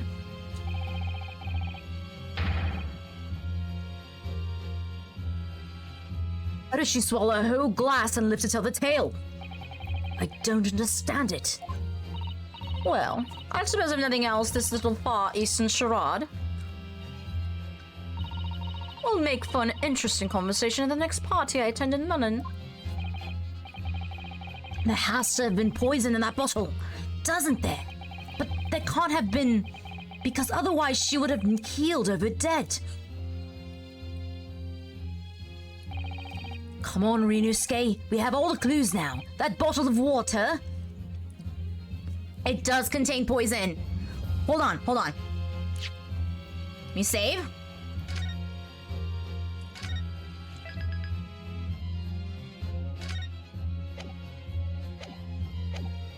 If you go and look at the court record. This one right here, right? Yes. Can we examine it? Yes, we can. Poison made from bark. Okay, the hunters look at the region.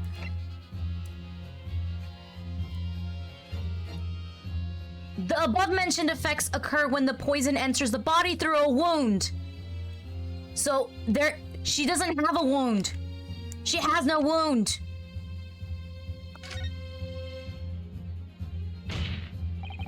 The culprit did put Cure poison into Dr. Wilson's carbonated water. The defense refused to change its position. You're serious? Are you blind? There is no possible way that bottle could contain poison. I mean, we just saw Miss Brett drinking the water from it? That's right, which rather complicates your argument, I think. And I believe that complication can be explained. how exactly? I need to think through all the things that don't quite add up here, one by one. I'm sure the answer's in the evidence we have in the courtroom somewhere. It has to be. Alright. Then I must ask you to support the citation with evidence. I have the evidence here, baby. Let's go.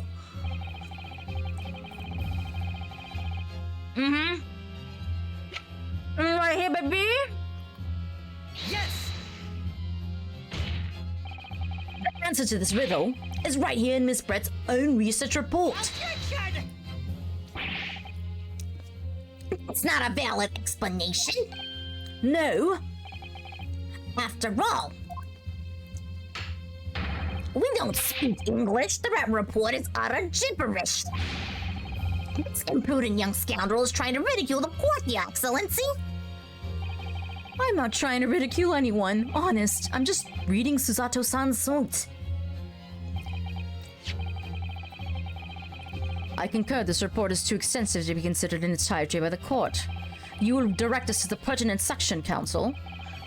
Which section of the report reveals the alleged answer to the riddle? Special characteristics. We've been hearing a lot about this Cure poison, and it's left me curious about something. Oh, counsel? Well, it sounds as though indigenous hunters have been using this poison for years and years, to lace the heads of the arrows that they shoot at whatever prey they're hunting. So we've been led to believe, yes. And the point of hunting is to catch prey to eat. The point, please. But if they were to use this laced arrows, doesn't that mean there would be traces of poison left in the prey the hunters were going to eat? Yes, good point. So surely the hunters wouldn't want to eat their prey, would they? Because then they'd be eating poison. Good gracious, Council. Now that would be madness. But I actually found the answer to that conundrum. In this research paper here. Under special characteristics, it says this. The poison starts to work after entering the body through your wound. Through a wound, you say? I see, that makes sense. Yes, the mention of that particular detail seemed a little strange to me, though. But it all makes sense when you interpret what's written like this. When a Kura enters the body through an open wound, it was terrifying poisonous effects.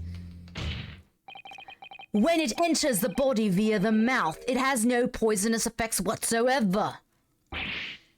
What? Miss Brett, you authored this research, you knew Kura's special characteristics. And you knew that you could make a spectacle of drinking that water without any danger to yourself. You meddling little... Rapscallion! I forgot about the swan! Well, Ryunosuke, it turns out you're an even better lawyer than I thought you'd be. Really? Me? A lawyer? Objection! All this poison talk is fascinating, I'm sure. I fail to see how it possibly... So, the ill-bred little puppy has a new toy to play with, some facts he read in a book. But I'm afraid that knowledge doesn't suit you, little boy. It only makes you look silly. There's a Jigglypuff eject. What are you trying to say? Your schoolboyish logic has a fatal flaw. This is a schoolboyish flaw. As even your brain has managed to deduce, Kura is safe to ingest. It seems likely that its effects are neutralized by the acidic nature of the gastric succus. Oh, yes, well, of course. Gastric suckers? What are they? So if this lethal poison is completely harmless when drunk, The professor couldn't have died when he swallowed it, would he? Ah! That's right! Good gracious. That's basic science. Science that even a schoolboy should be able to understand, no? Ma'am, he had a fucking tooth extraction. He had a wound. We have our answer, and I am going to prove it to you. I'm gonna clap back so hard that swan is gonna come off your ass. The logic holds. If the lady and the professor drank the same poison, they would be affected in the same way. Are you trying to suggest? Yes, this Kira poison is completely irrelevant to the case on the trial. That's right. Surely even a little cockroach like you could understand something as simple as that.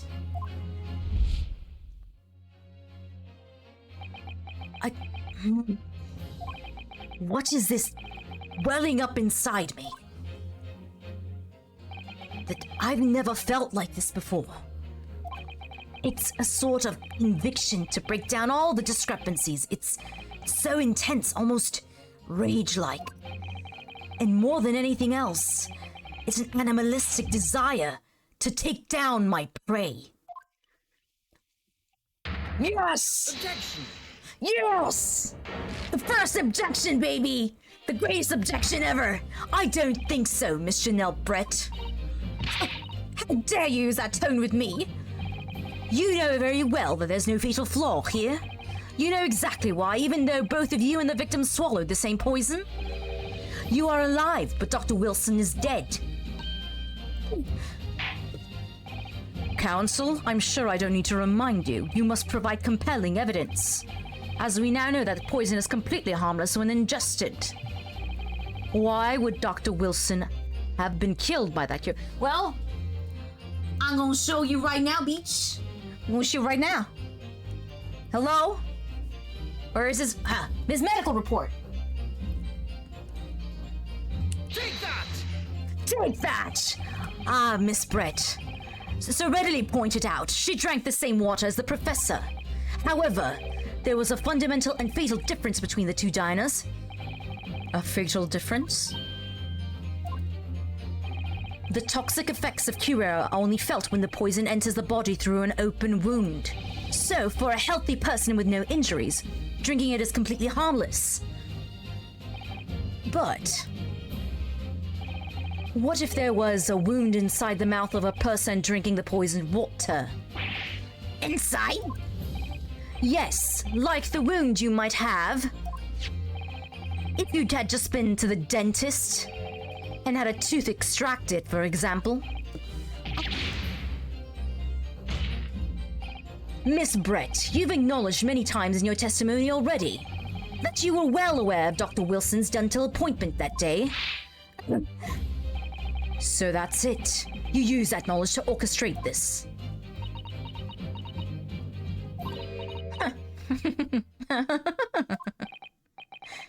Is she laughing? I don't like to repeat myself, but honestly, I can't resist. These childish courtroom games and your half-baked arguments are all so puerile. What? What do you mean? Don't worry, little schoolboy. You'll find out soon enough.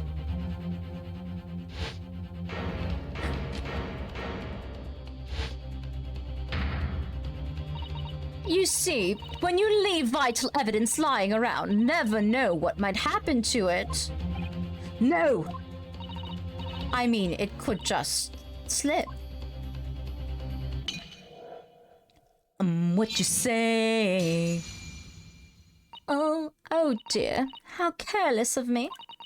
I'm afraid some crucial evidence may have just been tragically destroyed. No!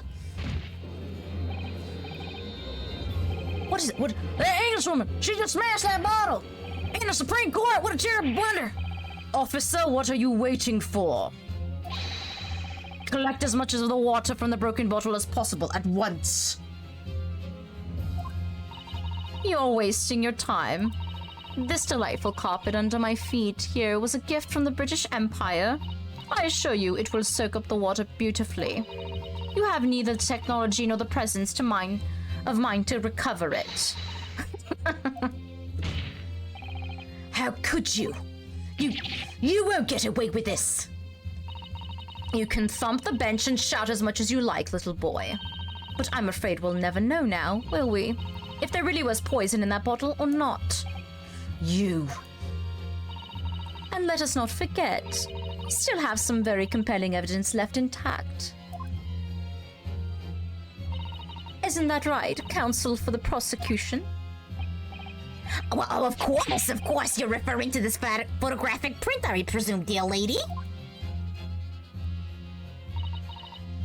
That's right, and really, looking at this photograph, it's as clear as day, isn't it? The poor professor was sitting with his back to me.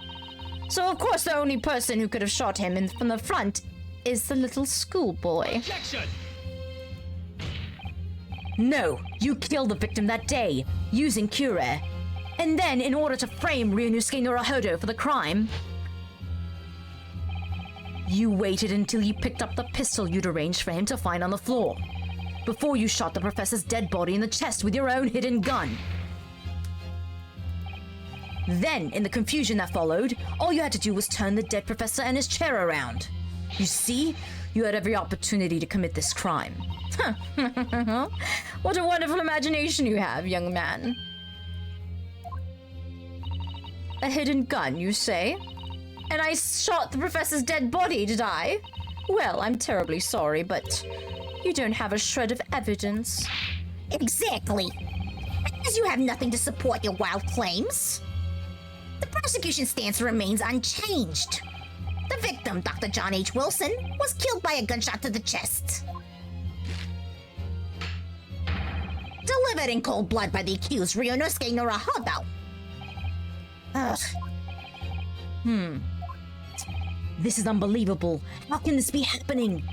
We had her, but now She's really going to get away with it. The way she destroyed that evidence was obscene. Ryunosuke, yes, we've come this far, but now you're the only one who can finish it. What? What do you mean? We've lost a vital piece of evidence, it's true, so if there are any clues left for us to use now, they must be in your head. In my head? You told me before that you're... Hold on. I haven't taken a sip yet. There you go. That your powers of observation were the one thing you could really depend on. Well, yes, that's true, but I didn't manage to notice that this woman was a foreigner with a swan on her head. You probably didn't believe that she was wearing that hideous thing. So think back again now. Try to remember every last detail about the scene that day.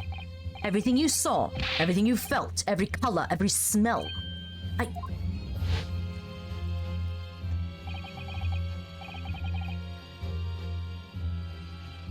saw what I felt. Every color.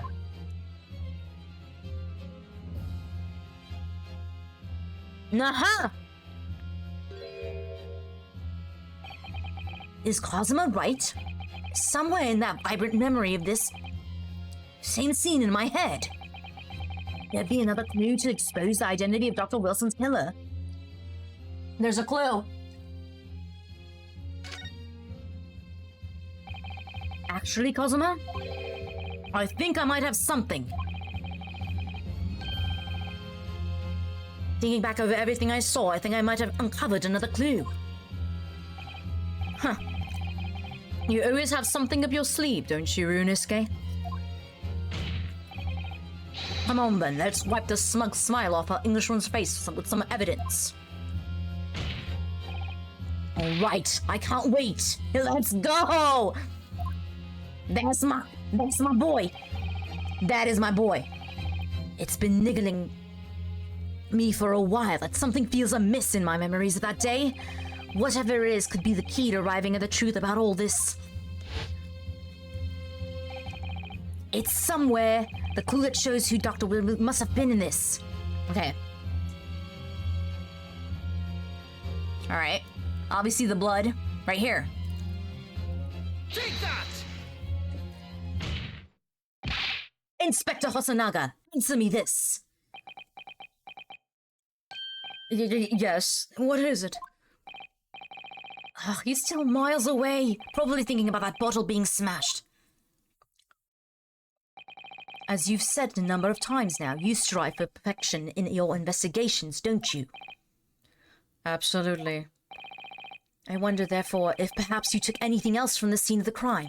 Like, for instance, the plate of steak that you took to the victim's table that day. Objection! Wait a minute.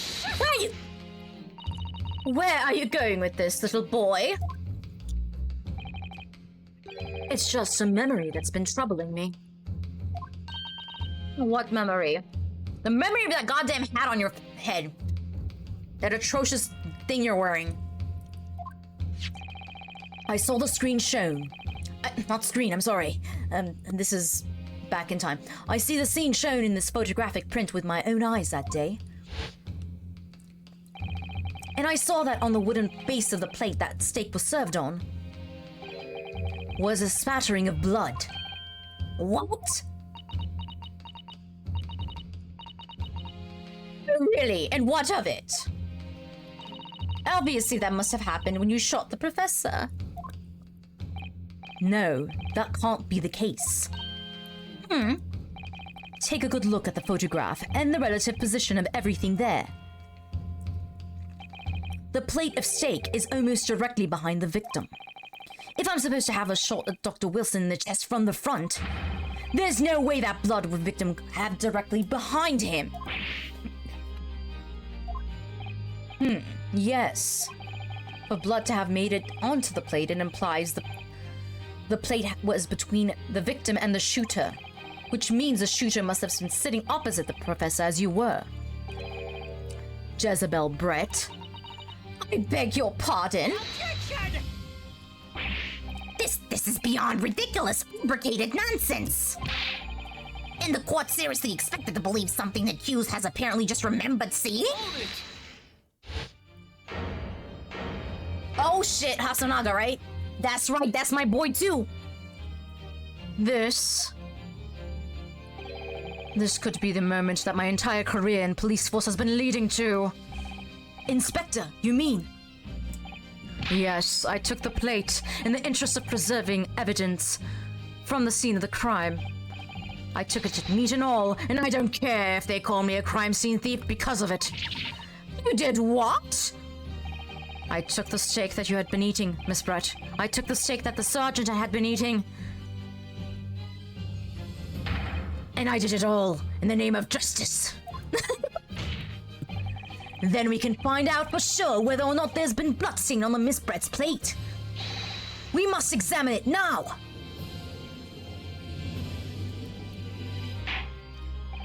Inspector? The court wishes to examine the plate from the victim's table immediately. Yes, sir.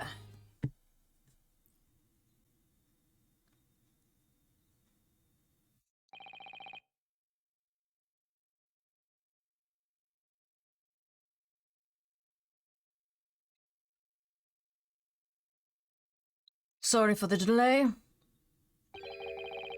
Here's what you ordered, the steak. Well, what about the blood? Is there blood on it? Of course there isn't. Quickly, Inspector, the blood man, show the court. Everyone's just like, so, of course, examine the plate at your leisure. There's no blood. No. No blood. No blood anywhere. But no! No, it's impossible! I know I saw it. I'm sure of it.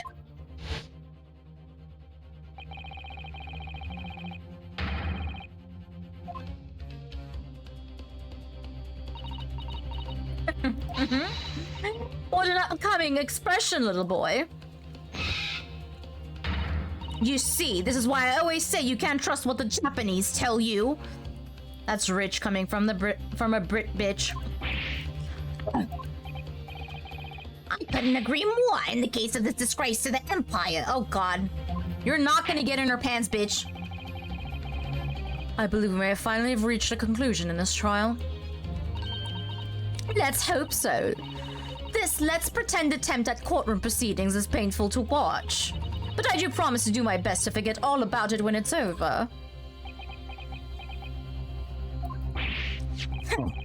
Sorry-looking steak reveals the fact that it was clearly. If the sorry-looking accused wishes to examine it again, be my guest. I will examine it, thank you. Was the plate I saw, or I thought I saw, just a figment of my imagination? This is it now. I'm lost. Ryunosuke, it's not over yet. Not until the final gavel. Never stop believing in yourself. Keep looking forward no matter what. Believe in myself? Really? Come on, you're doing so good. Maybe I should be at least examine the evidence for myself. Anyway, I presume any further examination of the evidence in this trial will be unnecessary. That bloodstain was going to clinch the trial for me.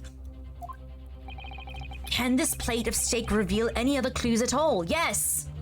There's another clue.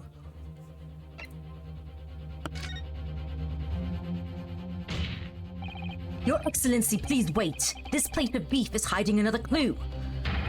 Another clue that will reveal the shocking truth. Objection! The only thing that's shocking here is unhealthy fascination with your beef steak. Your Excellency, I think I've made myself clear, haven't I? You will not be able to turn a blind eye to any more unnecessary procrastination in this trial. I'm sorry, Miss Brett, but we must ensure a thorough examination of the evidence.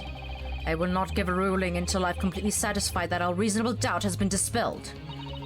I see. As a newly affirmed ally of my country, that's still your position, is it? Thank you, Your Excellency.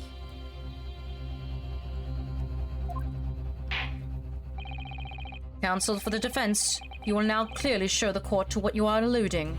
Alright, before I do that, let me save. Just in case.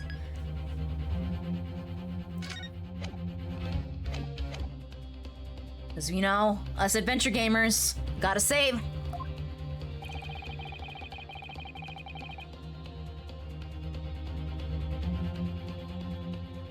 Okay.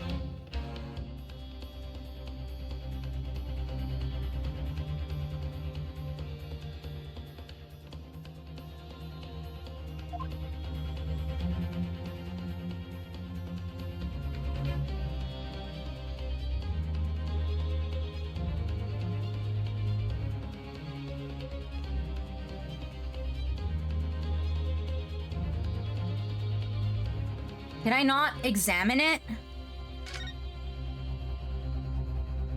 No. Huh? What in the world is this? I think it's a Koban coin. The hallmark is from the Hoa era, I believe. No, I don't mean what is it? I mean, what is it doing there? Wait, did you say it was a Hoe Koban? Yes, and apart from the meat juices, it looks like it's in good condition. I imagine it's very valuable. This isn't the first time today there's been a talk of Hoe Koban. I've heard of pearls before swine, but I've never heard of bouillon and bouillon. And I don't think you ever will again. This is extraordinary, though. This means...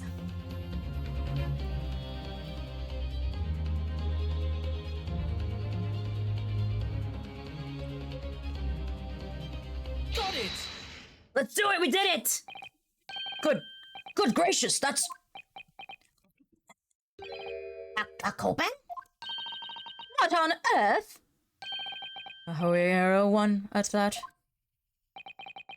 Miss Brett, this is in fact the beefsteak that you ordered at the restaurant on the day in question, is it? Tell me, why is there an old coin seemingly hidden underneath the meat? What a ridiculous question! How should I know? I've never seen that thing before in my life. I don't know what this is, but I want no part of it. Objection! I fail to see how this is relevant. A coin under the meat? This could simply have been a careless mistake by the shelf in a moment of distraction. Objection! Don't be absurd. We're supposed to believe that this happened by accident in the kitchen? A rare Hoe Koban that just happens to be hidden underneath a piece of steak. If this turns out to be irrelevant to the case, I'll rip up my ticket to Great Britain right now. He's right. It can't be a coincidence. Your Excellency?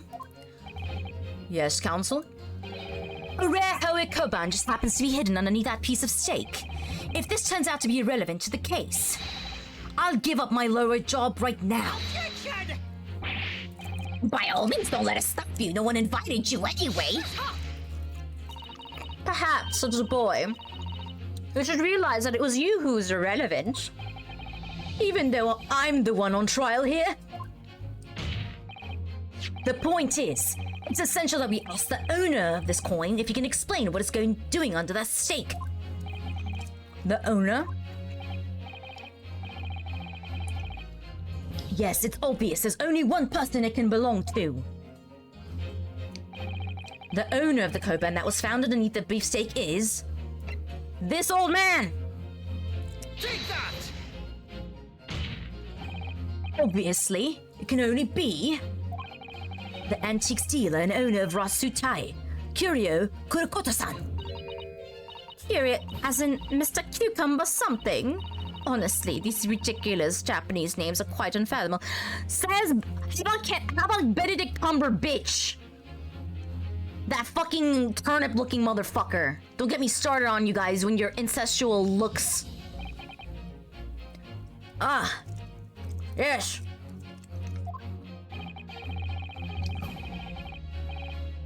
The old man who testified earlier alongside the military sergeant, correct?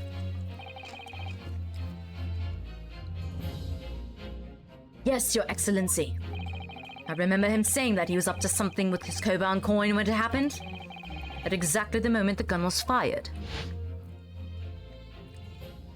The gunshot interested me not. I was far too busy on the floor, shaking that ass. Too busy on the floor? Sorry, what were you doing? I told you, boy, I was shaking my ass, hunting for treasure. Indeed, the Hoa Era Koban, my prized coin. Then this Hoa Era Koban, do you mean to tell me? No, please. Why would Korekura-san Koban be sandwiched between the victim's beefsteak and its plate? It makes no sense. Yes! Which is why I'm asking to bring Korekura-san back to the witness stand so we can ask him. Officer? Bring both witnesses that testified earlier back in here. Without a moment's delay.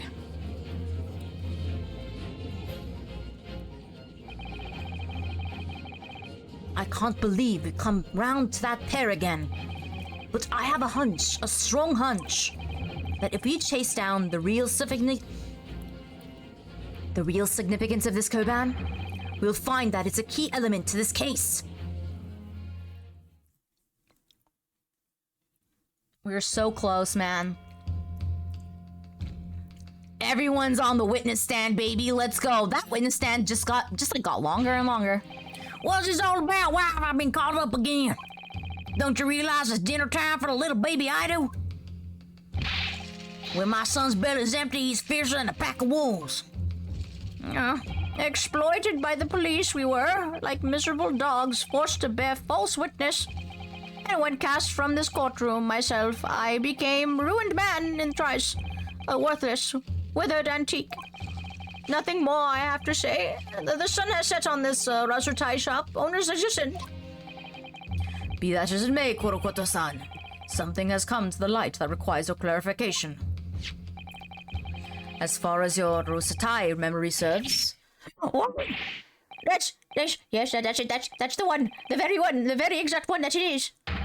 There's a splendiferous boy treasure that my rusty bones managed to misplace that fateful day. It can't be. As I thought. Young man, enlighten this decrepit old fool. Put me out of my misery. Before I start twerking on the floor again, please. Where was my treasure? Where was it dropped? Oh, I'm not sure if it was dropped anywhere. We found your coin sandwiched between a beefsteak and its plate, soaking in its seasoned meat juices. That sandwich? Soaking? Seriously? Clearly, it couldn't have fallen under there by accident. Which means... somebody must have hidden it there on purpose. Somebody concealed my Hoa treasure? Between a slab of meat and a metal plate? Who would do such a thing? Such an unconscionable thing? Excuse me. Could I say something? Yes, of course. Proceed, Inspector Hosonaga.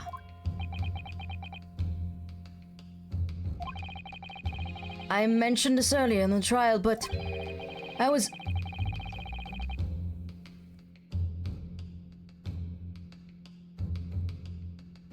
working undercover in the restaurant in order to investigate another case. Yes, that's right. The secret undercover operation. The Carnival is a high-class Western cuisine restaurant. It attracts wealthy diners, including many foreigners. Recently, there's been a run of similarly executed thefts targeting the restaurant's rich clientele. A number of such incidents have been reported to the police bureau. Wicked crimes indeed. We wanted to nip the case in the bud quickly, especially with so many foreigners being affected. So that's why you were sent in undercover, is it?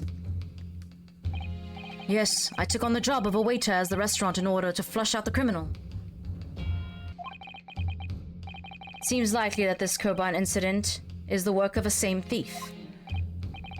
So unbeknownst to us, there was a master thief at work in the restaurant on a regular basis. This place was already the scene of several crimes, it seems. I don't know about the master thief part, but the identity of the person who stole and hid Kurakota-san's koban is all too clear. What?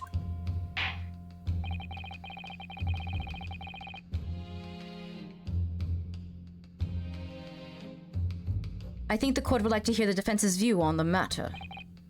Tell us, who is this despicable scoundrel that stole Kurakota-san's koban and hid under the stake? Oh, this guy. I'm really sorry about that, guys. Obviously, it can only be you. Sergeant Iesa Nosa. What, how dare you? You monster. Monster? I stole that koban, did I? I'm the master thief of the Carnival, am I? You're seriously accusing me of these crimes, cadet? But it wasn't me. It was Otto. Otto's the mastermind behind all this. Oh my, you're blaming your child? Bro.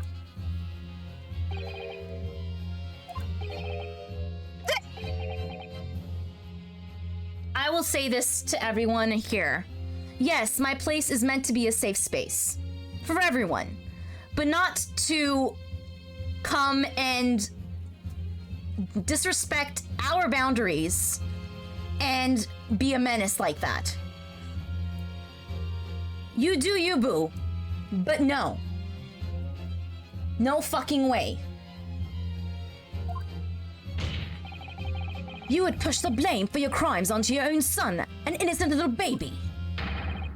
It's you who's the monster, Sergeant Nosa.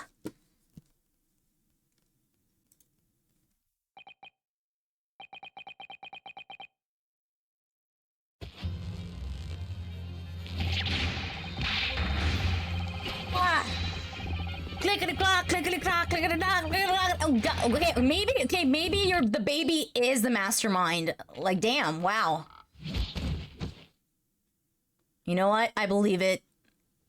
Yup, I believe it. They're a team. Inbound Imperial Army Sergeant Iesa Nosa preparing to stand down in the Supreme Court, sir. God.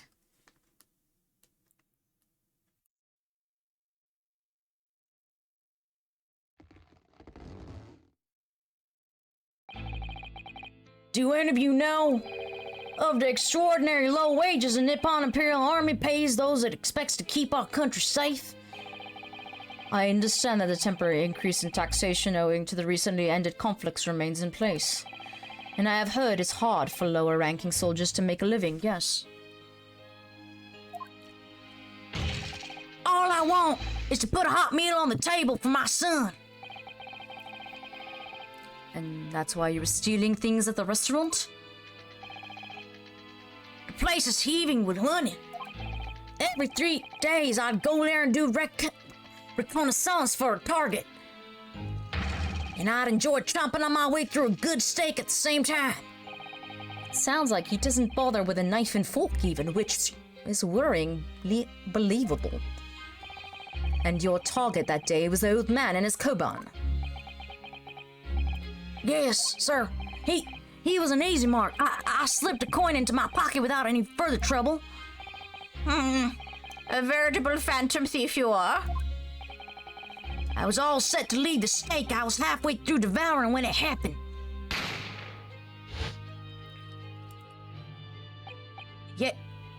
Yes, when the professor was shot. I knew that the police conducted a search and found the coin in my pocket. I'd be finished. I'd too. So I hid the incriminating evidence as fast as I could on the double. I slipped it under the steak, hoping that I'd be able to rendezvous with it again at a later date. But how? How?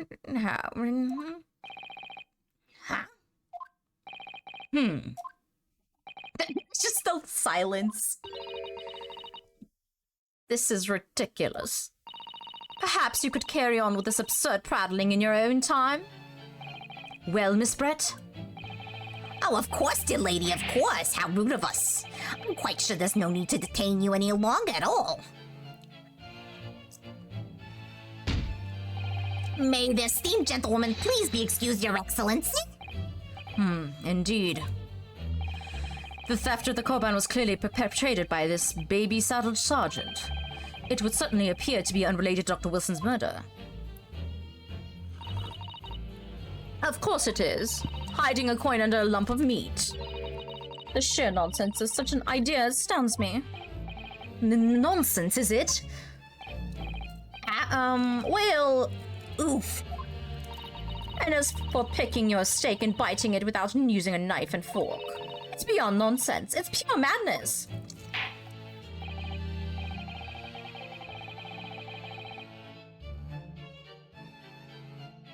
Very well. Now, all questions concerning this witness's testimony has been answered. Miss Brett, you are free to leave. Thank you, Your Excellency. Good luck, everyone. And good day.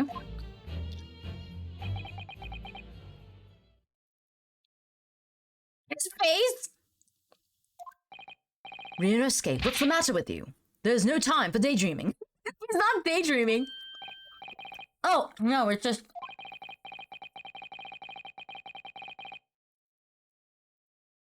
Something about Miss Brett's parting words that got me thinking.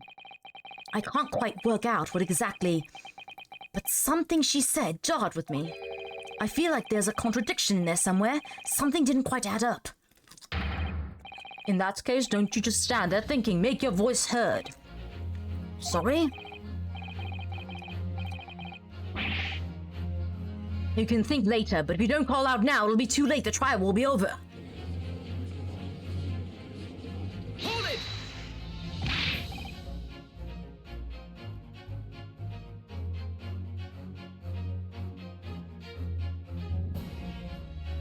Wait, Miss Brett. What is it now? I'm afraid, just one last time, there's something I'd like to ask you. I heard you explain the contradiction in your parting words from just a few moments ago. What are you talking about? What contradiction? Objection! What new stupid nonsense is this? Well, what parting words are you talking about, Ryunosuke?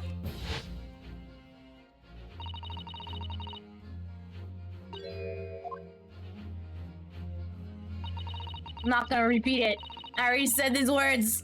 I'm trying to save my voice. It's beyond nonsense. It's pure madness. Yes, I'm right. What you said there exposed an undeniable contradiction.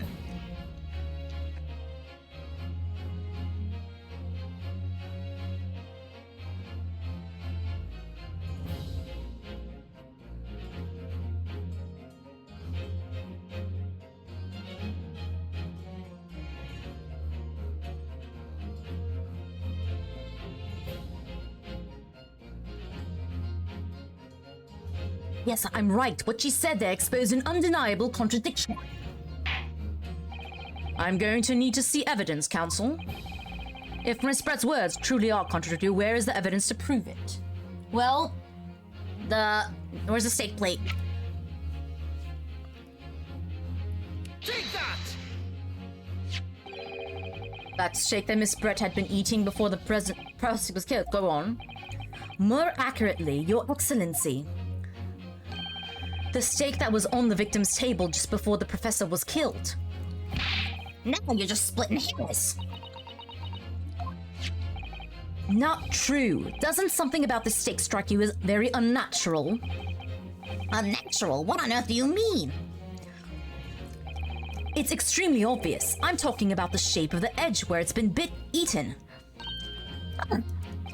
I see you've noticed it too, Miss Brett. Notice what exactly, Counsel? Just a few moments ago, Miss Brett claimed no Englishman could even contemplate picking up a steak and biting into it without using a knife or fork. Of course she did. She's a refined English woman herself. Then take a good look at the steak, in particular the edge where it's been eaten. As you can see, there's a clearly defined barbaric teeth marks there.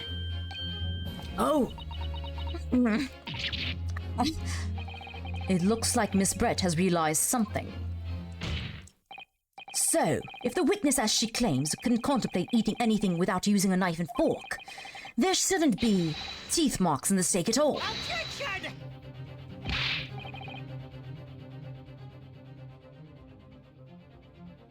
What is the actual point? Perhaps the delightful Miss Brett was ravenously hungry and couldn't.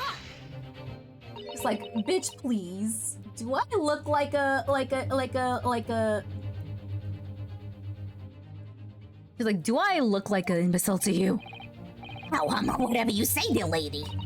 As I said, I really must be leaving now. Afternoon tea with Minister of Justice cannot possibly wait any longer. Of course, this will be all over in the blink of an eye. Rest assured, I'm about to put this rookie in his place. Just wait. I've heard enough. You irritating little spectacular samurai relic. Oh, of course. Dear lady. What's the matter, Miss Brett? Have we ruffled your feathers? Clearly, the witness knows what this means. She's realized the catastrophic implications these teeth marks in the steak have for her. Ryunosuke, do you know where you're going with this? Yes, now at last, it's all come together. The mysterious teeth marks in steak that had allegedly been eaten with cutlery.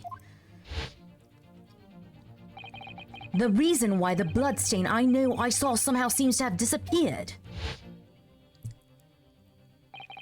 And most importantly, the evidence that proves once again and for all who shot Dr. Wilson that day.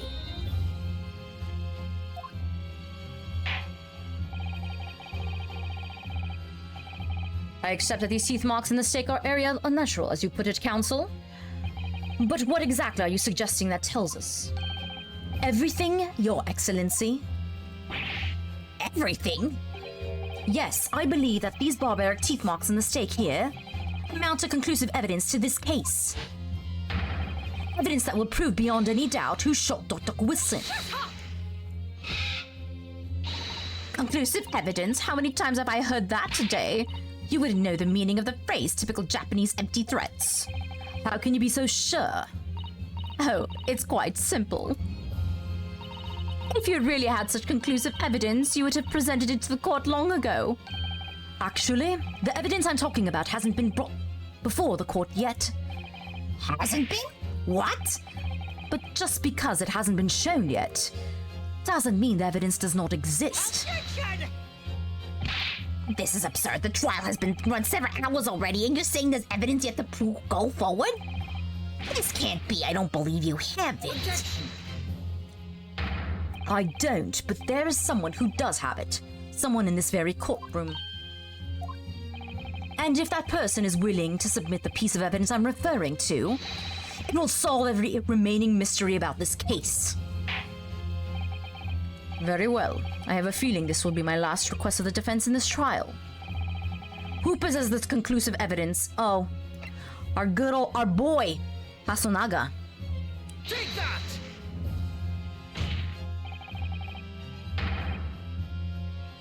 The answer is obvious. It's Inspector Hasunaga. What? I have it? Yes. You think I've been withholding conclusive evidence? That's ridiculous. No. I'm not saying that.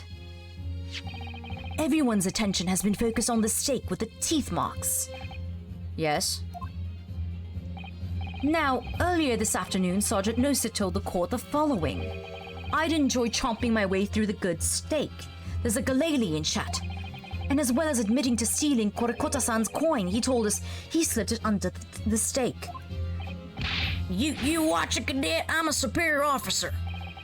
Sergeant Nosa, could you please confirm something for me? Was the steak that you put the coin under, in fact, your own steak? Dan-san! Affirmative, of course. I might be a soldier in the Imperial Nippon Army, but still. I'm not brave enough to ask a foreign gentle lady if she'd mind manhandling her meal to hide something in it.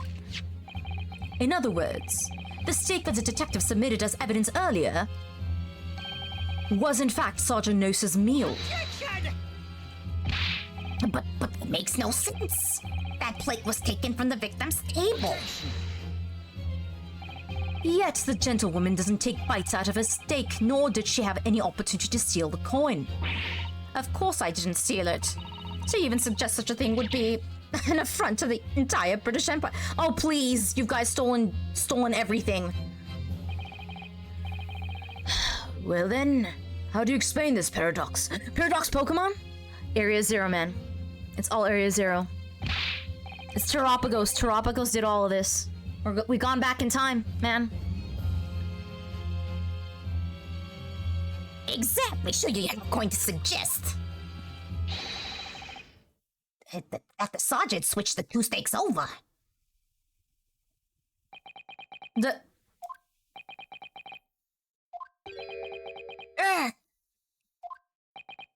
What? Did you? You did switch the plates? Well, after it happened,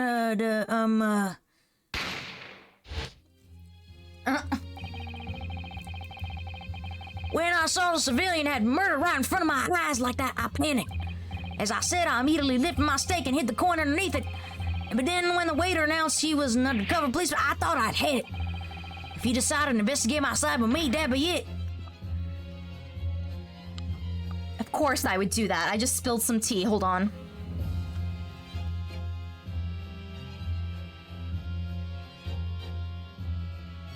God damn it.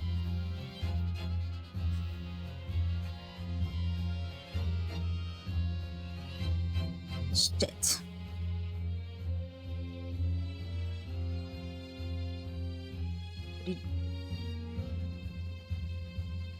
I'm sorry, guys. Hold on.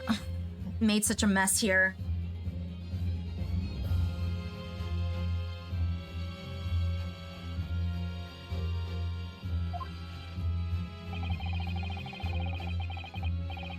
So when the kid here was arrested and taken off the kitchen, I seized my chance.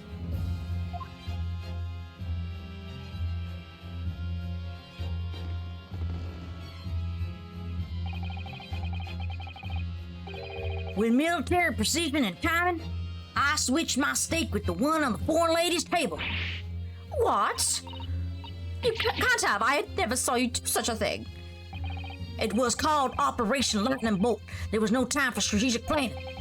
It was do or die, I tell you, so yes, I did what had to be done. Unbelievable.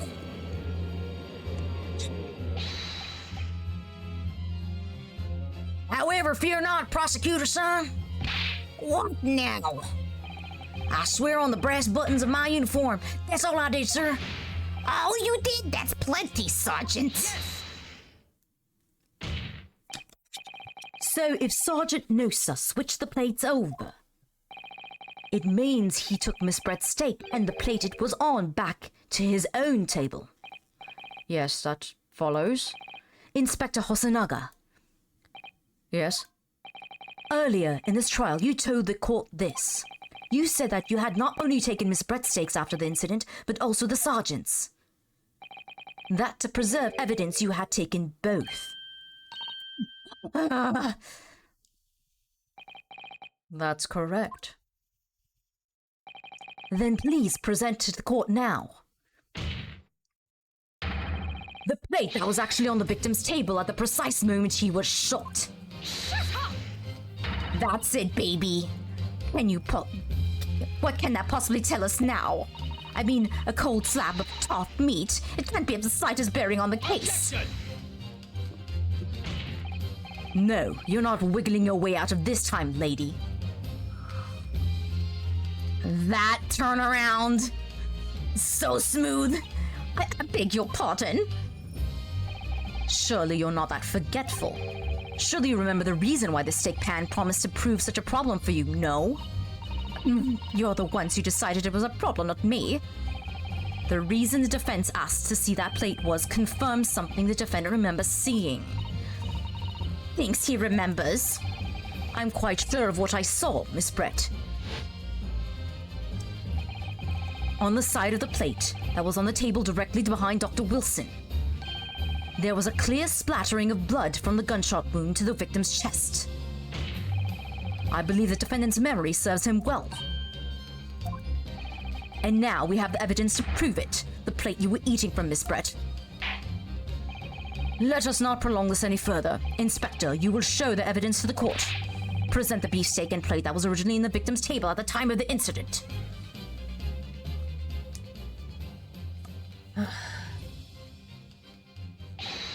Yes, sir.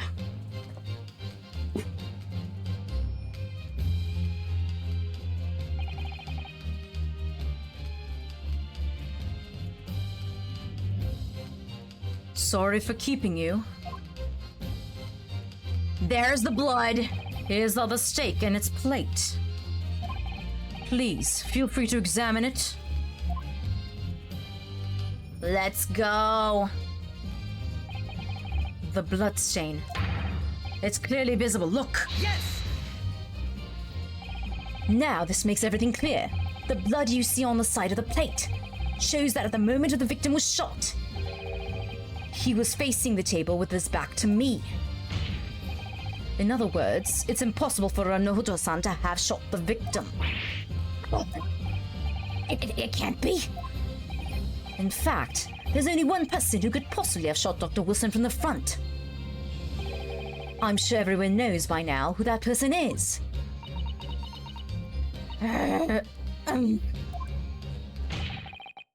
That's right, Miss Giselle Brett. It's you!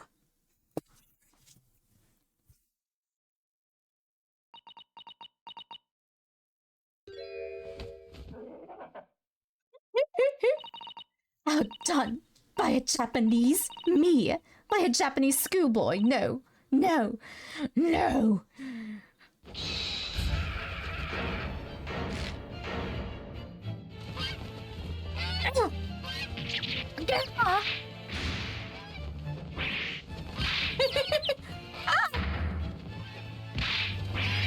And then this part absolutely kills me.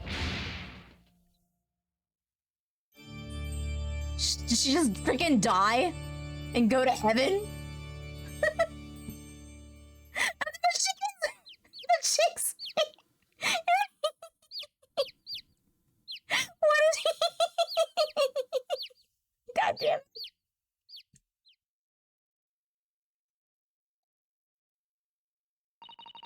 Please excuse my little outburst. I briefly lost my composure. Most unbecoming behavior for an English gentlewoman. Forgive me. Well, Miss Brett, I think it's time you told the court what actually happened that day. The truth, this time. Gladly, Your Excellency.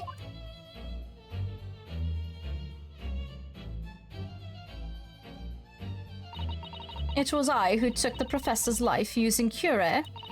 As you surmised, I chose that particular day for one very important reason.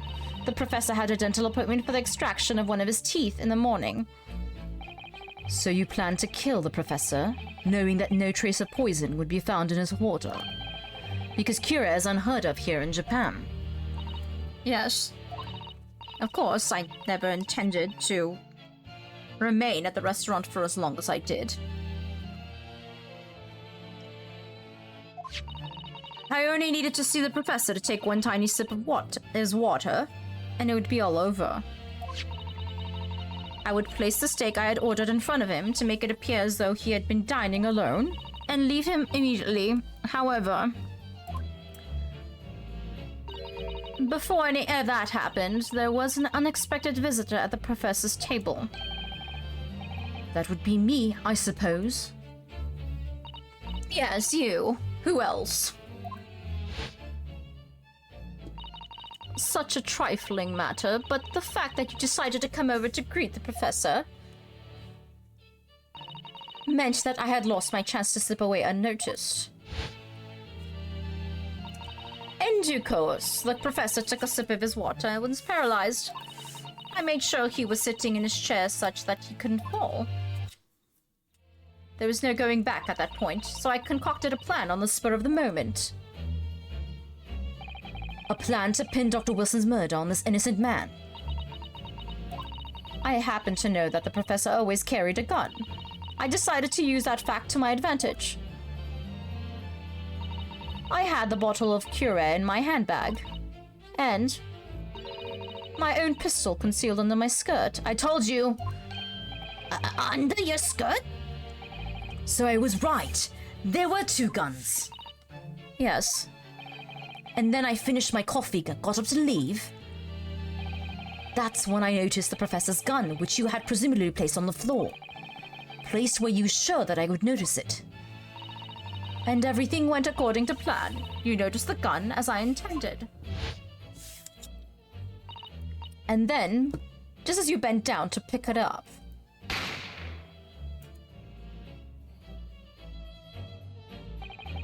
that's when you shot the professor with your own gun. Even though, at that point, he was already dead. naturally, the gunshot caused a commotion, at which point the waiter appeared. Obviously, I assumed Naruhodo-san was the culprit and apprehended him. I took him to the pantry that adjoins the kitchen and locked him inside. That's when I took the opportunity to turn the professor and his chair around. Because, of course, Ewan needed to make it look like the defendant had shot Dr. Wilson from where he'd picked up the gun.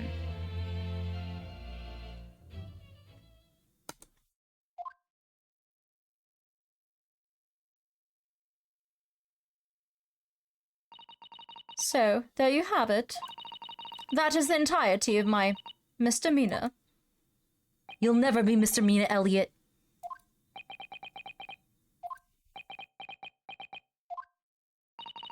Your Excellency? Yes. I wonder... might I speak with you in private later? I shall call on you. Thank you. Good day then, everyone. I hope you can forgive me, Naruhodo-san. No way, bitch. Get wrecked! And then she just disappears. Like, from thin air.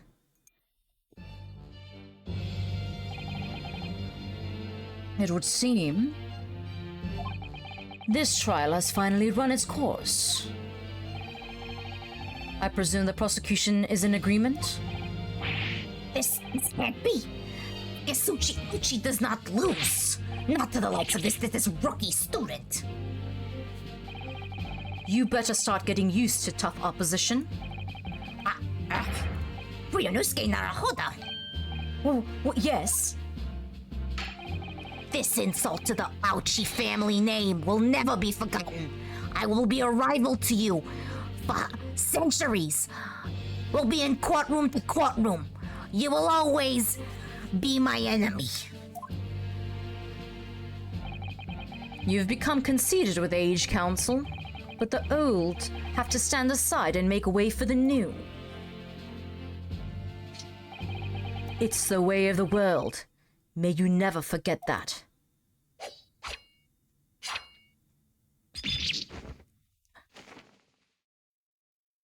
That's right. Now you have the classic ouchie pain way. 1,000 millennia may pass, and still the Ouchi clan will never measure up to the Naruhodo clan. That's right, you tell them. That's right. This trial in the Supreme Court of Japan will, I believe, go down in history as the start of a new chapter in our country's judicial system. There's a wild avatar in chat. Despite being summoned as the accused, you, Ryunosuke Naruhodo, presented an excellent case. I thank you, Your Excellency. The use of evidence and deduction to unravel the truth is a modern methodology. After all, there's only been a few short decades since our country opened its doors to the wider world. But the Western ideas of science are rapidly gaining acceptance here. I feel sure that the science will soon bring new methods of investigation and new procedures of justice. A new future of laws awaits. But what will it look like? I cannot begin to imagine. That is for the young to pursue. Kazuma Asogi. Yes. After this trial, you are set to embark on a journey of discovery to the illustrious British Empire. Learn all you can, absorb everything of the wider world that you are able to. And do not forget to fulfill the mission imposed upon you. I understand, Your Excellency. What was that about? Why do you look so grave all of a sudden? Never mind. As for you, Ryunosuke Norahodo. Oh, yes? In you, I sense, how can I put it, unusual potential. I very much look forward to see how you carry that onwards. Thank you, Your Excellency.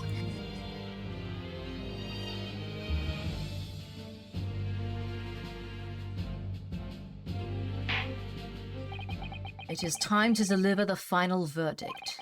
I hereby find the defendant Ryunosuke Norahodo not guilty. See? There's petals flying. I love it. Just sakura petals. Beautiful, beautiful. This court is now adjourned.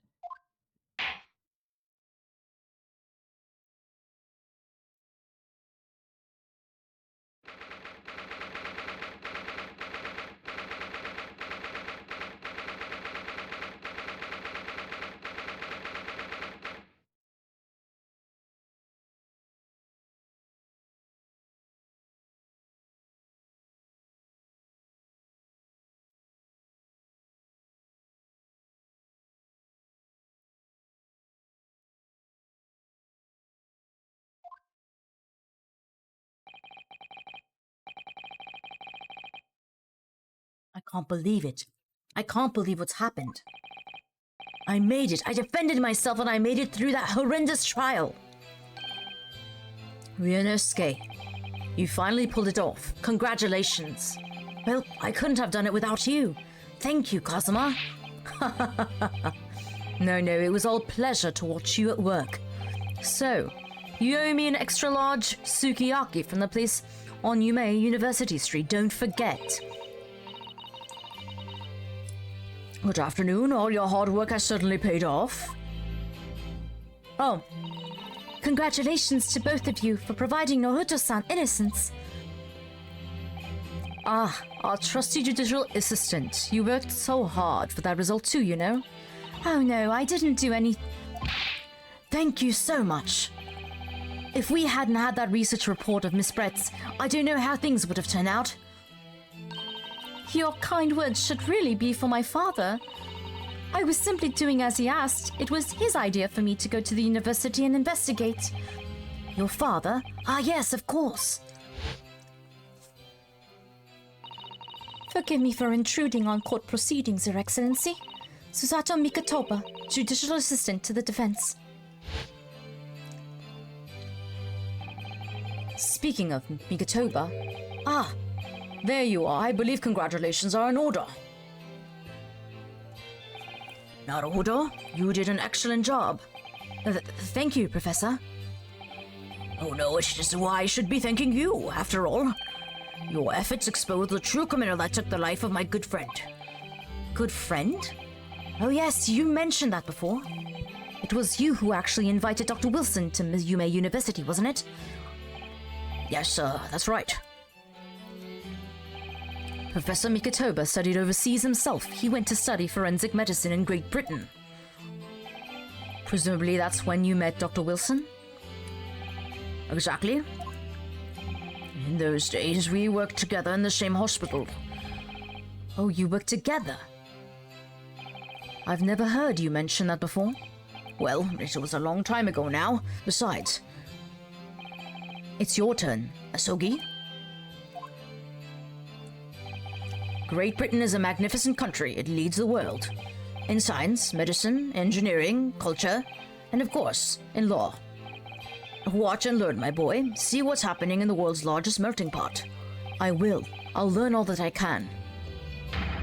I swear on this, the spirit of the Sogi clan. You're not taking that sword to Great Britain, are you? Of course I am. A Japanese man's katana is his soul. This blade shows me where I need to go and cuts down anything that's in my way. Yes, I've definitely seen how sharp it is already with my own eyes. That reminds me, what's happened to the woman? To Giselle Brett, I mean. After all, she's guilty of murder. Ah yes, her. It's not easy to tell you this, but... What do you mean? Surely she's got to face trial herself now. She's the true culprit after all. She will be leaving Japan in the very near future, for Shanghai. What? Shanghai? Giselle Brett will not appear in court again in this country, I'm certain of that. What? Why? But why not? It's a matter of consular jurisdiction. Inspector Hasanaga! It was a hard-fought battle in the courtroom today. Very impressive to watch. I must But that's what this all consular jurisdiction. We cannot try this particular foreigner for her crimes here in Japan. What? We can't try her? But then who? Who's going to bring her to justice? A British consular court will hear her case, somewhere far away, where our voices can't be heard. But why a consular court? Professor, I simply don't understand. I thought consular courts were a thing of the past now, that we've signed the Friendship Treaty. Yes, in normal circumstances, you're right. Then, so long as this is not a serious incident of highly political nature to our respective governments, they can't invoke a consular court just like that. Oh, can't they? Yes, she's a student, but it doesn't justify our governments making secret agreements about her fate, does it? Something strange is going on. So Miss Brett can't be held accountable for her actions here in Japan. I'm afraid that for the young student, today's trial was nothing more than a game all along. There was never any danger of comeuppance for her. I don't believe it. The British government's Foreign Affairs Ministry has demanded that we hand over custody of Miss Brett. They're obviously taking this case of a foreign student committing murder very seriously.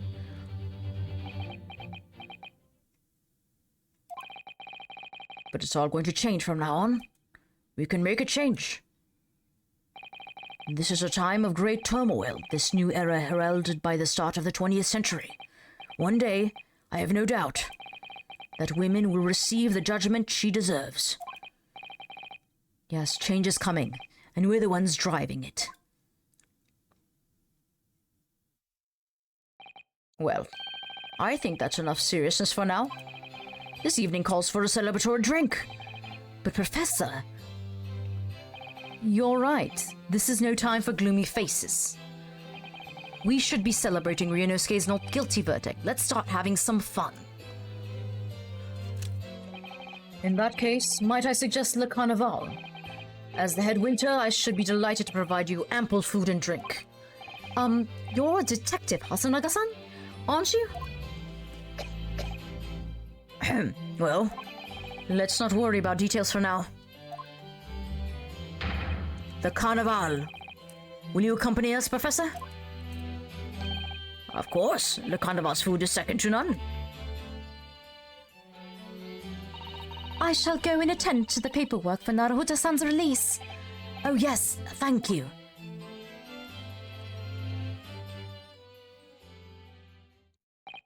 So Giselle Brett won't be tried here? I suppose that means I'll never know. I'll never find out why she killed Dr. Wilson.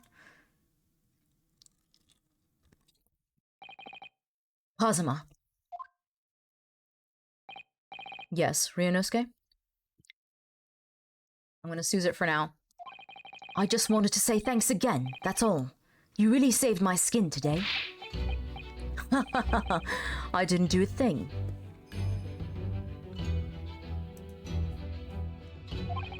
You were the lawyer in there, weren't you? That defense was all on your work. Your skills made the difference, though. One day I bet you'll be the best lawyer in the world.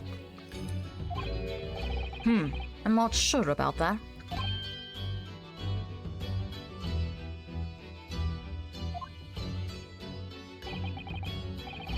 be honest, something kept occurring to me over and over again during the trial. I couldn't help thinking that maybe you're the one destined to be a great lawyer, not me. What? Come on, be serious. If I helped you today, it was only right at the very start of the trial. But you have a natural talent for it, for being a defense lawyer, I mean. Oh no, not me. All that tense verbal combat? I never want to go through that ever again.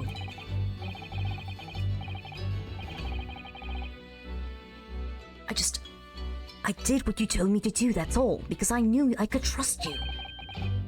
That's the point. Sorry? What do you mean, that's the point? Listen, Ryunosuke. Do you know what the most crucial weapon is that any lawyer needs to order to win? Knowledge of the law? No. The ability to believe. To believe? To believe what? A defense lawyer has the right to fight for his clients. He has to believe in them at all times. Like you believed in me when I said I didn't do it? I'm human, just like you. I don't have some superhuman ability to know the truth. But you have to make a choice about what to believe and stick to it when you're defending someone. Sometimes in the courtroom you can be really backed into a corner. But being able to remain faithful to what you choose to believe in, even then, well, that's not something that anyone can do. It takes a special kind of person. Believing in your client. Just look at today's trial. I'm a student lawyer with precious little real experience, but you never stopped believing in me. Well, You faced seemingly hopeless situations time and again, but you never stopped looking for the truth. And in the end, you found it, through your own efforts, and because you never stopped believing in me. Thanks, Kazuma. Partner. There's something I want to ask you, actually, Ryunosuke. Well, it's a favor, really. Something very important to me. It sounds serious. What is it? You're still here, are you? Oh, Inspector Hosonaga. I've arranged some rickshaws for us. Let's go. Thank you. We'll be right there. How dare you cock block us? Let's pick up this conversation again later. We should be celebrating right now. Your first court victory. And your study tour to Great Britain, don't forget. Ah yes, that too.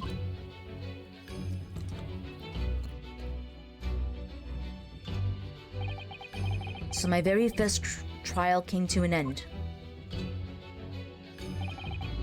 Kazuma. Professor Mikotoba. Susato-san, who acted as my assistant. Inspector Hosonaga. He didn't really play much of a part, but still. It was because of the help and support of all these people that I managed to get through that trial. But more importantly, Kazuma hadn't yet managed to ask his favor of me. Little did I realize just how much it would change my life.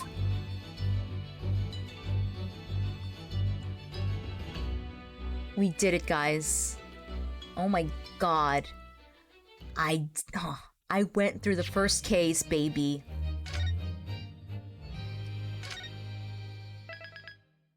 Alright. I think this is where we're gonna call it for tonight, guys.